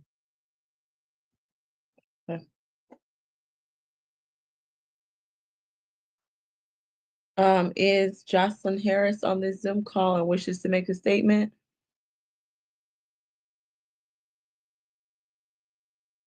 Okay, I don't see anyone with that name. Sounding again for Jocelyn Harris. All right, Mr. Rogowski. Yes, Your Honor. Thank you. Come before you today is Mr. Butler. He is 36 years of age. He does have a good address at 978 Peoples Street, and that's Southwest Atlanta, Georgia, apartment A. He has been residing in Atlanta for the past 6 years or so. He does have family here. His brother stays out in Cobb. Your Honor, he also did just have a child. This child was literally brought home yesterday, was born premature, a baby girl named Chloe. So he is very much looking forward to, that is his first child, becoming a father here, and is very much looking forward to getting out from this so that way he can go and take care of that child. So we would most certainly ask that he is allowed to see that child if released on bond here. Your Honor, he does have a certification. He is certified in heavy equipment operation. So that should be very good towards proving Mr. Butler getting employment here, as well as his GED. So he does have some education as well. Your Honor, today we would be asking, given the circumstances here, we would be asking, because he cannot really afford much for a signature bond, or in the alternative, if Your Honor is not willing to grant that, a surety not to exceed 1,000. Thank you. And the child he just had is with Ms. Harris? I do believe so, Your Honor. Oh, okay. All right. Defendant is going to receive a $4,000 surety bond. It's going to be $3,000 on the simple battery and $1,000 on the reckless conduct. He's to have no contact with the alleged victim. However, I will allow him to coordinate transfer of the child through a third party. He's to stay away from wherever she resides, have no alcohol, no drugs, no weapons as a condition, and he's being reset to all purpose on the 6th. Is there anything additional? Your Honor, is the defendant and the victim, Mrs. Harris, are they married? I'm not unaware. Do you know Mr. Rogalski? I am unaware as well, Your Honor. Okay. Does he have any other children with her, or is this the only child they share? I do believe that this is the only child. I believe that this is his first child in total. Okay. I'm going to let it stay as is. I understand your concerns, Ms. Allen. All right. Anything additional? Okay. Best of luck to Mr. Butler. Who do we have next? Position number 16, Mr. Watkins. Mr. Watkins, your case is Go ahead, I'm ready. 25 Oh, it's on hold. CR. What's happening? Please mute whoever that is. 25 CR 0003272E. In this case, you're charged with giving false information and obstruction. You understand your rights? Yes, ma'am. Mr. McLean, have you had the opportunity to interview him? I have. All right. Mr. Howard, can I have the history, please? 11. On probation out of card, possession of marijuana. 2024 FTA. 2024 PR conviction. It was an FTA with that arrest as well. 2023 probation. 2022 battery DV conviction. 2017 possession of a firearm by convicted felon or felony first offender conviction. 2017 sale of marijuana obstruction conviction, and a 2016 sale of marijuana conviction. I stopped there. Okay, thank you. Ms. Allen, please. Oh, this is it, or is this Ms. McCarthy? It's mine, Your Honor. All right, please proceed. This incident happened at 9995 Old Dogwood Road in Roswell. Officers observed the defendant walking his dog without a leash in the parking lot, which is a violation of the Roswell City Leash Ordinance. Officers asked for the defendant's identifying information in order to issue him a warning, and he gave them the fake name of Andrew Baxter and fake date of birth of May 16th, 2004. As the officer was returning to his patrol car, the defendant fled on foot. The defendant currently has a $2,000 surety bond. We would just ask that the bond remain the same as it is. FTA and the fact that he ran from officers, there is a concern that he may be a flight risk and also that he may not show up to court. Given his history, there is also a concern that he will reoffend. No drugs, weapons, or alcohol while out on bond. All right, Mr. McLean. Your Honor, my client with high school education is 25 years old. He works landscaping at Cut Buddies. That's the name of his firm. He does live streaming and influencing. He has done paralegal work. Your Honor, this case, even with the arrest history, would of course call for a signature bond. Thank you. All right, defendant's gonna receive $1,000 surety bond, 500 on each count. And he's had no drugs, alcohol, or weapons, and he's going to all purpose on the 6th. Is there anything additional? All right, best of luck to you, Mr. Watkins. What do we have next? Position number. I'm sorry, I can't hear, please. Position.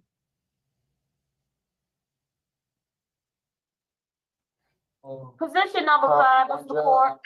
Okay, thank you. Yeah, All right, Mr. Quirk, your case is 25 CR 00383. I'm sorry, 0000381G. In this case, you're charged with possession and use of drug-related objects and criminal trespass. If you understand your rights, please give me a thumbs up. Do you understand your rights? All right, thank you. Mr. Howard? 4 total. Resident of Jackson, Mississippi. 2022 trespass, willful.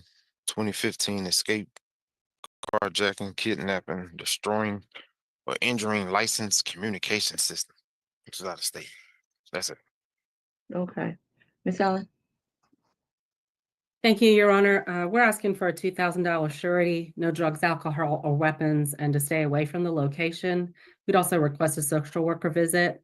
On the 22nd of January, police were called to 535 Lee Street Southwest. That's the Texaco station. The defendant had been reported on the property standing in front of the location, and he would not leave after being asked to multiple times by the employees there.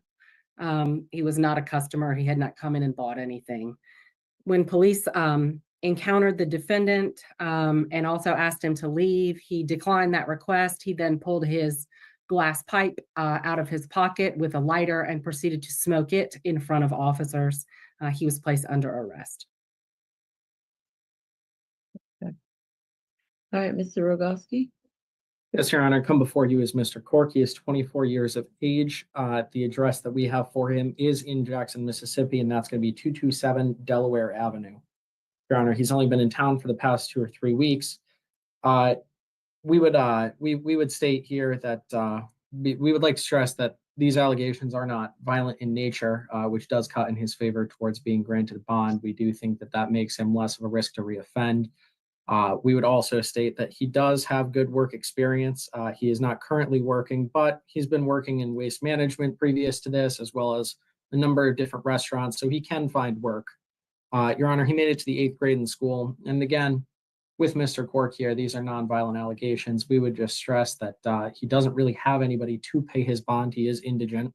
And we would ask that he be allowed to return back to Jackson, Mississippi if left on release here. And we would be asking for a signature bond for that to occur. Thank you.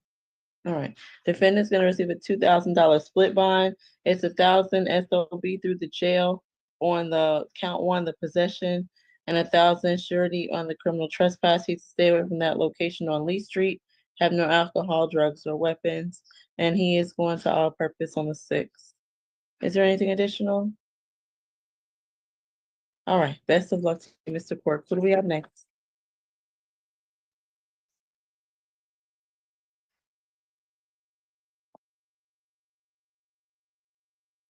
Oh, if he's saying something, he's muted. I can't hear what he's saying.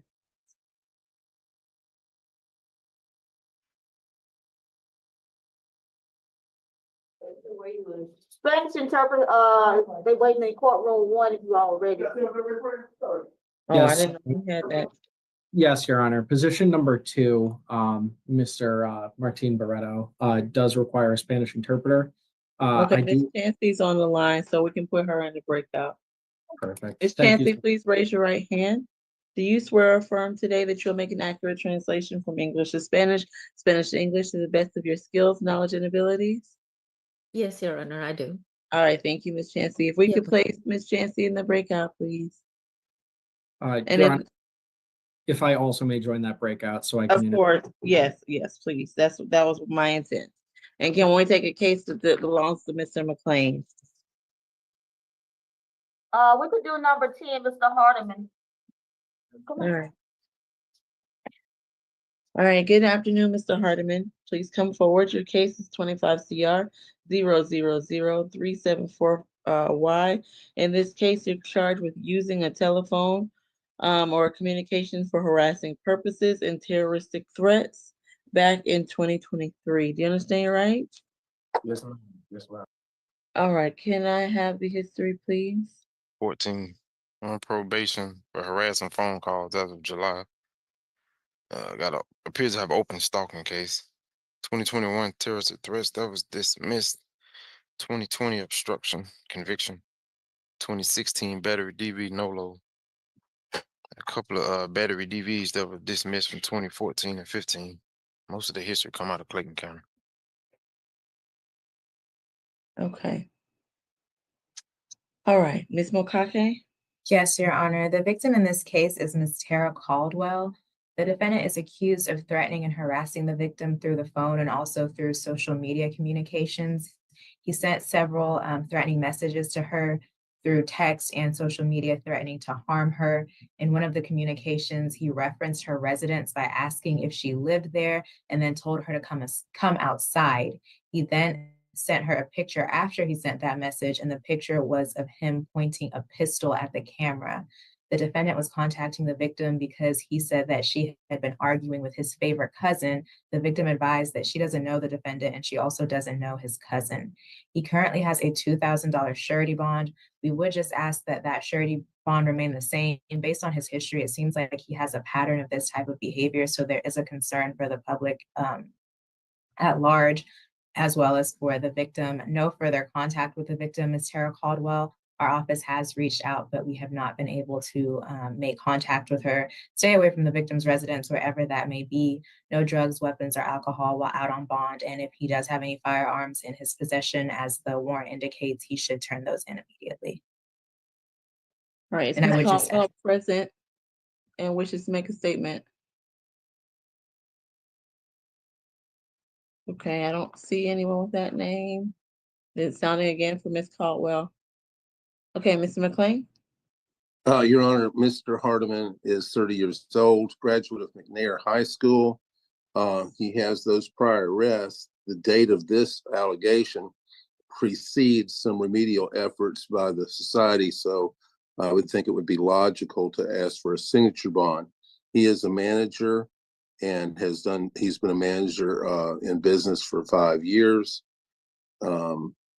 Has stable address, emergency numbers, phone numbers, should not be a problem for any further activity. And he'll make court. Thank you. All right, defendant's gonna receive a $1,500 surety bond, 500 on count 1, 1,000 on count 2. He's to have no contact with Ms. Caldwell, stay away from wherever she resides, have no alcohol, drugs, or weapons, and he is being reset to state all purpose on the 6th of February. Is there anything additional? Nothing. No, Your Honor. All right, best of luck to you, Mr. Hardiman. That concludes your case. Who do we have next?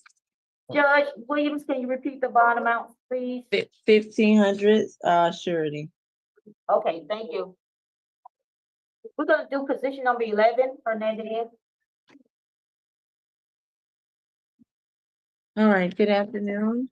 Your case, please come forward. Yes, your case is 25 CR 0000373J. In this case, you're charged with public drunkenness, obstruction, and disorderly conduct. You understand your rights? Yes, sir. All right, Mr. Howard. 8, resident of Houston, Texas. 2024 collision involving damage to vehicle. 2022 driving while intoxicated. That one was dismissed. You had a 2012, that was a conviction. And a 2019 vandalized property. That's it. All right, thank you, Ms. Mokake. Yes, Your Honor. This incident location is 2301 Sullivan Road in College Park, which is the Hilton Hotel. The defendant is accused of being drunk and disorderly at the incident location. He touched an unknown female's breast, touched an engineer, and then touched himself inappropriately and then proceeded to spit. He then told the female front desk employee something sexually inappropriate. Officers were advised that the defendant had consumed several shots and also a lot of wine. Officers arrived at his room and they did attempt to detain him. He refused their verbal commands and also refused to put his hands behind his back. And he also refused to walk. He had to be dragged out of his room. The state's recommendation is a $2,500 surety bond that he stay away from the incident location, no drugs, weapons, or alcohol while out on bond, and also no contact with any employees of that Hilton Hotel. All right, Mr. McLean. Your Honor, Mr. Hernandez is 35 years old. He has an associate's degree in biology. He works in clinical research for a pharma company. Given the nature of this being a situation where he is claimed to have done several things while completely drunk, I would think now while sober, he's not going to have any problems. He's got a stable address, phone numbers, He's not going to miss court, and we would ask for a signature bond, Your Honor, given the charges. All right. Defendant's gonna receive a $1,500 surety bond. That's $500 on each count. He is to stay away from that location on Sullivan Road, have no alcohol, no drugs, no weapons, and he is going to the all-purpose calendar on the 6th. Is there anything additional? Nothing. All right, best of luck to you, Mr. Hernandez. Who do we have next? The interpretation case is back. Are we ready to go forward, Mr. Rogowski? We are, Your Honor. All right. Give me one moment. We're gonna take a 2-minute break for 1 second. I need to reset something.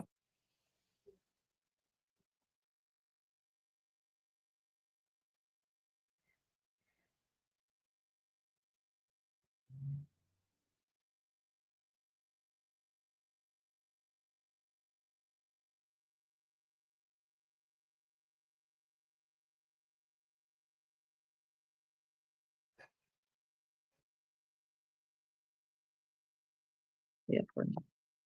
All right, my apologies. What position was this? Position 3? Your Honor, it's position number 2. 2.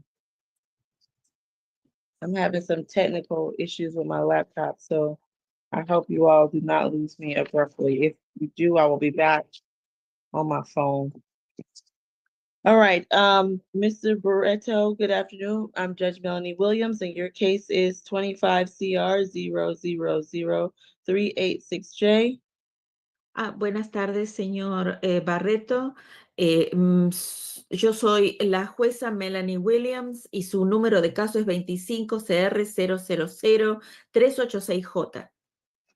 In this case, you are charged with obstruction, public drunkenness, and loitering and prowling with the offense date of January the 22nd of this year. En este caso, usted está acusado por obstrucción a la autoridad, por ebriedad en público y por vagabundear y haraganear. Eso con el día del incidente siendo el 22 de junio de este año. You have an absolute right to remain silent. Anything you say can and will be used against you.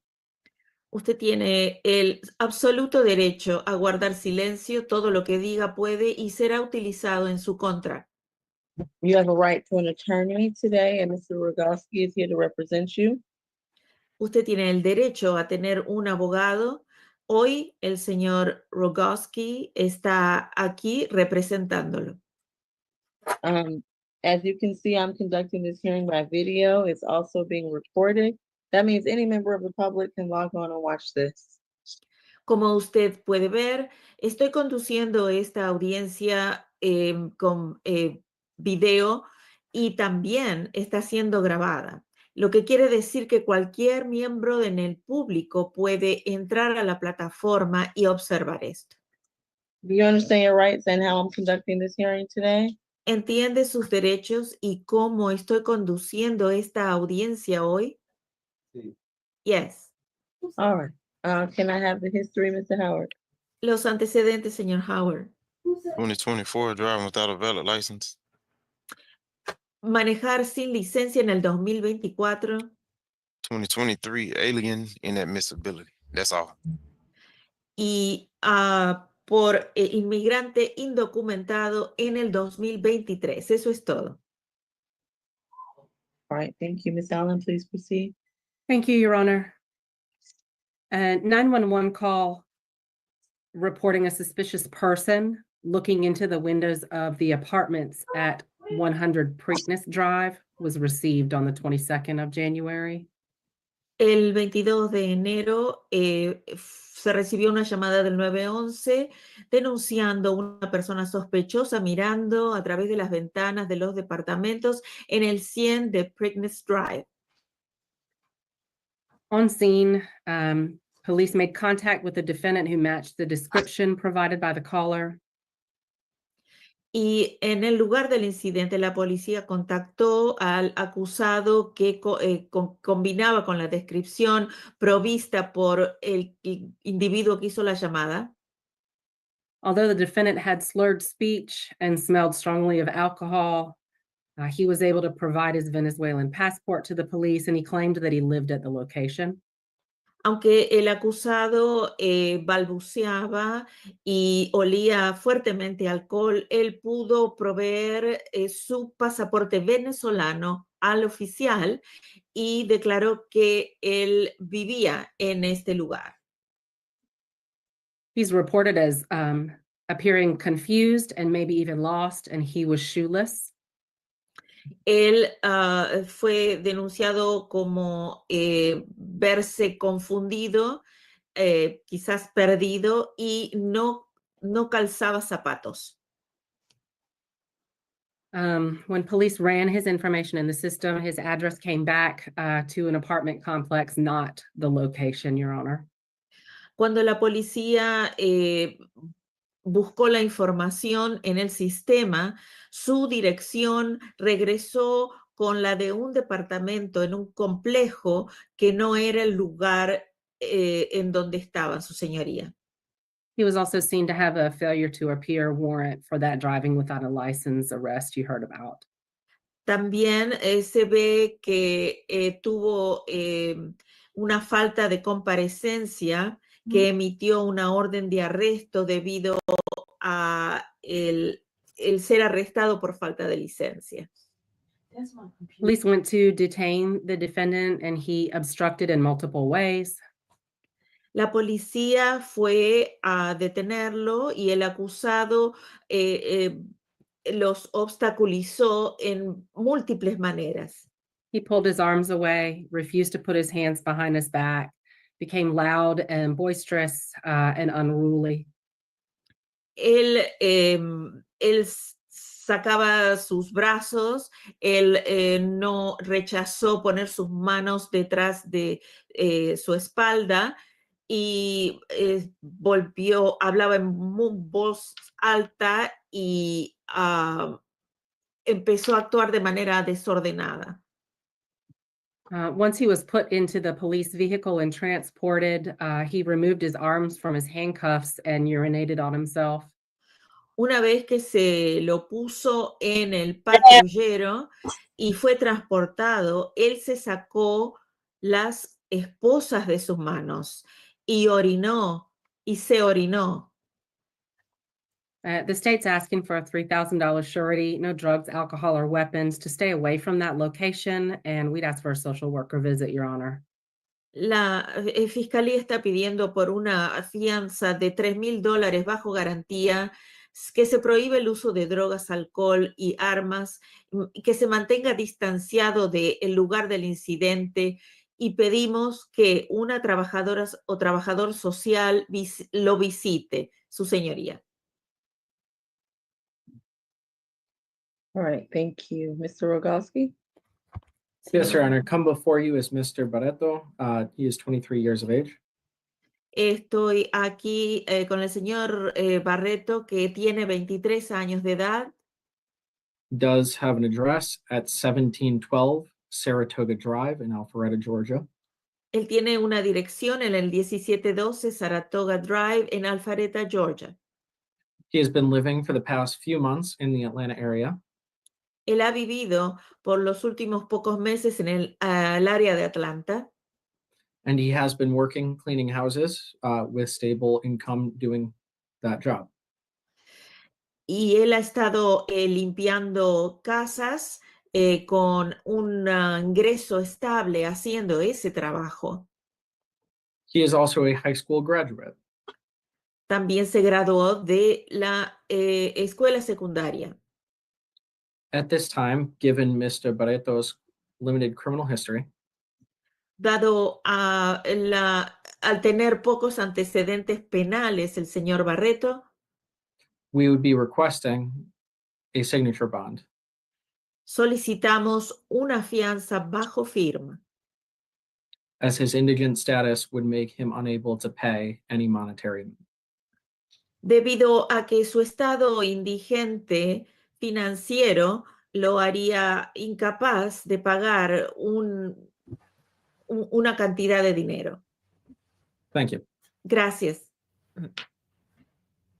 Okay, Defendant is gonna receive a $75 cash bond, $25 on each count. He's to stay away from that location. Have no alcohol, no drugs, no weapons. Because it's a cash bond, he's going to all purpose.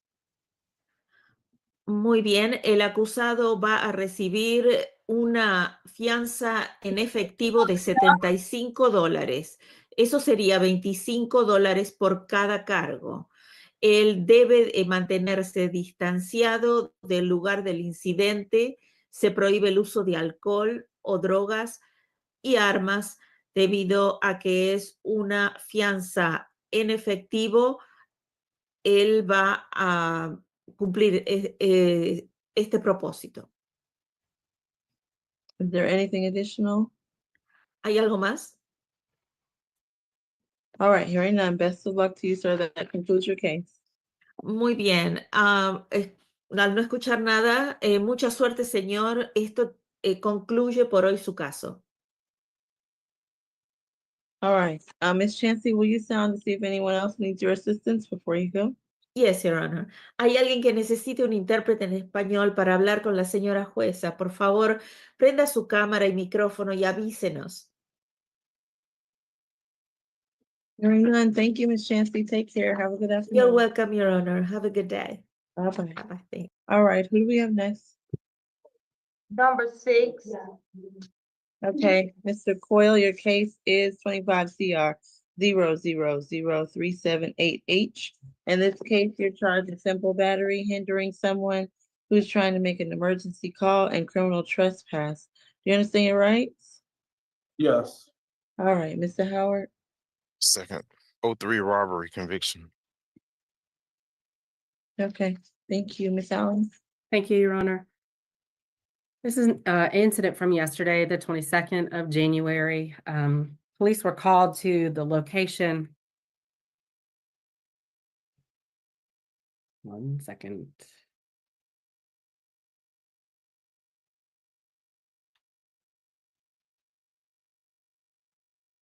Let me pull that up. So the backstory here, Your Honor, is that police have been to the location multiple times on the same day. This last time was about 2:30 in the afternoon. The police documents note that they'd been there at 6 a.m. and at 8 a.m. The defendant had been told to leave and not to return. This is a South Fulton case, Your Honor. So on scene the third time, police met with the victim, who is the wife, separated, estranged wife of the defendant.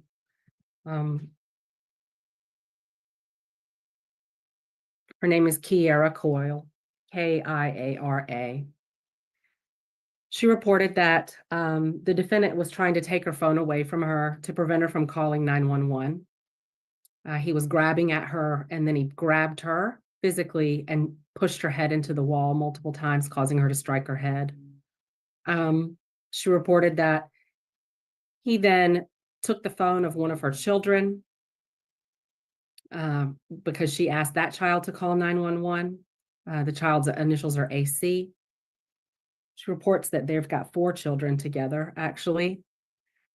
The defendant took the child's phone, and the mom, the victim, reports that she ran to the defendant's car to try to use his phone to call for help, at which point he then got into his vehicle and threatened her, saying that he was going to drive off and drag her behind him. All children were present, Your Honor. There were no obvious visible injuries to the victim at this time. We spoke to the victim, Mrs. Coyle, and I think she's joined us on the Zoom. She reports that they are estranged in the process of getting a divorce and that her boyfriend was present. The defendant showed up unannounced, and she reports that he actually punched her in the face.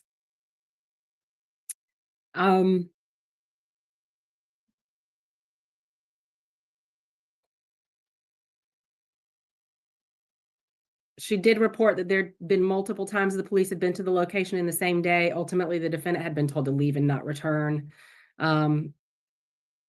He had taken some of his belongings and in the process damaged some of hers. When he did return to the residence, this is when he assaulted her. He grabbed her by the neck as well, she reports. We'd asked for a $3,000 SOB through pretrial, Your Honor. He does have that conviction, but it is from 2003.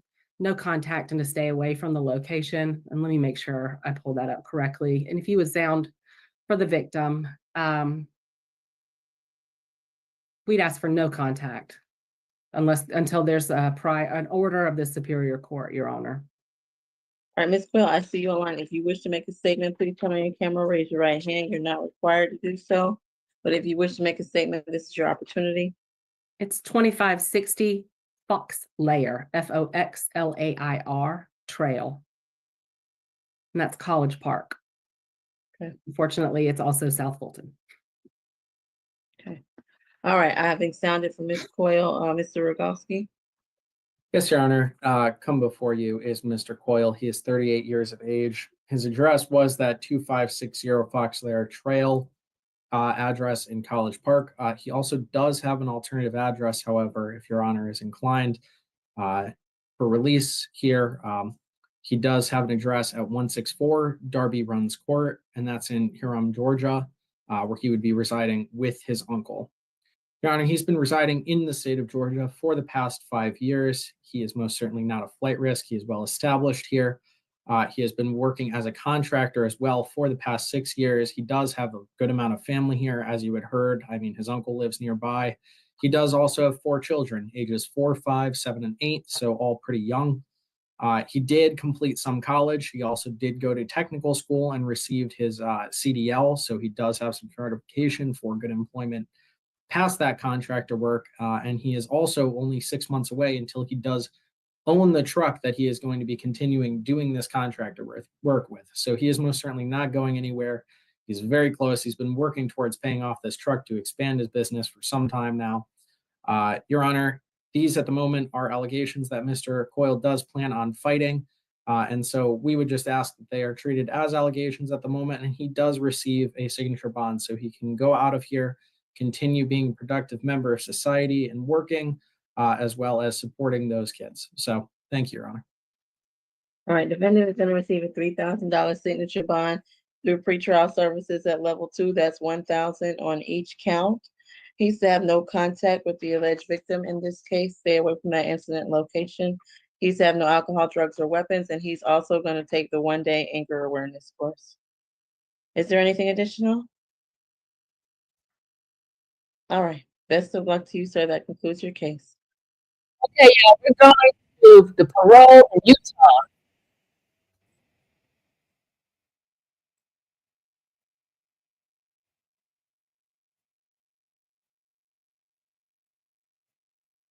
I'd like to quickly talk about, you have 2 new disciplinaries. The first was October 3rd, 2024. I think it said there was unauthorized use of phones. What happened during this incident? My dad's currently on his deathbed.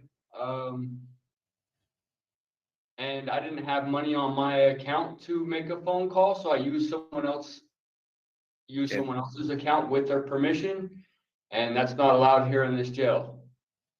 He was in, I'm aware of that. Yeah, he was in the Ogden Regional Hospital or the Huntsman Cancer Institute. Yeah, I reviewed the written submissions that you submitted prior to the most recent hearing, discussing your father's health concerns, etc. Just so you know, I'm aware of that and don't want to cut you off, but do want to talk about the issues that led to this current hearing. So if I'm understanding correctly, you did not have money on your books. You wanted to speak with your father. Therefore, you used another inmate's account to make that phone call, correct? Yes. Okay, the next write-up, November 2nd, 2024. This was the write-up that led to today's hearing.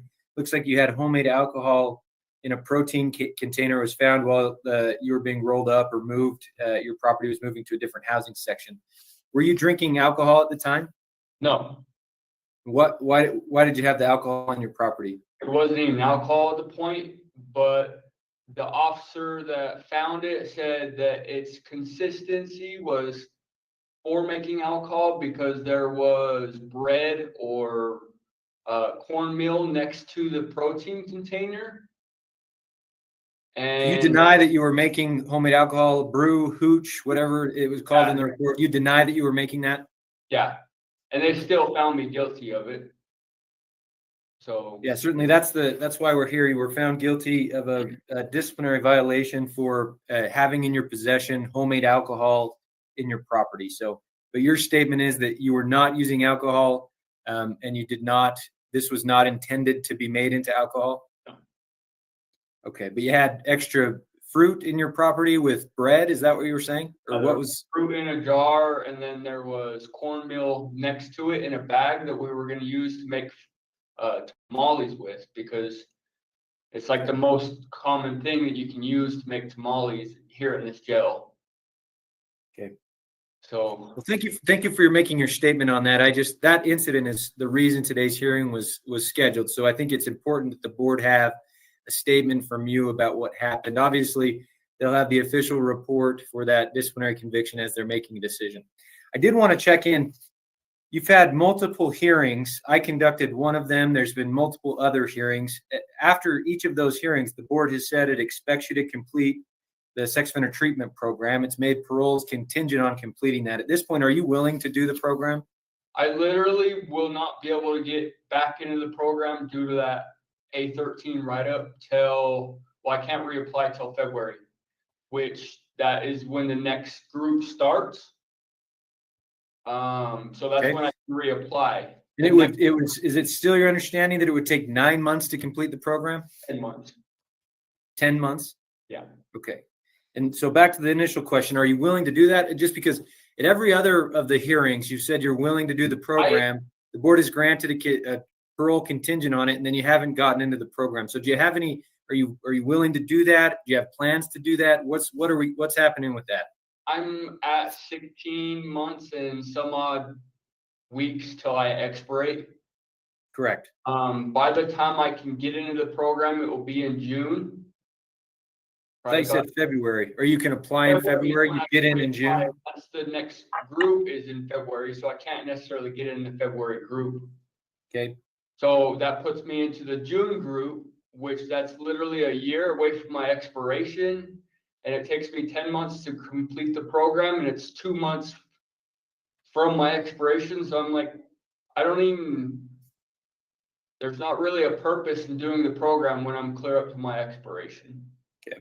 So the only reason you would do the program is to get a benefit of early release. You don't feel like you could benefit at all from the program? Not really. I did the BRT in Beaver County Jail before I came to this jail. And it's literally the same program.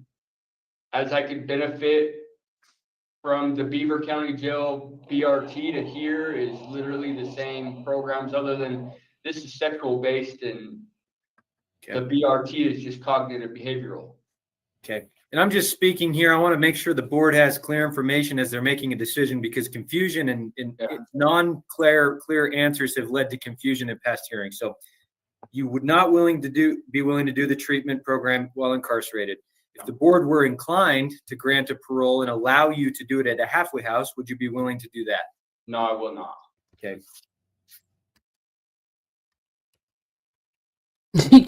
Okay.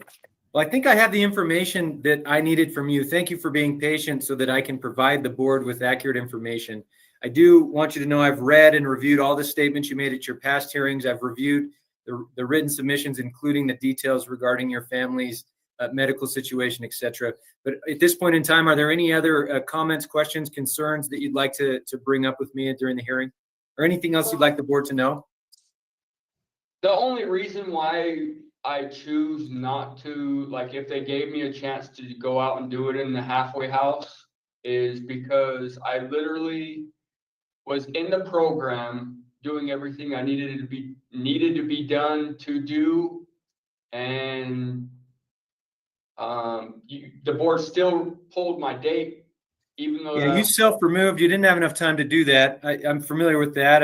Unfortunately, you self-removed, which prevented you from the board adjusting that to give you enough time to do that.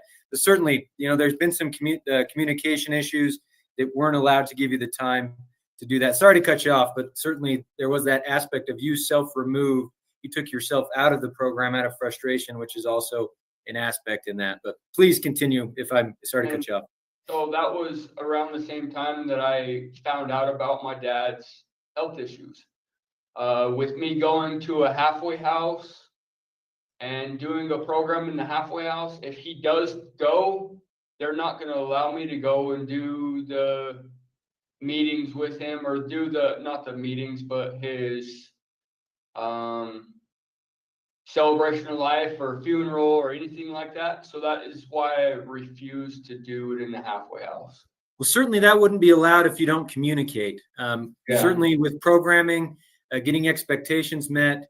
If you're great, on supervision, you have to communicate with people to get things approved. So if that communication was not there, that obviously could not be approved. But I'll note your comments for the board. We have about a minute left in our scheduled hearing. Is there anything else you'd like the board to know? No. Okay. Just the only reason why I won't do it at the halfway house is I won't be able to go out of state to do the celebration of life for my father. So I'm just kind of like, let it take its toll. Whatever happens, happens. I have 16 months to expirate, I just. Okay.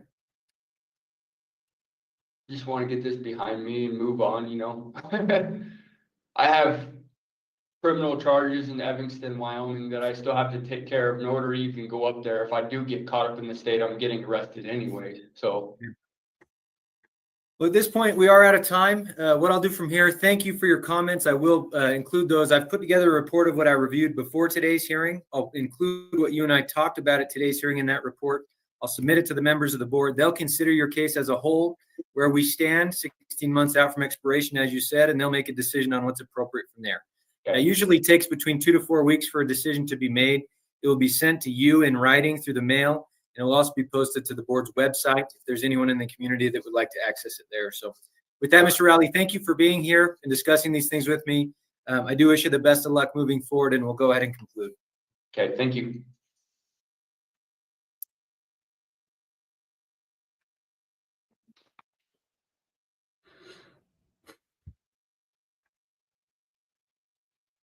All right, y'all.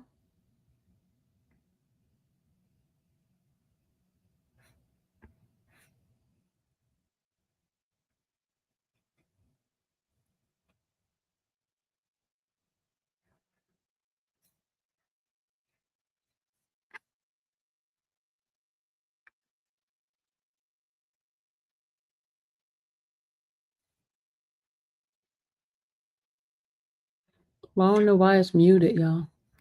Let's see why it's muted.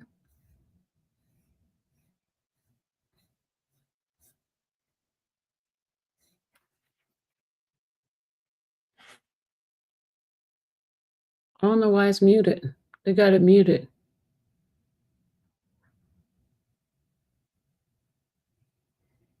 He must be on the phone.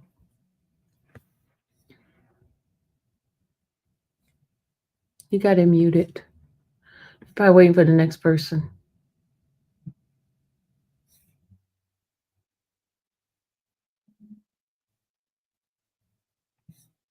He's still stuck in there.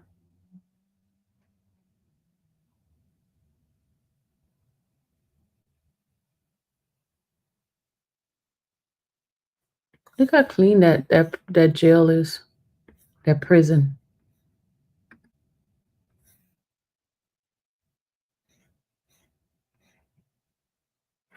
You like cursing in here, don't you, Rachel?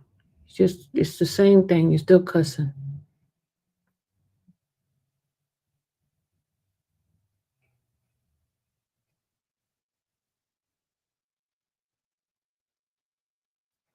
Okay, why we don't hear him?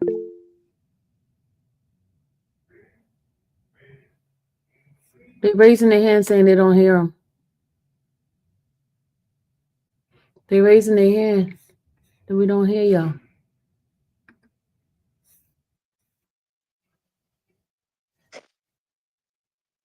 On record. Now this is an original hearing for Stephen Wold, number 228366. Is that you, sir? Yes, sir. My name's Scott Manning. I'm a hearing officer with the Utah Board of Pardons and Parole, and I'll be conducting today's hearing. I am going to be taking testimony from you. Mr. Wold, if you'd raise your right hand, I'll swear you in. Do you swear that the testimony you provide today will be truthful and accurate? Yes, I do. Thank you. I do want to recognize victim of record Brooke Taggart, who we have here with us today. Thank you for being here, Brooke. I'll be receiving testimony from Brooke here in just a few minutes, and I'll let you know when we are ready for that. Mr. Wold, did you receive at least 7 days written notice of today's hearing, along with your blue disclosure packet? Yes, I did. So that disclosure packet contains the information that the board will be considering as they make a decision in your case. Part of the purpose of today's hearing is to allow you to point out any errors or inaccuracies with that information.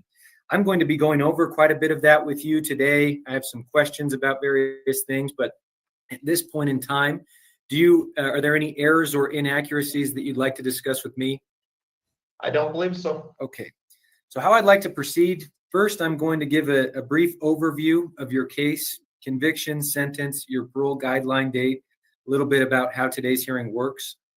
Second, we'll review the case in which you were committed to prison, the facts of what happened in that case. Third, we will have the victim impact statement. You will be able to respond to that statement if you'd like to after it's made. From there, I have some questions that I've prepared for you about what you've been doing since you arrived at the facility, your plans looking forward, etc. And then at the end of the hearing, I will give you, Mr. Wold, the final word, and you can state anything else you'd like to on the record. Does that sound okay to you? Yes, sir. Your commitment offense is aggravated sexual abuse of a child. First-degree felony. You're serving a sentence of between 15 years and up to life in prison. Based on my calculations, the minimum 15-year sentence will pass on November 27th of 2032. Your parole guideline, as established by the Utah Sentencing Commission based on this conviction, calls for 192 months incarceration. That guideline or recommended release date would lead to you being released on November 27th of 2033. The board is not bound by the guidelines in these cases. They act as a guideline or a starting point in the analysis. After today's hearing, the board will consider all relevant factors in this case to determine the appropriateness of a release, and if so, the timing, conditions, and contingencies of any such release. The factors that they will consider include the nature of your offenses, your criminal history, victim input and impact, your rehabilitative progress, etc. The case in which you're committed to prison is case 151402839. Originally, charges were filed in this case related to two separate victims. I believe a jury found you guilty of the charge related to one of those victims, but not guilty related to the charges involving a second victim. I note this, that there was a pre-sentence report that we received. The official summary in that pre-sentence report included behavior regarding both of these individuals. I believe at the objection of defense, an amended pre-sentence report was submitted, which includes only the behavior involving the victim of record in that conviction. I just note that we have both in our file and that the board has access to. As to the conviction, the abuse was reported in August of 2015. At that time, the victim was 15 years old and you were 26. The abuse in this case occurred in 2010 when the victim was 10 years old and you were 21 years old. Wow. You were the victim's uncle. The victim and her younger brother were dropped off to be watched by you at your residence. While sitting on the couch watching TV, you sat the victim on your lap and covered you and the victim with a blanket. You then put your hands into the victim's pants and underwear, making skin-to-skin contact. The report says you, quote, felt and pet the victim's vagina during this incident. Yeah, this is like at the time of the pre-sentence report, you did not admit guilt. You said you were planning to appeal. In the board packet that you submitted to us, I've reviewed your written submission in the fall of 2010. I was babysitting my niece and nephew. I put a blanket over my niece while she was sitting on my lap. I reached my hand inside of her underwear and rubbed her vagina with my fingers. Is that summary accurate as to what happened in the case? Yes, sir. Would you like to make any further comments about the events or the abuse that occurred in this case? No, sir. Wow. And what led to you engaging in this behavior? I made stupid choices. I had an addiction to pornography and I didn't seek help. I let my addictions grow, and it led me to act out sexually in a manner I'm ashamed of. Wow, y'all. This is crazy. This is crazy. Based on my review of the file, no restitution was requested or ordered. Based on your date of sentencing, the Board of Pardons does retain jurisdiction, I believe, to make restitution orders upon a request that's made and the proof the process is followed. Would you be willing to pay any restitution that is ordered in this case? Yes, sir. Okay. This time we'll move forward with the victim impact statement. Brooke, are you ready at this time to provide your statement? Yes. So you don't need to turn on your camera, but if you'd raise your right hand and just let me know when it's raised, I'll swear you in. Yeah, don't put her face on. It is raised. Do you swear that the testimony you provide today will be truthful and accurate? Oh, y'all. Yes. Thank you. And just so you know, thank you for attending today's hearing. The docket in the case noted that various statements were made at sentencing, but we've not been provided with that information. So thank you for being here and providing a statement. I'll take notes of what you say today. I may listen to today's hearing tomorrow to make sure the board members have a summary of that. But Brooke, you may proceed when you're ready. Thank you. I am speaking to you today as the victim of child sex abuse, the crime which was perpetrated by my uncle, Stephen Wolf. This is incredibly difficult for me to put into words and speak about these terrible events that I've had to endure because of Stephen. While this may be difficult to discuss and relive, it is even more important that Stephen does not receive parole and instead carries out his sentence in custody. I'm not saying this out of hatred or revenge. My only hope is that justice continues to be served and Stephen's actions are met with the gravity that they deserve. I'm deeply concerned about Stephen being released at this time due to his risk to the community. I know that there are more victims of Stephen out there besides my sister and myself. There will be more victims if he is released. Oh, it's two of them. Stephen will go back to his wife, who is an elementary school teacher, and will go back to his favorite hangout spots, which include children's arcades. Wow. Well, Stephen may seem like a model prisoner on paper, and he may only be in custody on his first offense. Don't let the actions of a convicted felon sway your judgment as to who he really is. A pedophile who will reoffend if given the opportunity. Wow. There is a reason Stephen agreed to serve the maximum 15-year sentence of his actions, because he would rather hide behind the whole truth, a truth that he has yet to confess to. Stephen may tell you that he is a changed man, that he has found Jesus, and he claims to have repented for his actions. He can pray all day, but you can't pray pedophilia away. Wow. I trust that the parole board will take my words into consideration along with all other evidence as you make this critical decision. My greatest hope is to believe in the justice system is working to protect victims like me.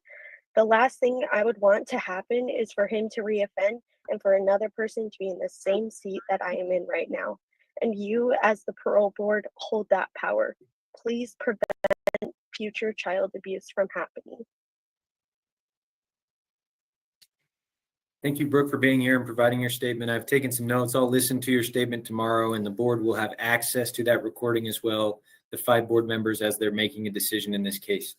Mr. Wold, would you like to provide a brief response? Yes, I would. I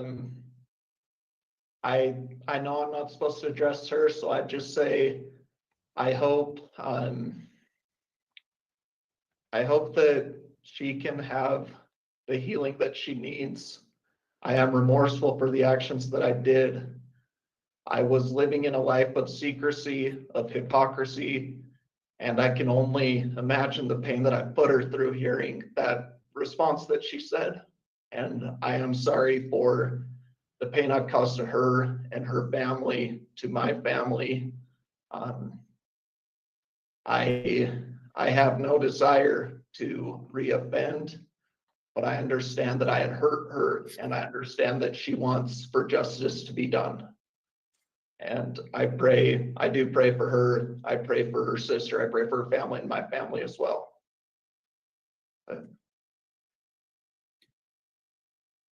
Well, I will note your comments as well in my report for the board. I note, as far as your history, you have no past criminal convictions outside of this case. Is that correct? There was one class C misdemeanor from the BYU Police Department. That was dismissed. Is that correct? That's correct, sir. But that's all. And you've never been supervised in the community. Is that correct? That's correct. And you've reported you've never used abused drugs or alcohol in your past. Is that accurate? That's accurate.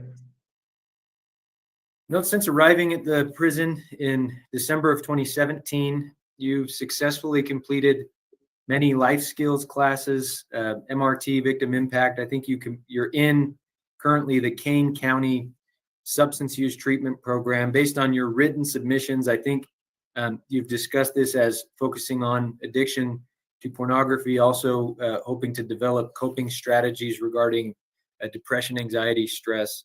The reports from the prison, the Utah Department of Corrections say you're progressing in that program. But what have you learned in the classes or programs that you've taken? So I guess the biggest thing that I've learned is that addiction thrives in secrecy. That was one of the biggest things that I've learned to me, and that I need to be able to recognize my warning signs and my triggers. I need to have a good support group and to lean on them, to ask for help, and to share when I'm struggling, to share when I'm having successes, just open communication with my loved ones. And I'm blessed with a good support group. And so what I've learned is I do have addictions. I do need to work on them and be aware of them. And I need to be honest with my parole officer, with my wife, with my parents, of things when they are going wrong that I need help. And I've learned some coping strategies for when I get anxious, for when I get depressed, for when I'm lonely or feel just feeling down. And I've learned that the higher power, which for me is God, is essential in my growth and in my spiritual well-being. I wonder why I do note you've not taken any sex offense treatment specifically at this time. Documents in the file discuss you reaching out to that program, attempting to get into the program. The documents state, I think you were placed on the tracking list. It was explained generally this original hearing is to have an initial appearance on the case. After the hearing, generally the board will set expectations for treatment moving forward. Right, they'll make considerations as far as timing regarding the legal minimum sentence, the maximum sentence. The guidelines will be used in the timing of that. After today's hearing, I think there will be some direction on that at the board.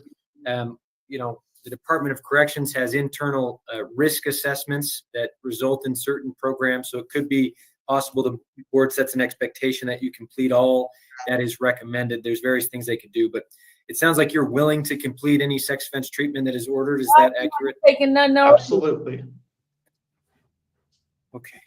And like I said, we have not received a thorough, full sex offense risk assessment at this time. I believe really the minimum sentence that you're serving, the timing of things is probably the reason for that. We did receive a original hearing risk assessment that's based on demographic factors of your age, history, offense type. There's various non-changing factors that result in risk assessments. We have that. But generally, there's more thorough, detailed assessments involving specific evaluators, discussing things personally with you, etc. It's possible that the board would order at a future time a sex offense assessment to get further input about treatment and what's appropriate in your case. It's also, like I said, I think it's possible the board could just make a decision on those things with what we have. But just wanted that information out there. And it sounds like you'd be willing to comply and participate in such an assessment. Is that accurate? Yes, sir. Okay.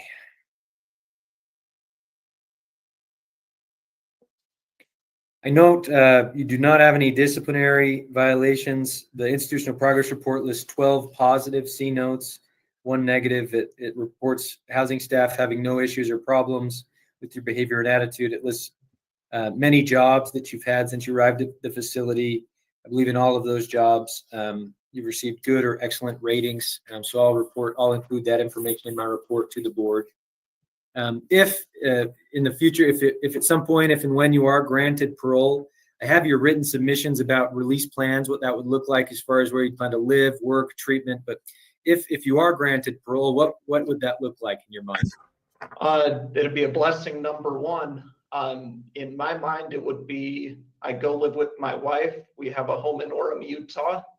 I'd go live with her. I would try to get work back at Thrive Nursery, which is where I worked for the 2 previous years up until my incarceration as a CDL driver. And my boss has already told me he'd accept me back, Ryan McCann.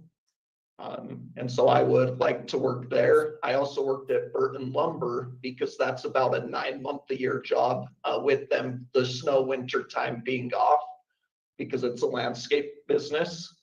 I would work for Burton Lumber in Linden, that's right next to my home. And I left them in good standing there. They were good to me. I was good to them as an employee. So I'd be working as a CDL driver again.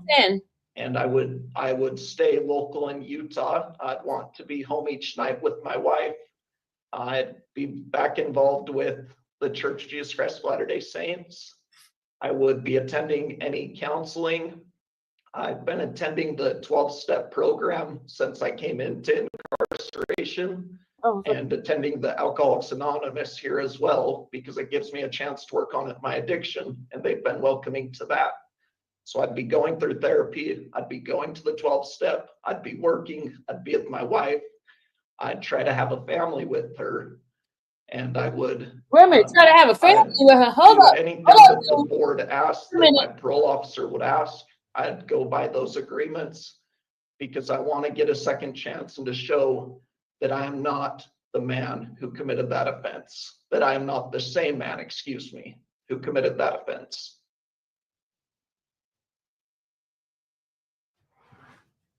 I do note I reviewed various letters of support from family members, your parents, wife, aunts, friends. I've put together a summary of those things, and the board will consider those as they're making a decision. I do note if and when you are granted parole, it will likely include, almost certainly, it will include Group A sex offender conditions.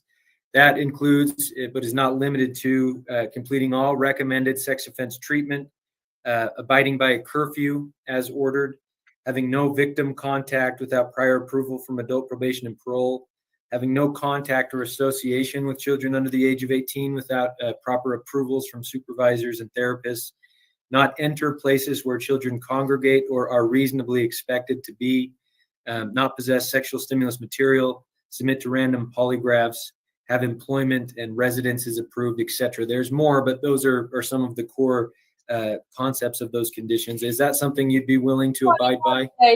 100%. He was 21. And how's your mental health currently? It's good. It's difficult being down in a county jail to not have my visits, my in-person visits with my wife, my parents, and other loved ones. That part's difficult, but we have a good ward. The program's a good thing here, and my mental health is doing well. Okay. Well, those are the questions that I have for you. What else would you like the Board of Pardons to know? I'd just like them to know that my addiction thrived because of the secrecy. That's where my addiction led to pornography and then led to me acting out sexually to harm my niece.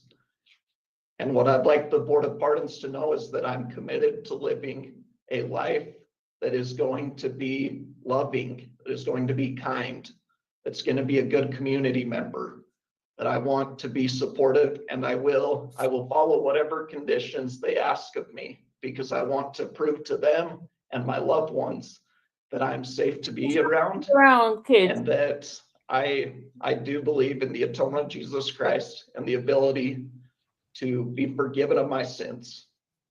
That's what I want them to know.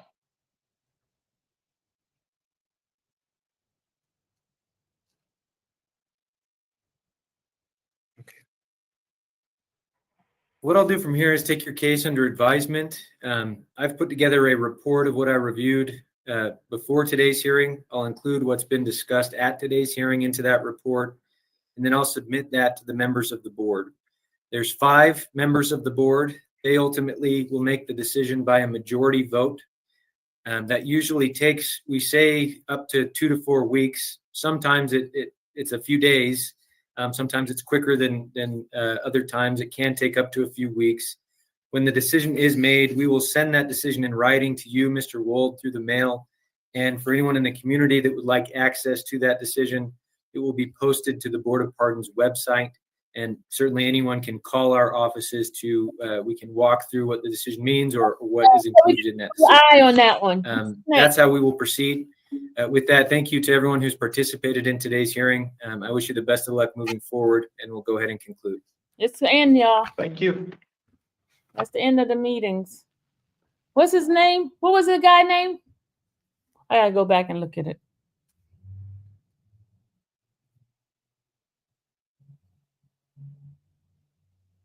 Oh, there's another one. Oh, they didn't finish. There's another meeting. Sorry.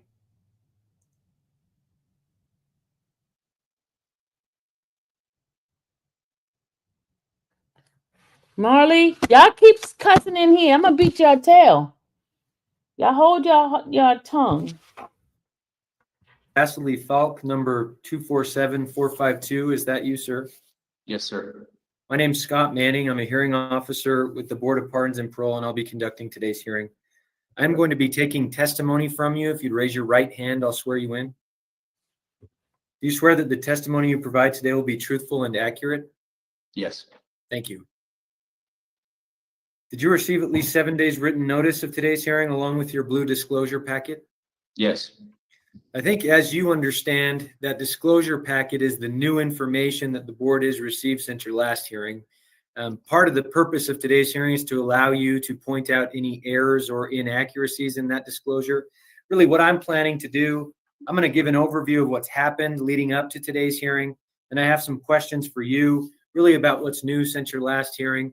Then at the end of the hearing, I'll give you the final word and you can state anything else you'd like to. But at this time, are there any errors or inaccuracies with the disclosure you'd like to talk about with me?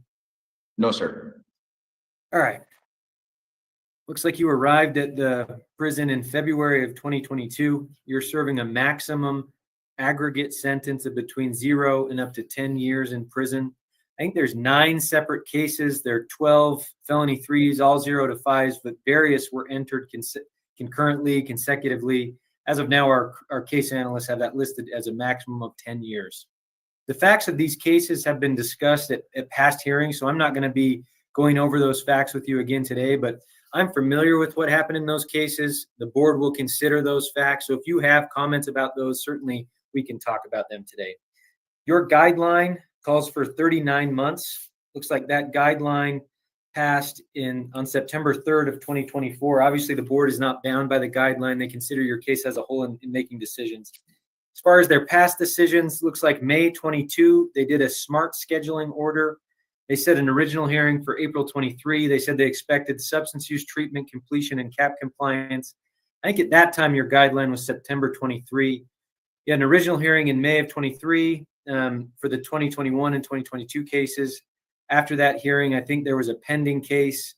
Then you had a rehearing, original hearing, November 9th, 23 for that case that was pending.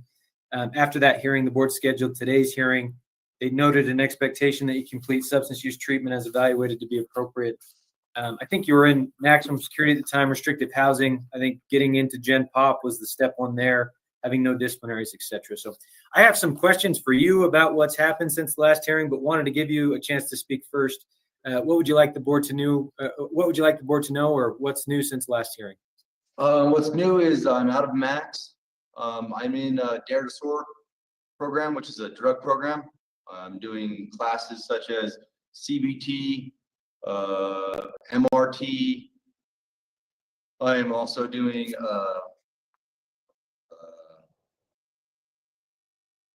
I'm just a bunch of classes. Sorry, I forgot the name of the class, but it's okay. I'm also in welding. I'm doing carpentry. yeah, just, I've really opened up my, the doors to succeed this time. Okay. Yeah, I know. I think you started Garfield in October 24, CBISU, MRT, and then is that the construction class? You're doing welding and carpentering as part of that construction class? No, those are just separate. Those are separate. So the classes that I take are Dare to Soar is the main program, and then there's a CBT, which is cognitive behavioral thinking. Then there's MRT. I don't know what that stands for. Moral reconnaissance therapy, I think. Yeah. I'm in that, and then there's there's just a couple other classes. I keep forgetting the names of them, but that's okay. During the Dare to Soar program, there's other classes in them that this kind of you progress over time with it. And my understanding is it's a 6 to 12 months IOP. Is that right? Do you have any idea as far as have you talked potential completion dates? Yeah, so I should complete in April 16th. Okay. And I think on my board packet it did say participation. And so I'm just letting you know that. I don't know if it matters. As far as their expectation, certainly they may have used different wording, and after today's hearing, really the board will consider everything as a whole and decide. They may require you to complete the program. They certainly don't have to do that. They have discretion in doing that, but I'll note that just to make sure that that's accurate. I did.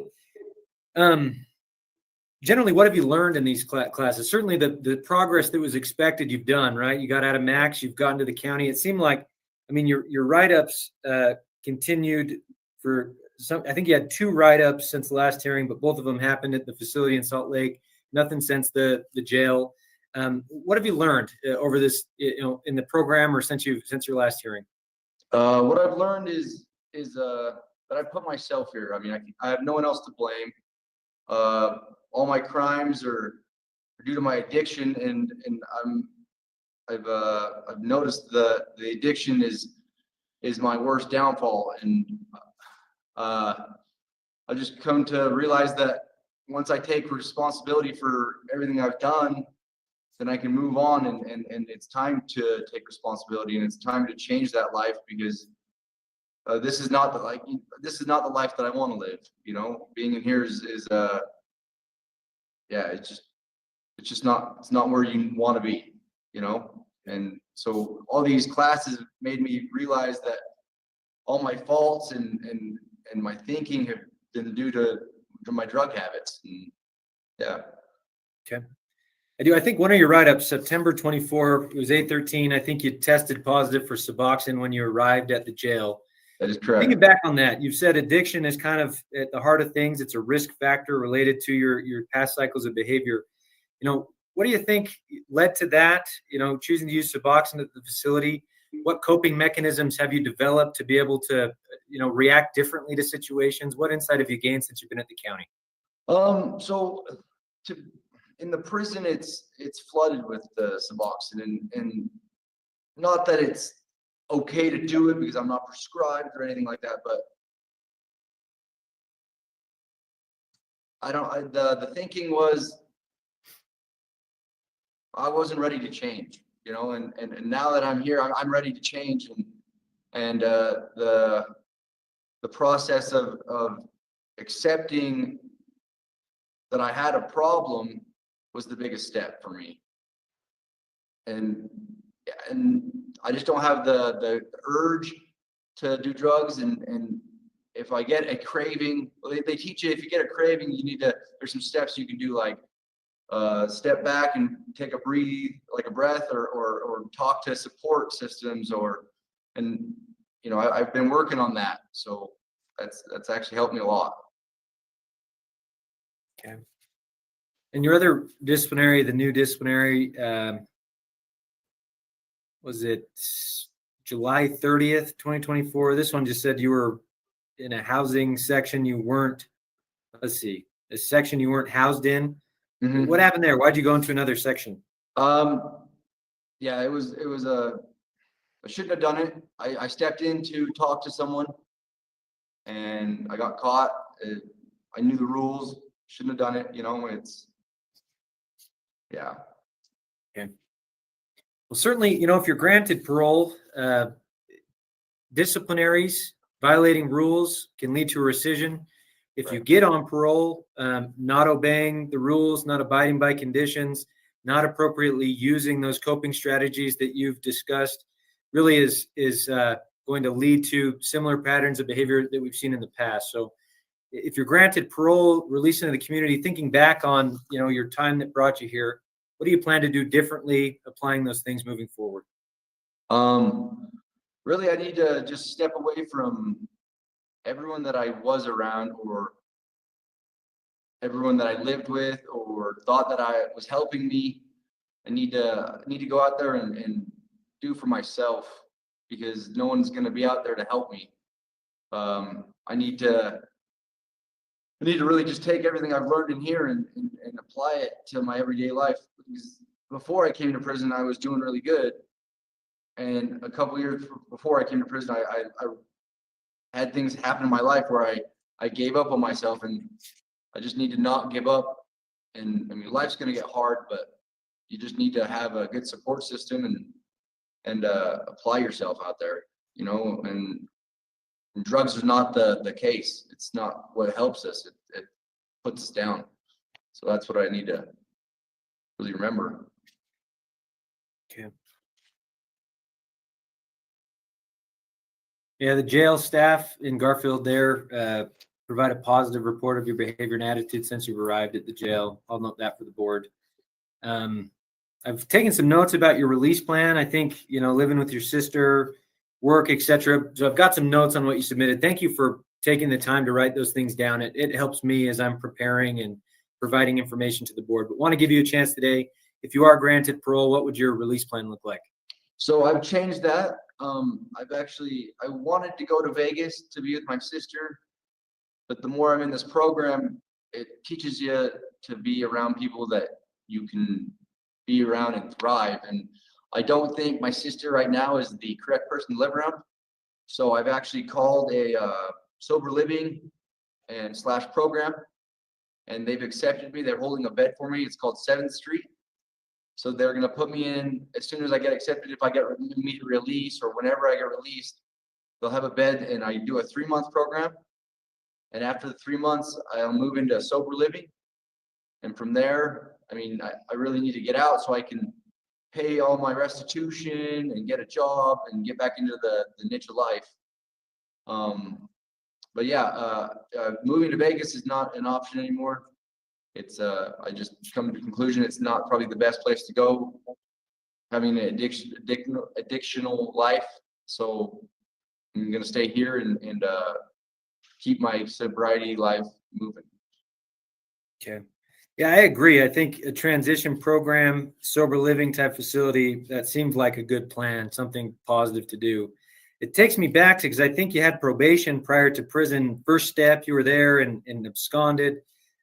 Certainly, I think in our minds, having that program is the ideal. Once you get there, you realize sometimes things aren't perfect and there's challenges that arise. Thinking back on the programs that didn't work on probation, how can you approach things differently so you can have a positive outcome?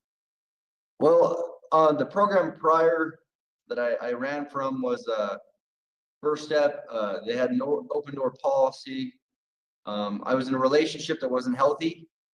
And so that relationship made me want to run. And, I'm not in that relationship anymore. So I don't have an excuse to run, or I don't have a reason to not continue my sobriety. I'm going to surround myself with clean and healthy people. So that's my biggest key. Okay. As far as work, temp agency, try to work to get something more stable, but take kind of what's available to you up front. Is that still the plan? Yeah, I'm gonna whatever's available, but I really am stepping into excavation. I did that for many years before prison, and so I'm good at it, and I know there's always work for that. So I'll start from the bottom wherever I need to, and work my way up and pay all my fines and restitutions, and Okay. And are you still active STG? I am. I think if you're granted parole, it'll include gang conditions. Obviously, not associate with known gang members, have in your possession gang-related material, be in places where gang members associate, or et cetera. Are you willing to abide by those conditions? I am. If I can speak on that, so being in prison, it's I've joined a gang, but it's a prison gang. Really, it's everything in here happens in here, and when I'm out there, I'm gonna apply myself to myself and really stay away from anyone that would cause me to come back. So if I need to stay away from the gang to better myself, then I'm 100% into that, you know? Okay. I'll note your comments for the board in that regard as well. I think you also provided some written thoughts on that I've put into a report at this point. Those are the questions that I have for you. What else would you like the Board of Pardons to know? That I've accepted that all my crimes was due to myself, and I'm ready to change. And I apologize to everyone that I've ever hurt, and I hope I can be released soon.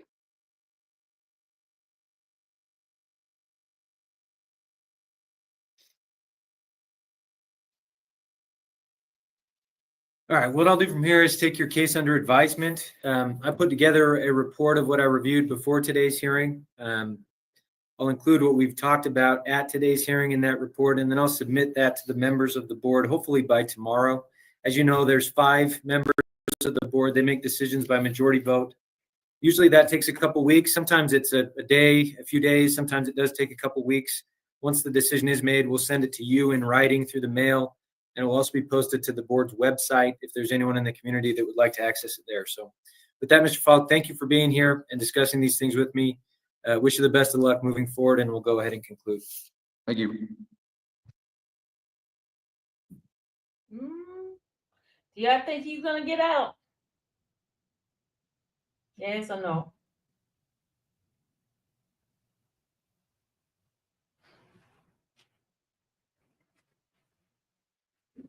Yes or no? Do y'all think he's getting out? I think he is.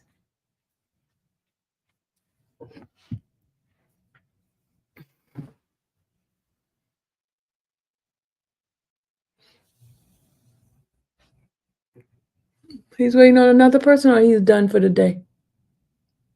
Is he frozen? Is he moving or frozen? Oh, he's done for the day, y'all. Oh, no, he's not. He's not done for the day.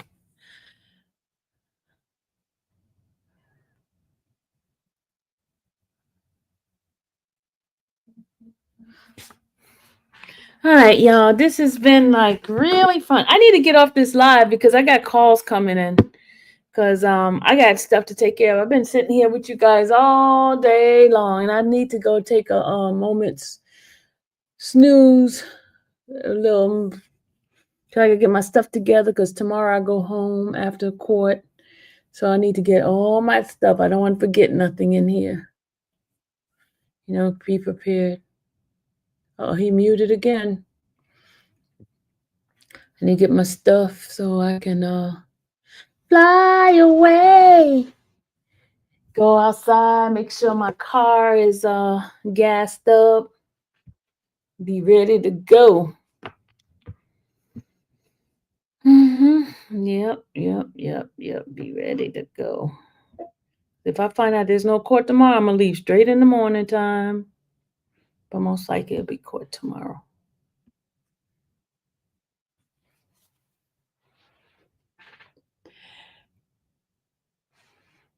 Let's see if we get one more person in here, and then I'm out. I gotta take this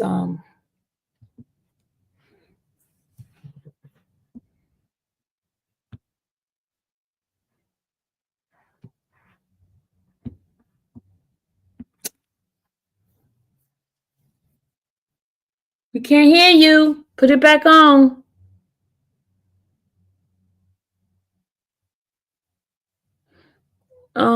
You make it home. One fill up. Yeah, one fill up. I'll make it home. Yeah, one fill up. I'll make it home. Just gas up, and then I go straight on home. One fill up. Yep.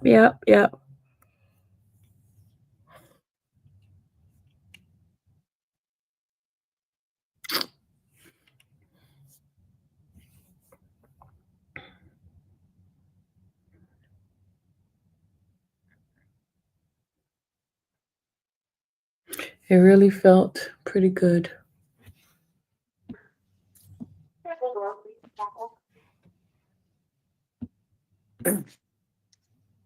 This is an original hearing for Jace Crook, number 242772. Is that you, sir? Yes, sir. My name's Scott Manning. I'm a hearing officer with the Utah Board of Pardons and Parole, and I'll be conducting today's hearing. I am going to be taking testimony from you today. If you'd raise your right hand, I'll swear you in. Do you swear that the testimony you provide today will be truthful and accurate? Yes. Thank you. I do want to recognize victim of record, Sadie Jones, who we have here with us in the hearing. She will be providing testimony in just a few minutes. Thank you for being here, Sadie. I'll let you know when we're ready for that statement. Sadie's. Okay, thank you. Mr. Crook, did you receive your at least 7 days written notice of today's hearing along with your blue disclosure packet? Yes, I did. Okay. I do want to note that today, just this morning, the Board of Pardons and Parole received from the Department of Corrections a sex offender treatment program discharge summary dated January 9th of 2025. It was prepared by Mr. Jared Hill. Based on what I'm seeing in our records, we sent a copy of that to you just today, recently. Did you receive that? I received it yesterday, yes. Oh, you received it yesterday. I didn't get it till this morning, so you got it yesterday. So you have the right to receive and review that document with sufficient time. We say a week to be prepared to talk about it. If you'd like to, we can postpone today's hearing to give you further time to review it. Or if you're willing to waive further disclosure, we can proceed today. How would you like to waive disclosure? Okay. And part of the purpose, so that blue disclosure packet, along with the sex offender treatment program discharge summary, that's the information that the board will be considering as they make a decision in your case. I'm planning to go over much of that information with you. So basically, to give a rundown, what I'm going to do is start by giving an overview of your case. So your conviction, sentence, your guideline date. We'll talk about how today's hearing works. After that, I plan to review the case in which you were committed to prison. We'll briefly talk about what happened in that case. From there, we'll have the victim impact statement, and you will be able to respond to that statement if you'd like to. After that, I have some questions for you about what you've been doing in the facility, your plans moving forward. And then at the end of the hearing, I'll give you the final word and you can state anything else you'd like to. But part of the purpose of today's hearing is to allow you to point out any errors or inaccuracies with that blue disclosure packet that we sent to you. At this time, are there any errors that you'd like to discuss with me? No. Okay. Your commitment offense is rape, felony 2. Ooh. You're serving a sentence of between 1 and up to 15 years in prison. That's it? As of now, that sentence will expire on February 4th of 2035. So that is the maximum amount of time that the board retains jurisdiction over your case. Your parole guideline calls for 64 months. That is established by the Utah Sentencing Commission based on your conviction, your criminal history, a few factors that go into that. That's a recommended release date. According to that guideline, you would be released on June 4th of 2025. The board is not bound by that guideline. After today's hearing, they will consider your case as a whole with all relevant mitigating and aggravating factors to decide if a release is appropriate, and if so, the timing, conditions, contingencies of any such release. I do note that in February of 2022, the board did what's referred to as a SMART scheduling order. At that time, they scheduled today's hearing. They asked for a sex offender treatment program memo. They noted an expectation that you complete all available and recommended sex offender treatment and substance abuse treatment as well. Excuse me. He's eligible in 2025. And it looks like in January of January 21st, 2025, so 2 days ago, the board recognized an earned time credit because you did complete the sex offender treatment program. So that brings us to today. The case we need to talk about is case 191100614. In the pre-sentence report, it contains the official summary of that case. It says in February of 2019, the victim reported that you had raped her in July of 2018. At that time, you were 22 years old and the victim was 14 years old. The pre-sentence report summary of the case says that your girlfriend was in the shower and you entered the victim's room. You touched the victim's side and took off her clothes. You then took off your clothes and told the victim not to tell anyone. The report says you raped the victim and then left the room. The pre-sentence report says another incident occurred while you were camping as well. The pre-sentence report seems to describes these two incidents as vaginal intercourse. The report says the victim's mother confronted you about this and you admitted to having sex with the victim, quote, but stated it was not rape. I've reviewed your pre-sentence report statement as well as your statement that you provided in the Board of Pardons packet to us, but is that summary that I just provided for you, is that accurate as to what happened in the case?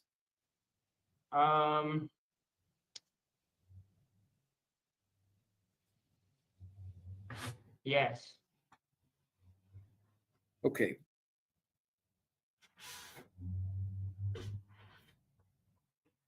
And what led to you engaging in this behavior at this time?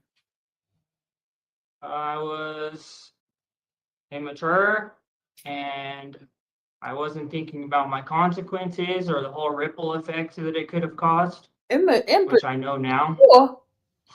What? That's your excuse? How do you mean? What do you mean by ripple effect or the consequences? Can you expand on that any further? Well, like the whole impact it had on my victim, on Sadie, and her family, and also what it did to me and where I've been, how I've been incarcerated for 5 years, the impact it's had on my family from the choice and the decision that I made, the trauma that I could have caused. No, that you caused, not could have, caused. Okay. So 5 years plus 4, she's 19 now.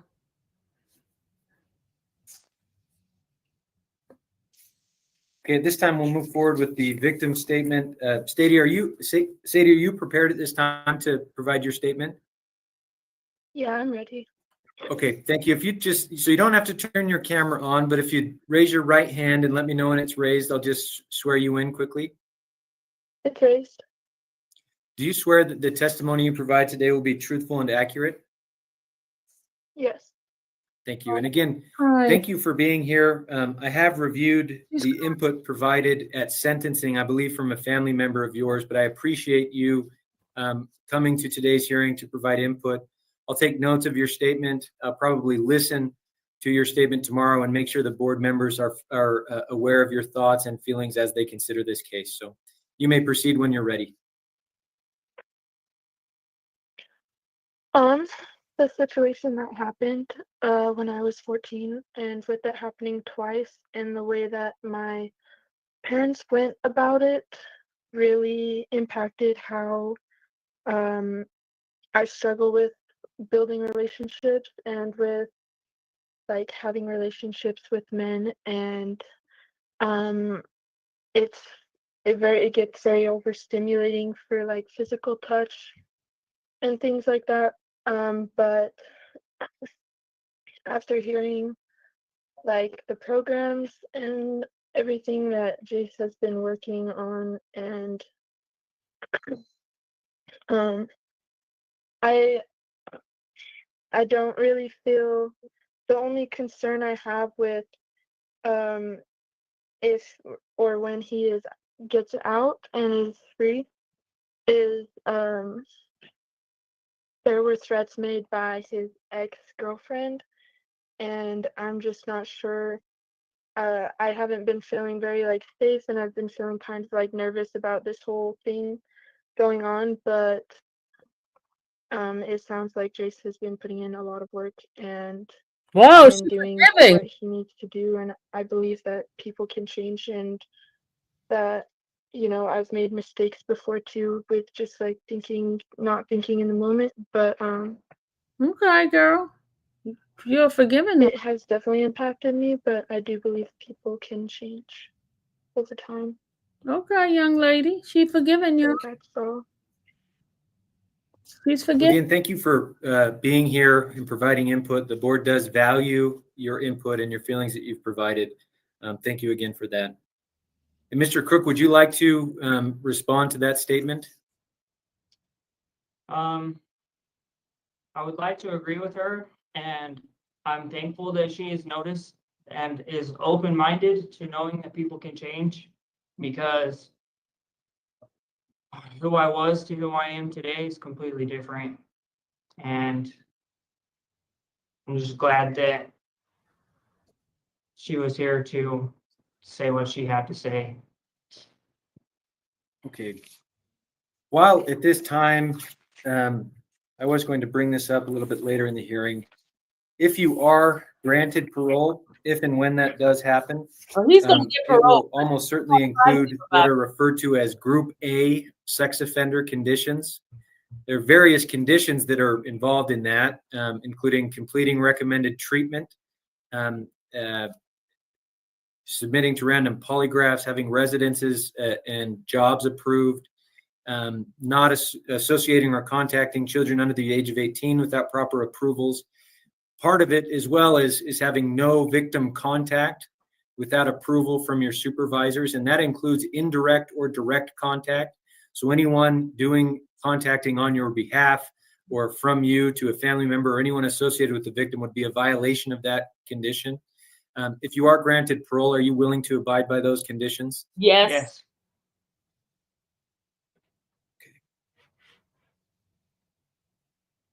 Yeah, he gonna get out, y'all. All right, so since arriving at the facility, looks like March 2021, you've successfully completed impact of crime, anger management, and the sex offender treatment program. What have you learned in those programs and classes? Anger management, I learned how to manage my anger in a healthy way, to stop and think about, you know, the consequences, and instead of just acting out and not thinking about like the after effects, I really sit and I do not think it's something worth it if I were to act on it. And impact of crime has made me realize the whole impact and ripple effect that you can have on somebody's life by making a split decision without thinking about the after effects of that as well. And then pre-SOTP taught me to be accountable for my actions and to not use minimizations or anything like that when it comes to talking about your situation and your case. And CORE has taught me a lot more about how to respond to high-risk situations and what to do if you're found in one, how to respond to people in a positive way, how to recognize people's movements and their body tone, their body language, about like stopping and thinking before you act on something. Also to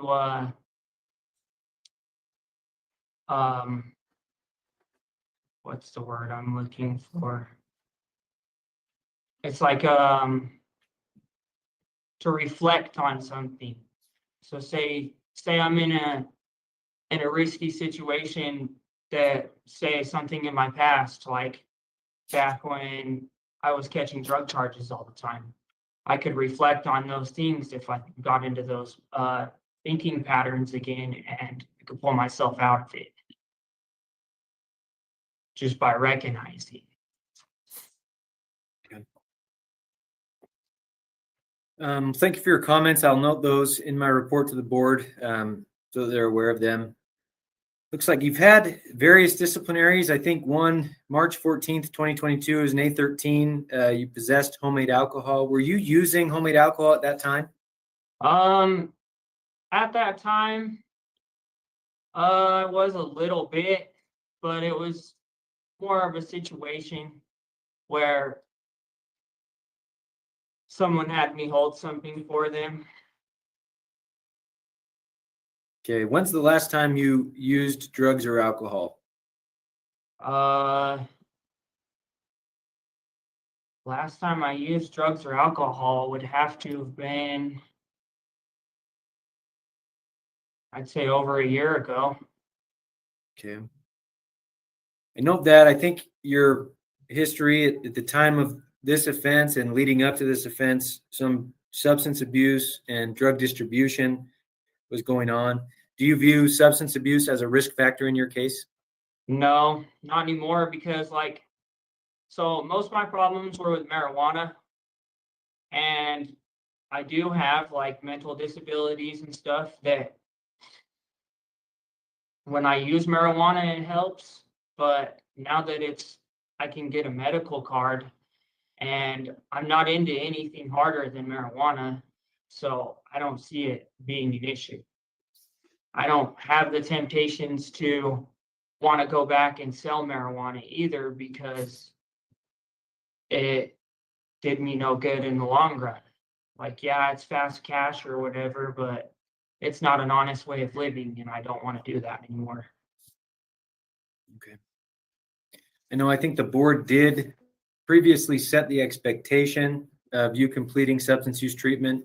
After today's hearing, they could make an order and require you to complete that. They could also allow you to do any recommended treatment in the community.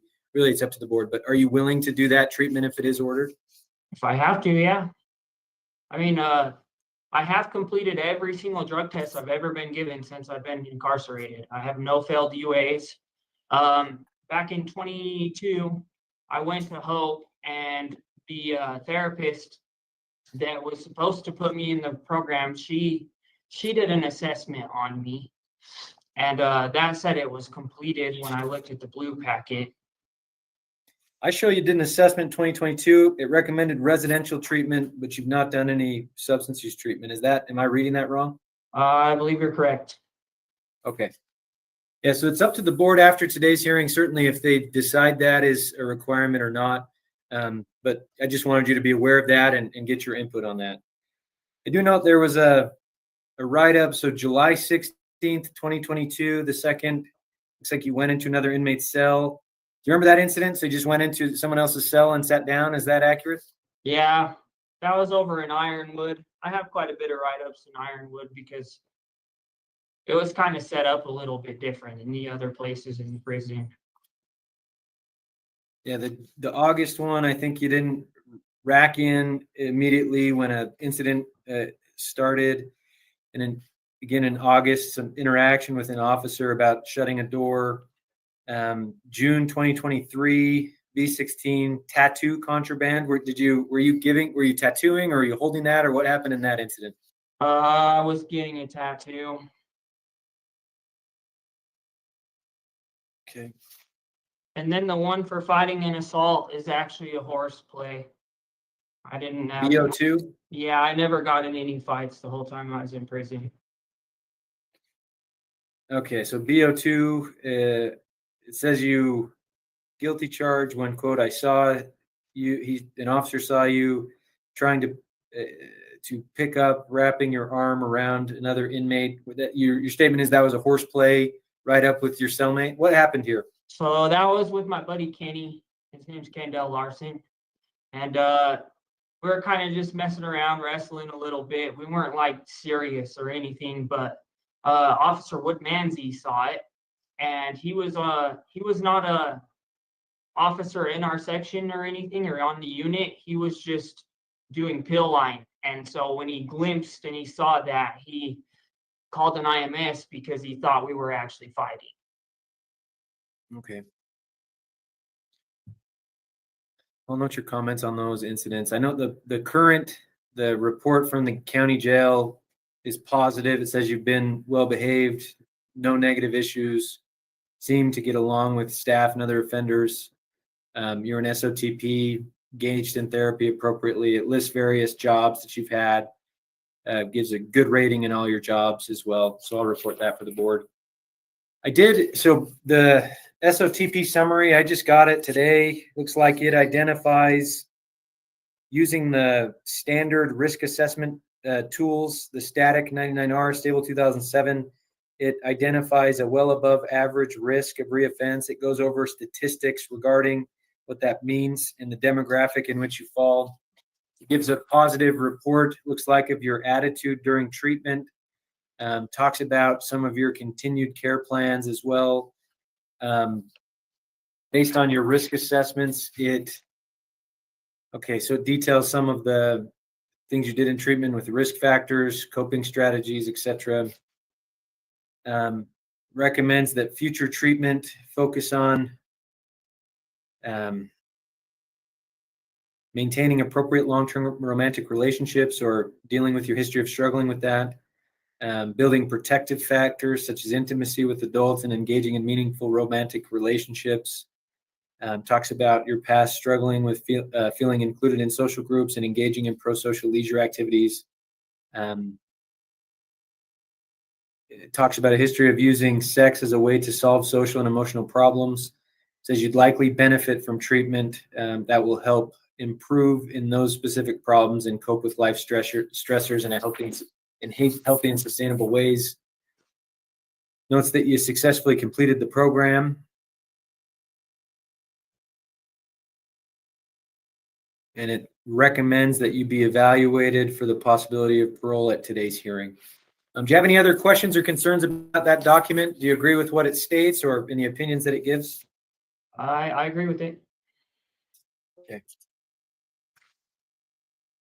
So I've reviewed your written submissions about your release plan, have some notes about where you plan to live and work, the treatment you'd like to do. Thank you for providing those before today's hearing. It helps me prepare. I want to give you a chance today. If you're granted parole, what would your release plan look like? My release plan, my short term would be when I get a date to get my address verified and approved. And then also my work. So I work for my stepdad, tying rebar for the union. And I've been doing that before I ever even got incarcerated. So I do have a career doing that. And then just get in touch with my parole officer and all that.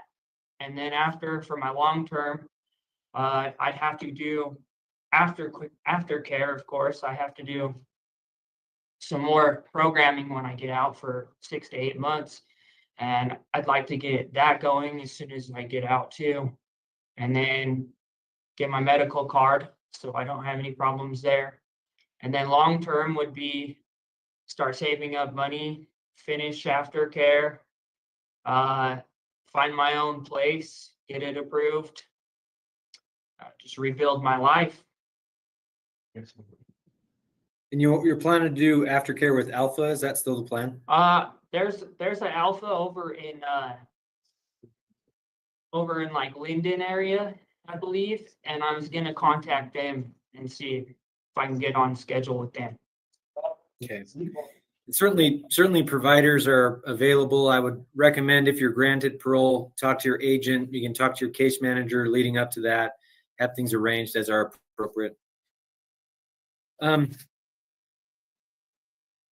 I've read some documents regarding mental health from the time of sentencing, the court order that led to the prison commitment. What are your diagnoses as you understand them? I was diagnosed with learning disability. Is like I'm a slow learner. I have problems catching on to things sometimes, especially math. I have ADHD, and I've been diagnosed with bipolar type 2. But ever since I've been incarcerated and I've been working on my mental health and my physical health, I pulled myself off of mental medications by working out.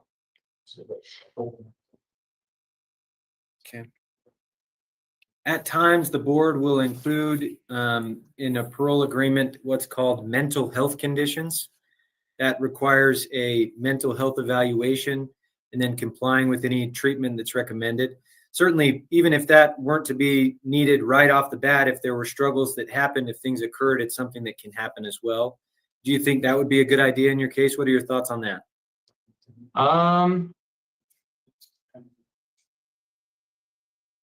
If that's what they want to do, I will comply with that. What are your thoughts on it? Do you think having mental health treatment, meeting with someone in therapy, I know obviously the board makes the decision on what you'll have to do, but I'm interested in what you think. Would that be helpful to you?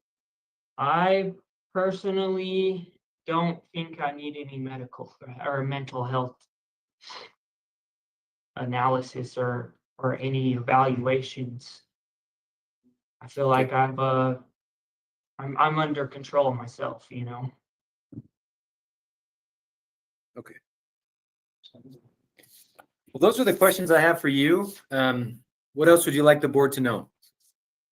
I would like the board to know that I take accountability for my actions, and I do feel bad for what I did, and I just wish I could move forward with my life.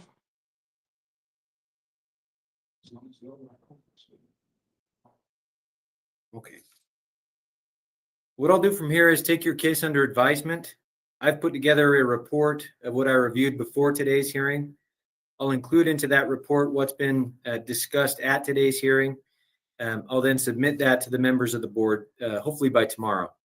There's 5 members of the board. They make decisions by majority vote. That usually takes, we say, up to 2 to 4 weeks, but sometimes the decision is made in a few days. Sometimes it does take a number of weeks. Once the decision is made, we'll send it to you, Mr. Crook, through the mail, and it will also be posted to the board's website if there's anyone in the community that would like to access it there. So that's how we'll proceed. And with that, thank you to everyone who's participated in today's hearing. I wish you the best of luck moving forward, and we'll go ahead and conclude. Thank you. Thank you.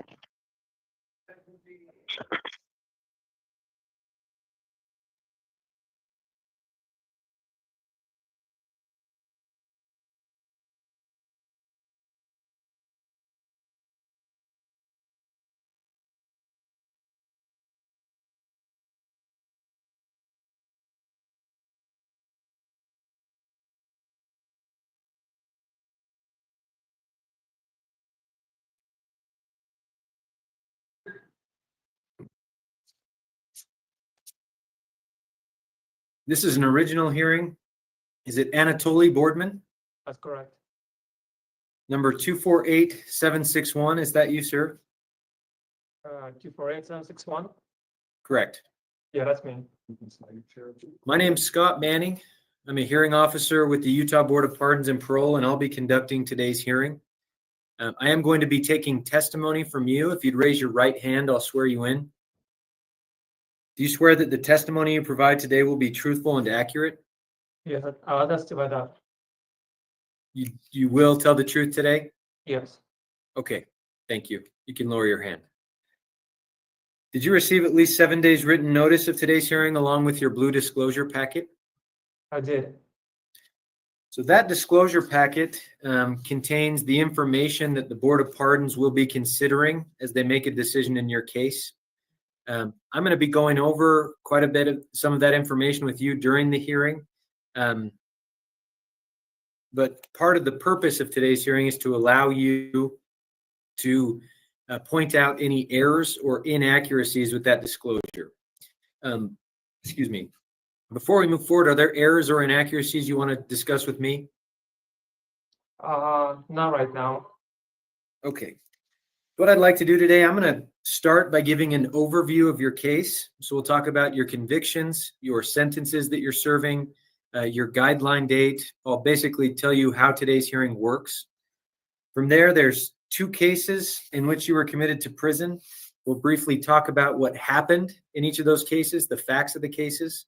From there, I have some questions for you about what brought us here today, what you've been doing since you arrived at the facility, and your plans moving forward.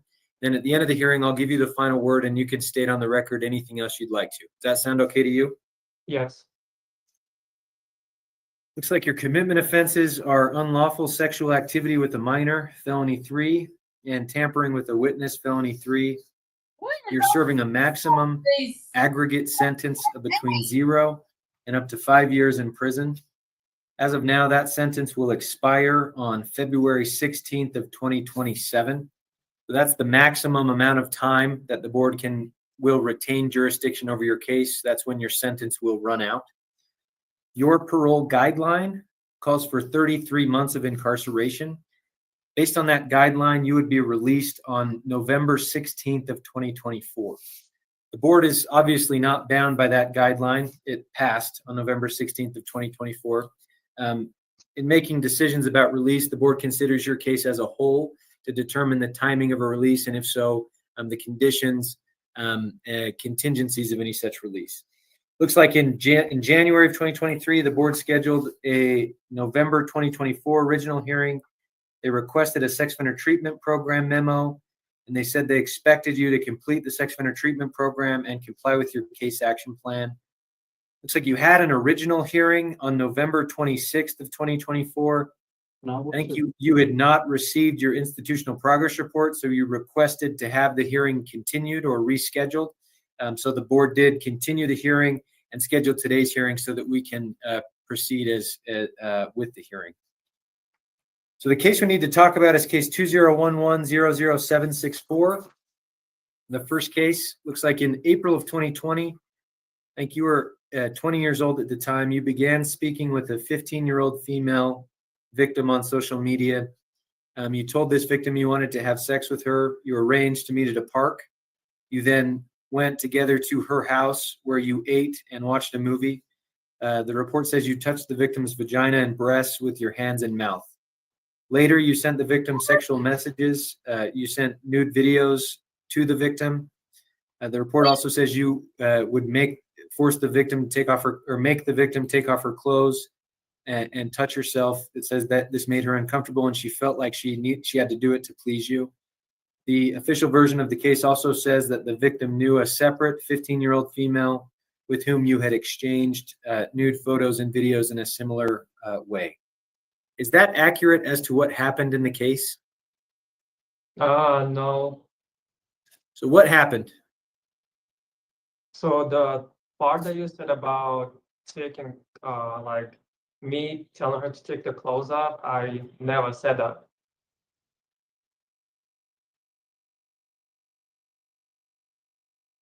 But you admit you met this 15-year-old female on social media, arranged to meet up with her and engaged in sexual activity with her. That's accurate? Yeah, that was accurate. Okay. And what led to you engaging in this behavior? Well, she asked me out and we started dating. So like boyfriend and girlfriend. Boy, really? You said she asked you out and you started dating. Is that what you said? Well, she sent me messages on social media and we just started talking, and then she asked me to be her boyfriend. And then after a while, like we started dating. And after that, that's what happened. Did you know she was 15 years old? At that time, I didn't. You did not? No. Did you suspect she was underage or 15 years old? Yeah, assumptions. Then why you date her, dummy? This dude's Okay, so having assumed or known, suspected that this individual was 15 years old, why did you pursue a sexual relationship with her? good question. What led to that? I don't remember. Like, I don't know. Have you gained any insight into that as far as what led to that behavior? What do you mean? So that's the reason we're here. That's a felony offense in Utah. You've been convicted of that. I'm trying to glean any insight into that. Do you regret doing that? Do you recognize that it's wrong? That's something that you should not do. Any insight at all about the case? Yeah, I regret. And since I've been down, I did programming, and I knew when I've been in prison, I've been thinking about it, and it was stupid of me doing it, and I was young at the time, so I was not. How old is he? Like thinking with my head straight, and yeah, I was 20, and I should thought better of that. He was 20. But I was dealing through a lot. I was homeless, and I was just going job to jobs, and yeah, I was not thinking at the time. He's slow, y'all. So earlier, you said the victim asked you out. The victim asked you to be her boyfriend. Really, the issue here is that you were 20 years old and this was a 15-year-old minor. So I just want to be very clear. You would agree that it is inappropriate for an adult to engage in sexual behavior in any way with a 15-year-old minor. Is that something you agree with? Yes, I agree to that. Okay. The next case is case 2011-00892. Looks like August of 2020. You sent, the report says, quote, suicidal messages to that victim, asking her to drop the charges. I think it says you sent a photo of yourself holding a knife to yourself at that time. Is that accurate as to what happened? Jesus. Yes. Lord have mercy. Walk me through your mindset with that, certainly reaching out to a victim in this regard. What led to you engaging in that behavior? Well, because I was dating a different girl at the time, and she went on vacation, and I told her about the situation, and she told me, like, can you ask her to drop the charges? And I listened to her, and that's what I said to this girl, to drop the charges. Oh my You're saying Lord. someone else told you to reach out and do this? Is that what, did I understand that correctly? Yeah, somebody told me, like, He can you ask this was person to 20 drop the then. He's charges? older now. That's what I did. Tanya. Natalia. But you were the one who did that, right? So walk me through your actions. What have you learned about, obviously that's a violation of reaching out in that way to the victim. That's another felony conviction for tampering with a witness. What insight do you have about what led to you engaging in that behavior? Any insight about coping strategies to change that? Have you gained any insight into that? Well, I'm thinking about it. At the time, I didn't know what is tampering with a witness means. And now, I deal with tampering the witness, and you're not allowed to, like, go to a victim and ask them to drop the charges when you're doing a crime. So now I understand very clear. He didn't understand it then? Never gonna do that again. Dude. Okay. Looks like you were placed on probation in these cases in November of 2020. I think your conditions included standard conditions, substance abuse related conditions, maintain employment, and group A sex offender conditions, which obviously include doing recommended sex offense treatment, no contact with any victims, no contact or association with children under the age of 18. Looks like you were unsuccessful in sex offender treatment about a year into it. I think the report I reviewed says there was, due to your attitude in treatment, you did not get back into another program. I think a private program you were supposed to get into. I think the reports discussed at times working on and off, but having kind of struggling to maintain that. I think probation was restarted in January 2022, and the judge ordered that you complete the treatment program. And I think you had the violations for going to Wendover. There were speeding tickets there, and then officers found pornography. Had been viewing pornography on your phone. Oh my. And I think you had messages, something about dating an individual with siblings in the home under the age of 18. I think those are the violations that led to prison. Is that accurate? Yeah, that's accurate. Dude. Okay. And I think you were attempted theft of services, misdemeanor B conviction from October 2021.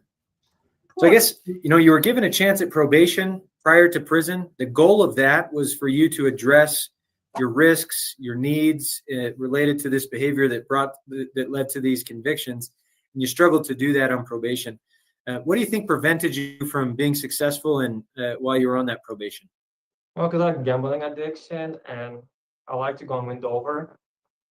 And like when I had a job, I usually get a paycheck, and instead, I was homeless too, and then instead saving money for apartment or keeping a apartment, Yeah, I he just go to Wendover and I gamble. It's like just pass the time.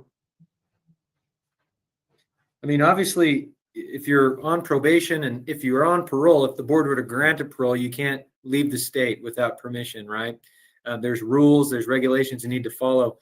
What insight do you have into that? I mean, are you at a point now that you're willing to comply with those things, or what do you think needs to be different if you're granted parole so that you can be compliant and successful? Yeah, if I will grant parole, I will comply with our regulation and our rules 100%. And if I wanted to go to Wendover, or if I want to do something, I would communicate with my parole officer.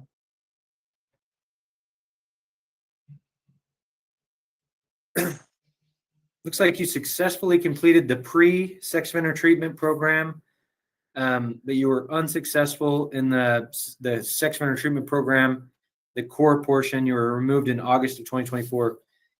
What happened in the program? In pre-program, I got kicked out once because it's pretty hard for me to do like the program over here. And I restarted the pre, it took a year to finish the pre. I think I got kicked out on book 5. There's book six books on pre, and I kicked out on book 5. And then for like 30 days, and I restarted again in 2023. Yeah, I think I restarted 2023, and I finished in 2024.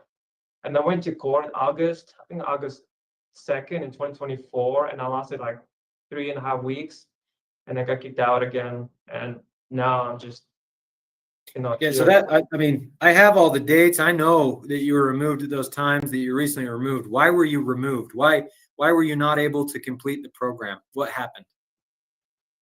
Because in Clayton County, I was in court, and I called somebody, you're a different caller, and they called me out I was racist, which is I wasn't, and that's the reason they kicked me out. And then they also called me out I was cheating, copying people assignments, and getting their examples, and I don't know, they're just being pretty strict over there. So yeah, they just, I don't know, they just kicked me out because they're hating me. Okay. We received, the Board of Pardons received a sex offender treatment program discharge summary. It's dated August 30th of 2024. It was prepared by Mr. Guy Finicum. Did you receive a copy of that document? I did. Okay. What are your thoughts about that document? No, they put me like they sent me a letter and then told me to write to Green if I want to do the core program. And I came here, and this jail has been like making me depressed, and I don't know, it's been different over here. So like I just don't know, like I think it would be better doing the program on the streets, like if I pay with my own money, and instead over here, because if I do over here, I'll be honest with you, I'll get kicked out and I probably like won't finish it the core. So like my best option would be doing like on the streets instead over here. Yeah, I read that in your written submission that you sent to us. The issue that I'm seeing with that is that you were given the opportunity to do it on the streets on probation multiple times, and you kind of ran into what seemed to be similar issues, right? You weren't able to progress due to your attitude in the program, not progressing appropriately. If the board were to allow you to complete the treatment in the community, what would be different? Why would you progress appropriately there?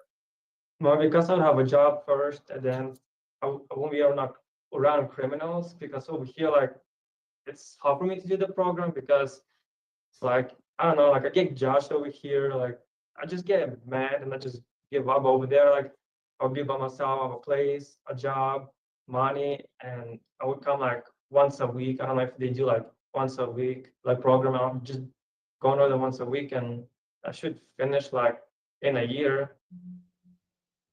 I mean, any programs take year and a half, but really the point of that is you have to progress, and it's not checking a box, going to a class. It's trying to address the issues that you have.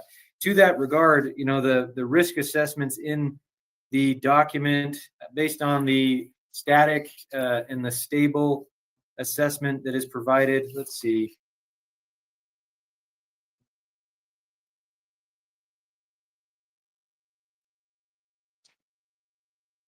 It provides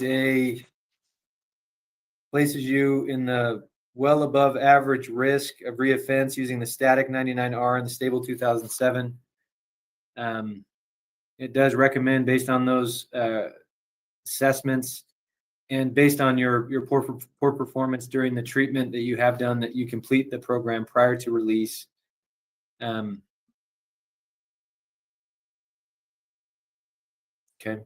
Any other thoughts about that document? Thoughts about the treatment, what you've learned?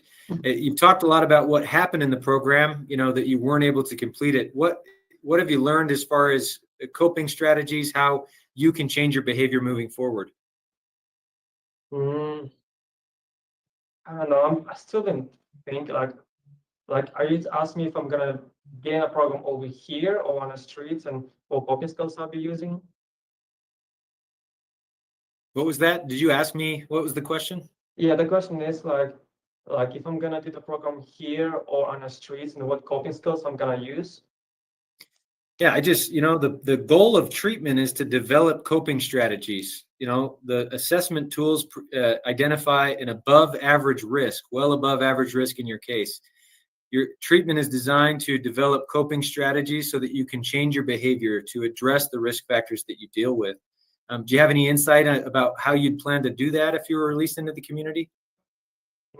My coping skill would be just go to the gym, listen to music, and I don't know, writing songs or like playing an instrument or just talk to because I have anger issues. Like then I'll just do like counseling, therapy on the streets. Like I don't know, just do all those things. Okay.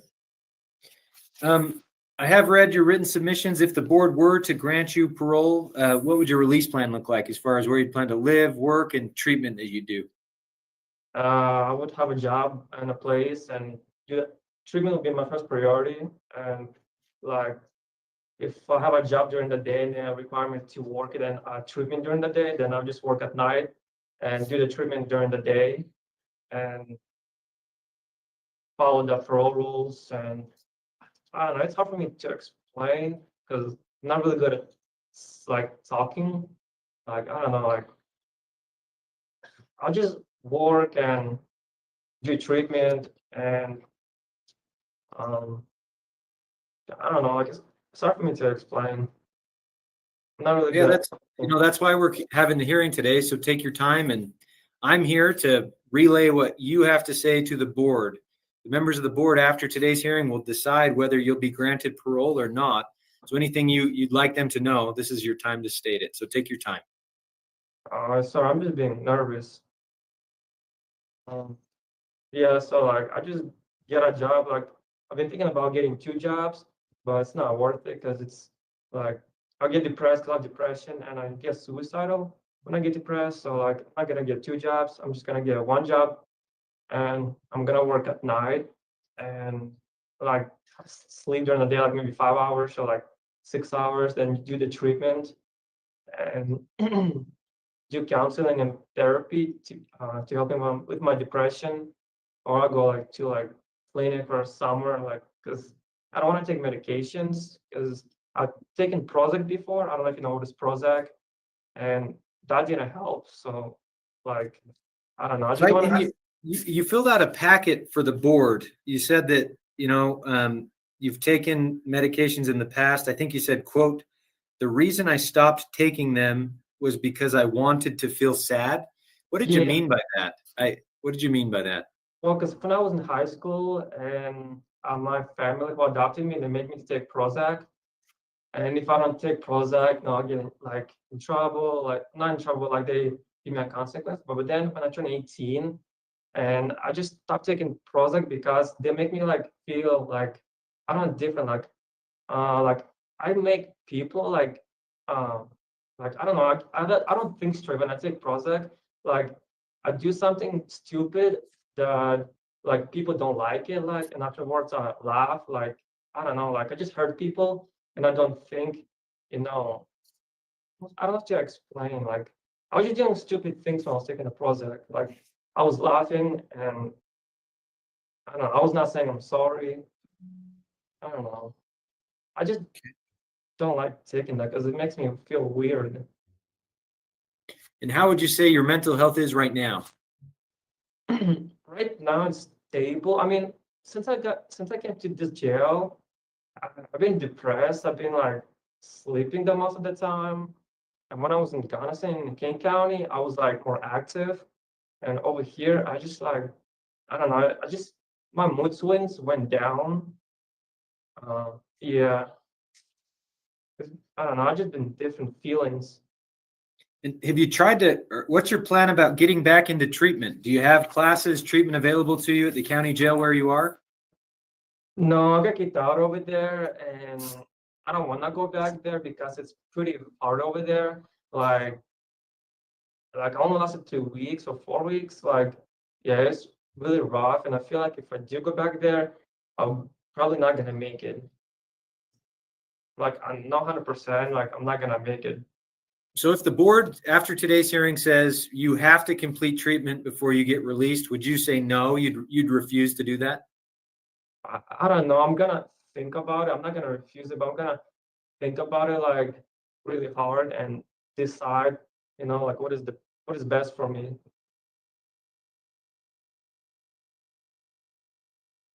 Okay.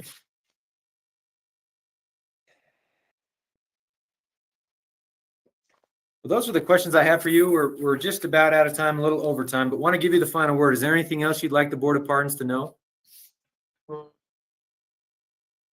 No. Okay. What I'll do from here is take your case under advisement.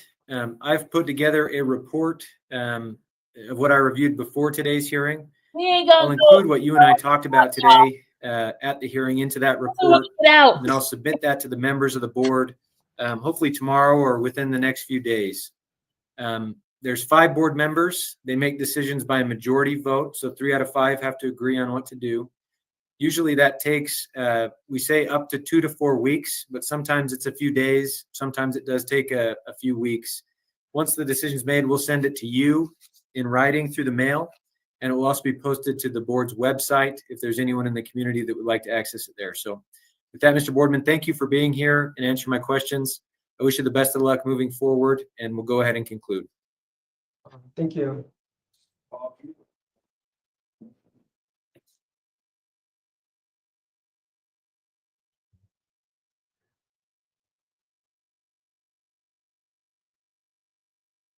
All right, y'all, I'm gonna end this because that's enough. All right, guys.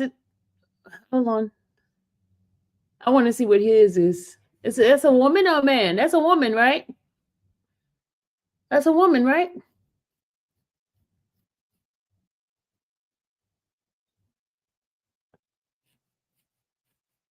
That's a woman? This is an original hearing for, is it Michelle Luke? Okay, so Yeah. Number 229816, is that you? Yes. My name's Scott Manning. I'm a hearing officer with the Utah Board of Pardons and Parole, and I'll be conducting today's hearing. I'm going to be taking testimony from you today. If you'd raise your right hand, I'll swear you in. Do you swear that the testimony you provide today will be truthful and accurate? Yes. Thank you.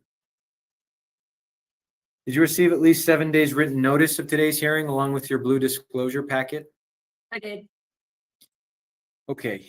Well, that disclosure packet contains the information that the board will be considering as they make a decision in your case. What I'm planning to do today is go over some of that information. So I'll give an overview of your sentence, your conviction, your guideline date, a little bit about how today's hearing works. From there, I think there's 3 cases in which you were committed to prison. We'll talk briefly about what happened in those cases. From there, I have some questions for you about what's brought us here, what you've been doing recently, your plans moving forward. Then at the end of the hearing, I'll give you the final word, and you can state anything else you'd like to on the record. But before we do that, part of the purpose of today's hearing is to allow you to point out any errors or inaccuracies with the disclosure that we sent to you. At this point in time, are there errors you'd like to discuss with me? Okay. Your commitment offenses are 3 counts of retail theft, felony 3. Looks like you're serving a maximum aggregate sentence of between 0 and up to 5 years in prison. As of now, that sentence will expire on November 16th of 2028. So that's the maximum amount of time the board has jurisdiction. That's when your sentence will end at this point in time. Your guideline calls for 14 months incarceration. Based on that recommended release date, you would be released on January 10th or you would have been released on January 10th, 2025. So that passed about 2 weeks ago. Obviously, the board is not bound by the guideline. After today's hearing, they'll consider all relevant factors in your case to decide what's appropriate as far as a release. I do note, I think you were granted 305 days of credit for time served prior to arriving at the prison, which has kind of led to the point where we're over guideline at this time. The first case we need to talk about is case 231501874. Looks like September 2023. You were stopped by police in a Walmart parking lot. I think you had taken some shoes from the store and they were in the car with you. I think you were seen on camera taking those from the store. Is that accurate as to what happened? Yeah. Second case, 2315-02312, November 2023. Looks like you took about $200 worth of items from a market. I think you put them in your bag and then left the store. Is that accurate as to what happened? Yeah. Next case, 2315-02173, September 24th, 2023. I think about $397 from Walmart. You took these items. I think you attempted to pay, card was declined, and then left with the items. Is that accurate? Yeah. Okay, I think in your written submissions you sent to us, you said really this behavior resulted from supporting your drug use and your addictions at the time. Do you have any other insight about what led to the behavior in these cases? I mean, I think that pretty much sums it up. And at the time, like, I knew that I shouldn't be doing it, but I was heavy in my addiction, so I really, wasn't really thinking, clearly. Okay. I guess, so I think there was a total, as far as I see, $416.27 of unpaid restitution at the time of sentencing to prison. That's been sent to the Office of State Debt Collection. Have you paid any further restitution on that? No. Are you willing to moving forward? Okay, I'd encourage you to do that. If you're granted parole, get a job, develop some income, making that a priority, certainly to pay back any damage that you've caused. I'd refer you to your agent or your case manager to talk about how you can reach out to the Office of State Debt Collection, set up some sort of payment plan if you'd like to, but I'd encourage you to make that a priority moving forward. Looks like, I think you terminated your first prison commitment in November 2019. After that, it seems like you kind of fell back into similar patterns of behavior, right? It was substance abuse, drug possession or use, and retail theft. Really, that is what your criminal history is, essentially, is possession, use of a controlled substance, and retail theft. I think you were given a chance at drug court before you arrived at the prison, but there's some reports about you saying you didn't want to be part of that, or you wouldn't participate in residential treatment programs. Walk me through what happened on probation. You were given some chances that weren't able to be successful. What do you think prevented you from doing that while you were on probation? At the time, I was really just frustrated because I had gotten in trouble for an association with somebody. It went out. It froze.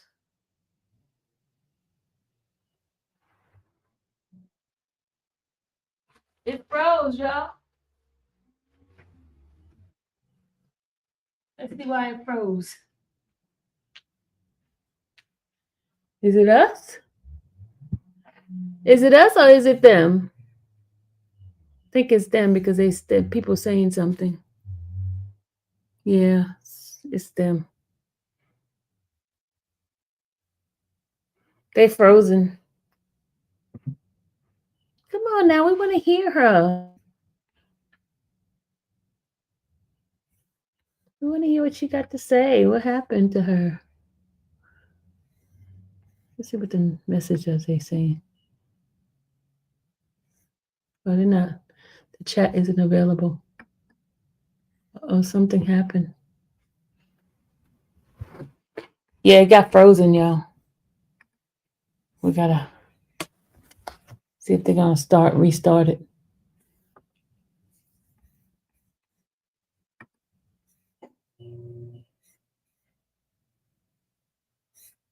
Everybody's leaving. Okay, I'm gonna stop it and then come back and see. Let's go out and then come back and see what happened.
Nothing's happening, y'all. It's still, nothing's there.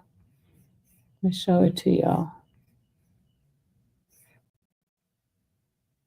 Everybody's joining, but there's nothing there. Okay, everybody left the meeting. They joined back in again. Nothing's happening, y'all. Let me show y'all. Okay, nothing's happening.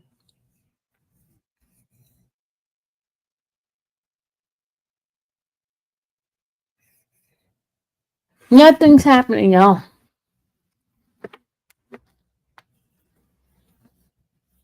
Well, that means the end of the day for us.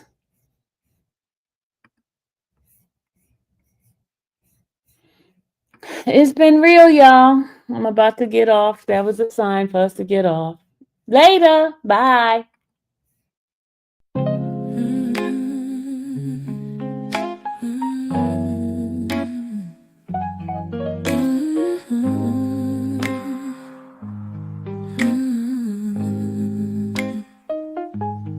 Thank you for watching the infamous Sylvia channel, where laughter and fun make up our panel. Together we build this digital spree. We appreciate you and our growing family. With mods by our side and chat flowing free in this online space. It's just you and me. We laugh until tears roll down like the rain.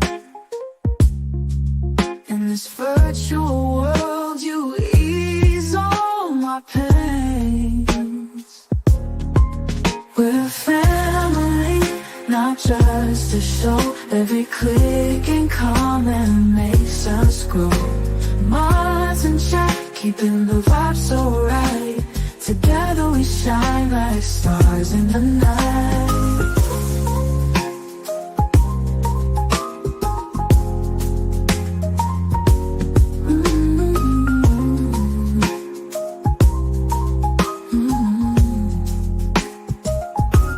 We cherish the moments, the highs and lows, from the latest gossip to stories untold. You're more than a viewer, you're part of the crew in this space of ours. It's all because of you. This digital world where emotion is shared, every post and reaction showing we care. The love is real in this virtual domain. With every sign and joys what we'll gain. We're a family, not just a show. Every click and comment makes us grow. Mods and chat, keeping the vibe so right. Together we shine like stars in the night. We're a family, not just a show. Every click and comment makes us grow. Mods and chat, keeping the vibe so right. Together we shine like stars in the night.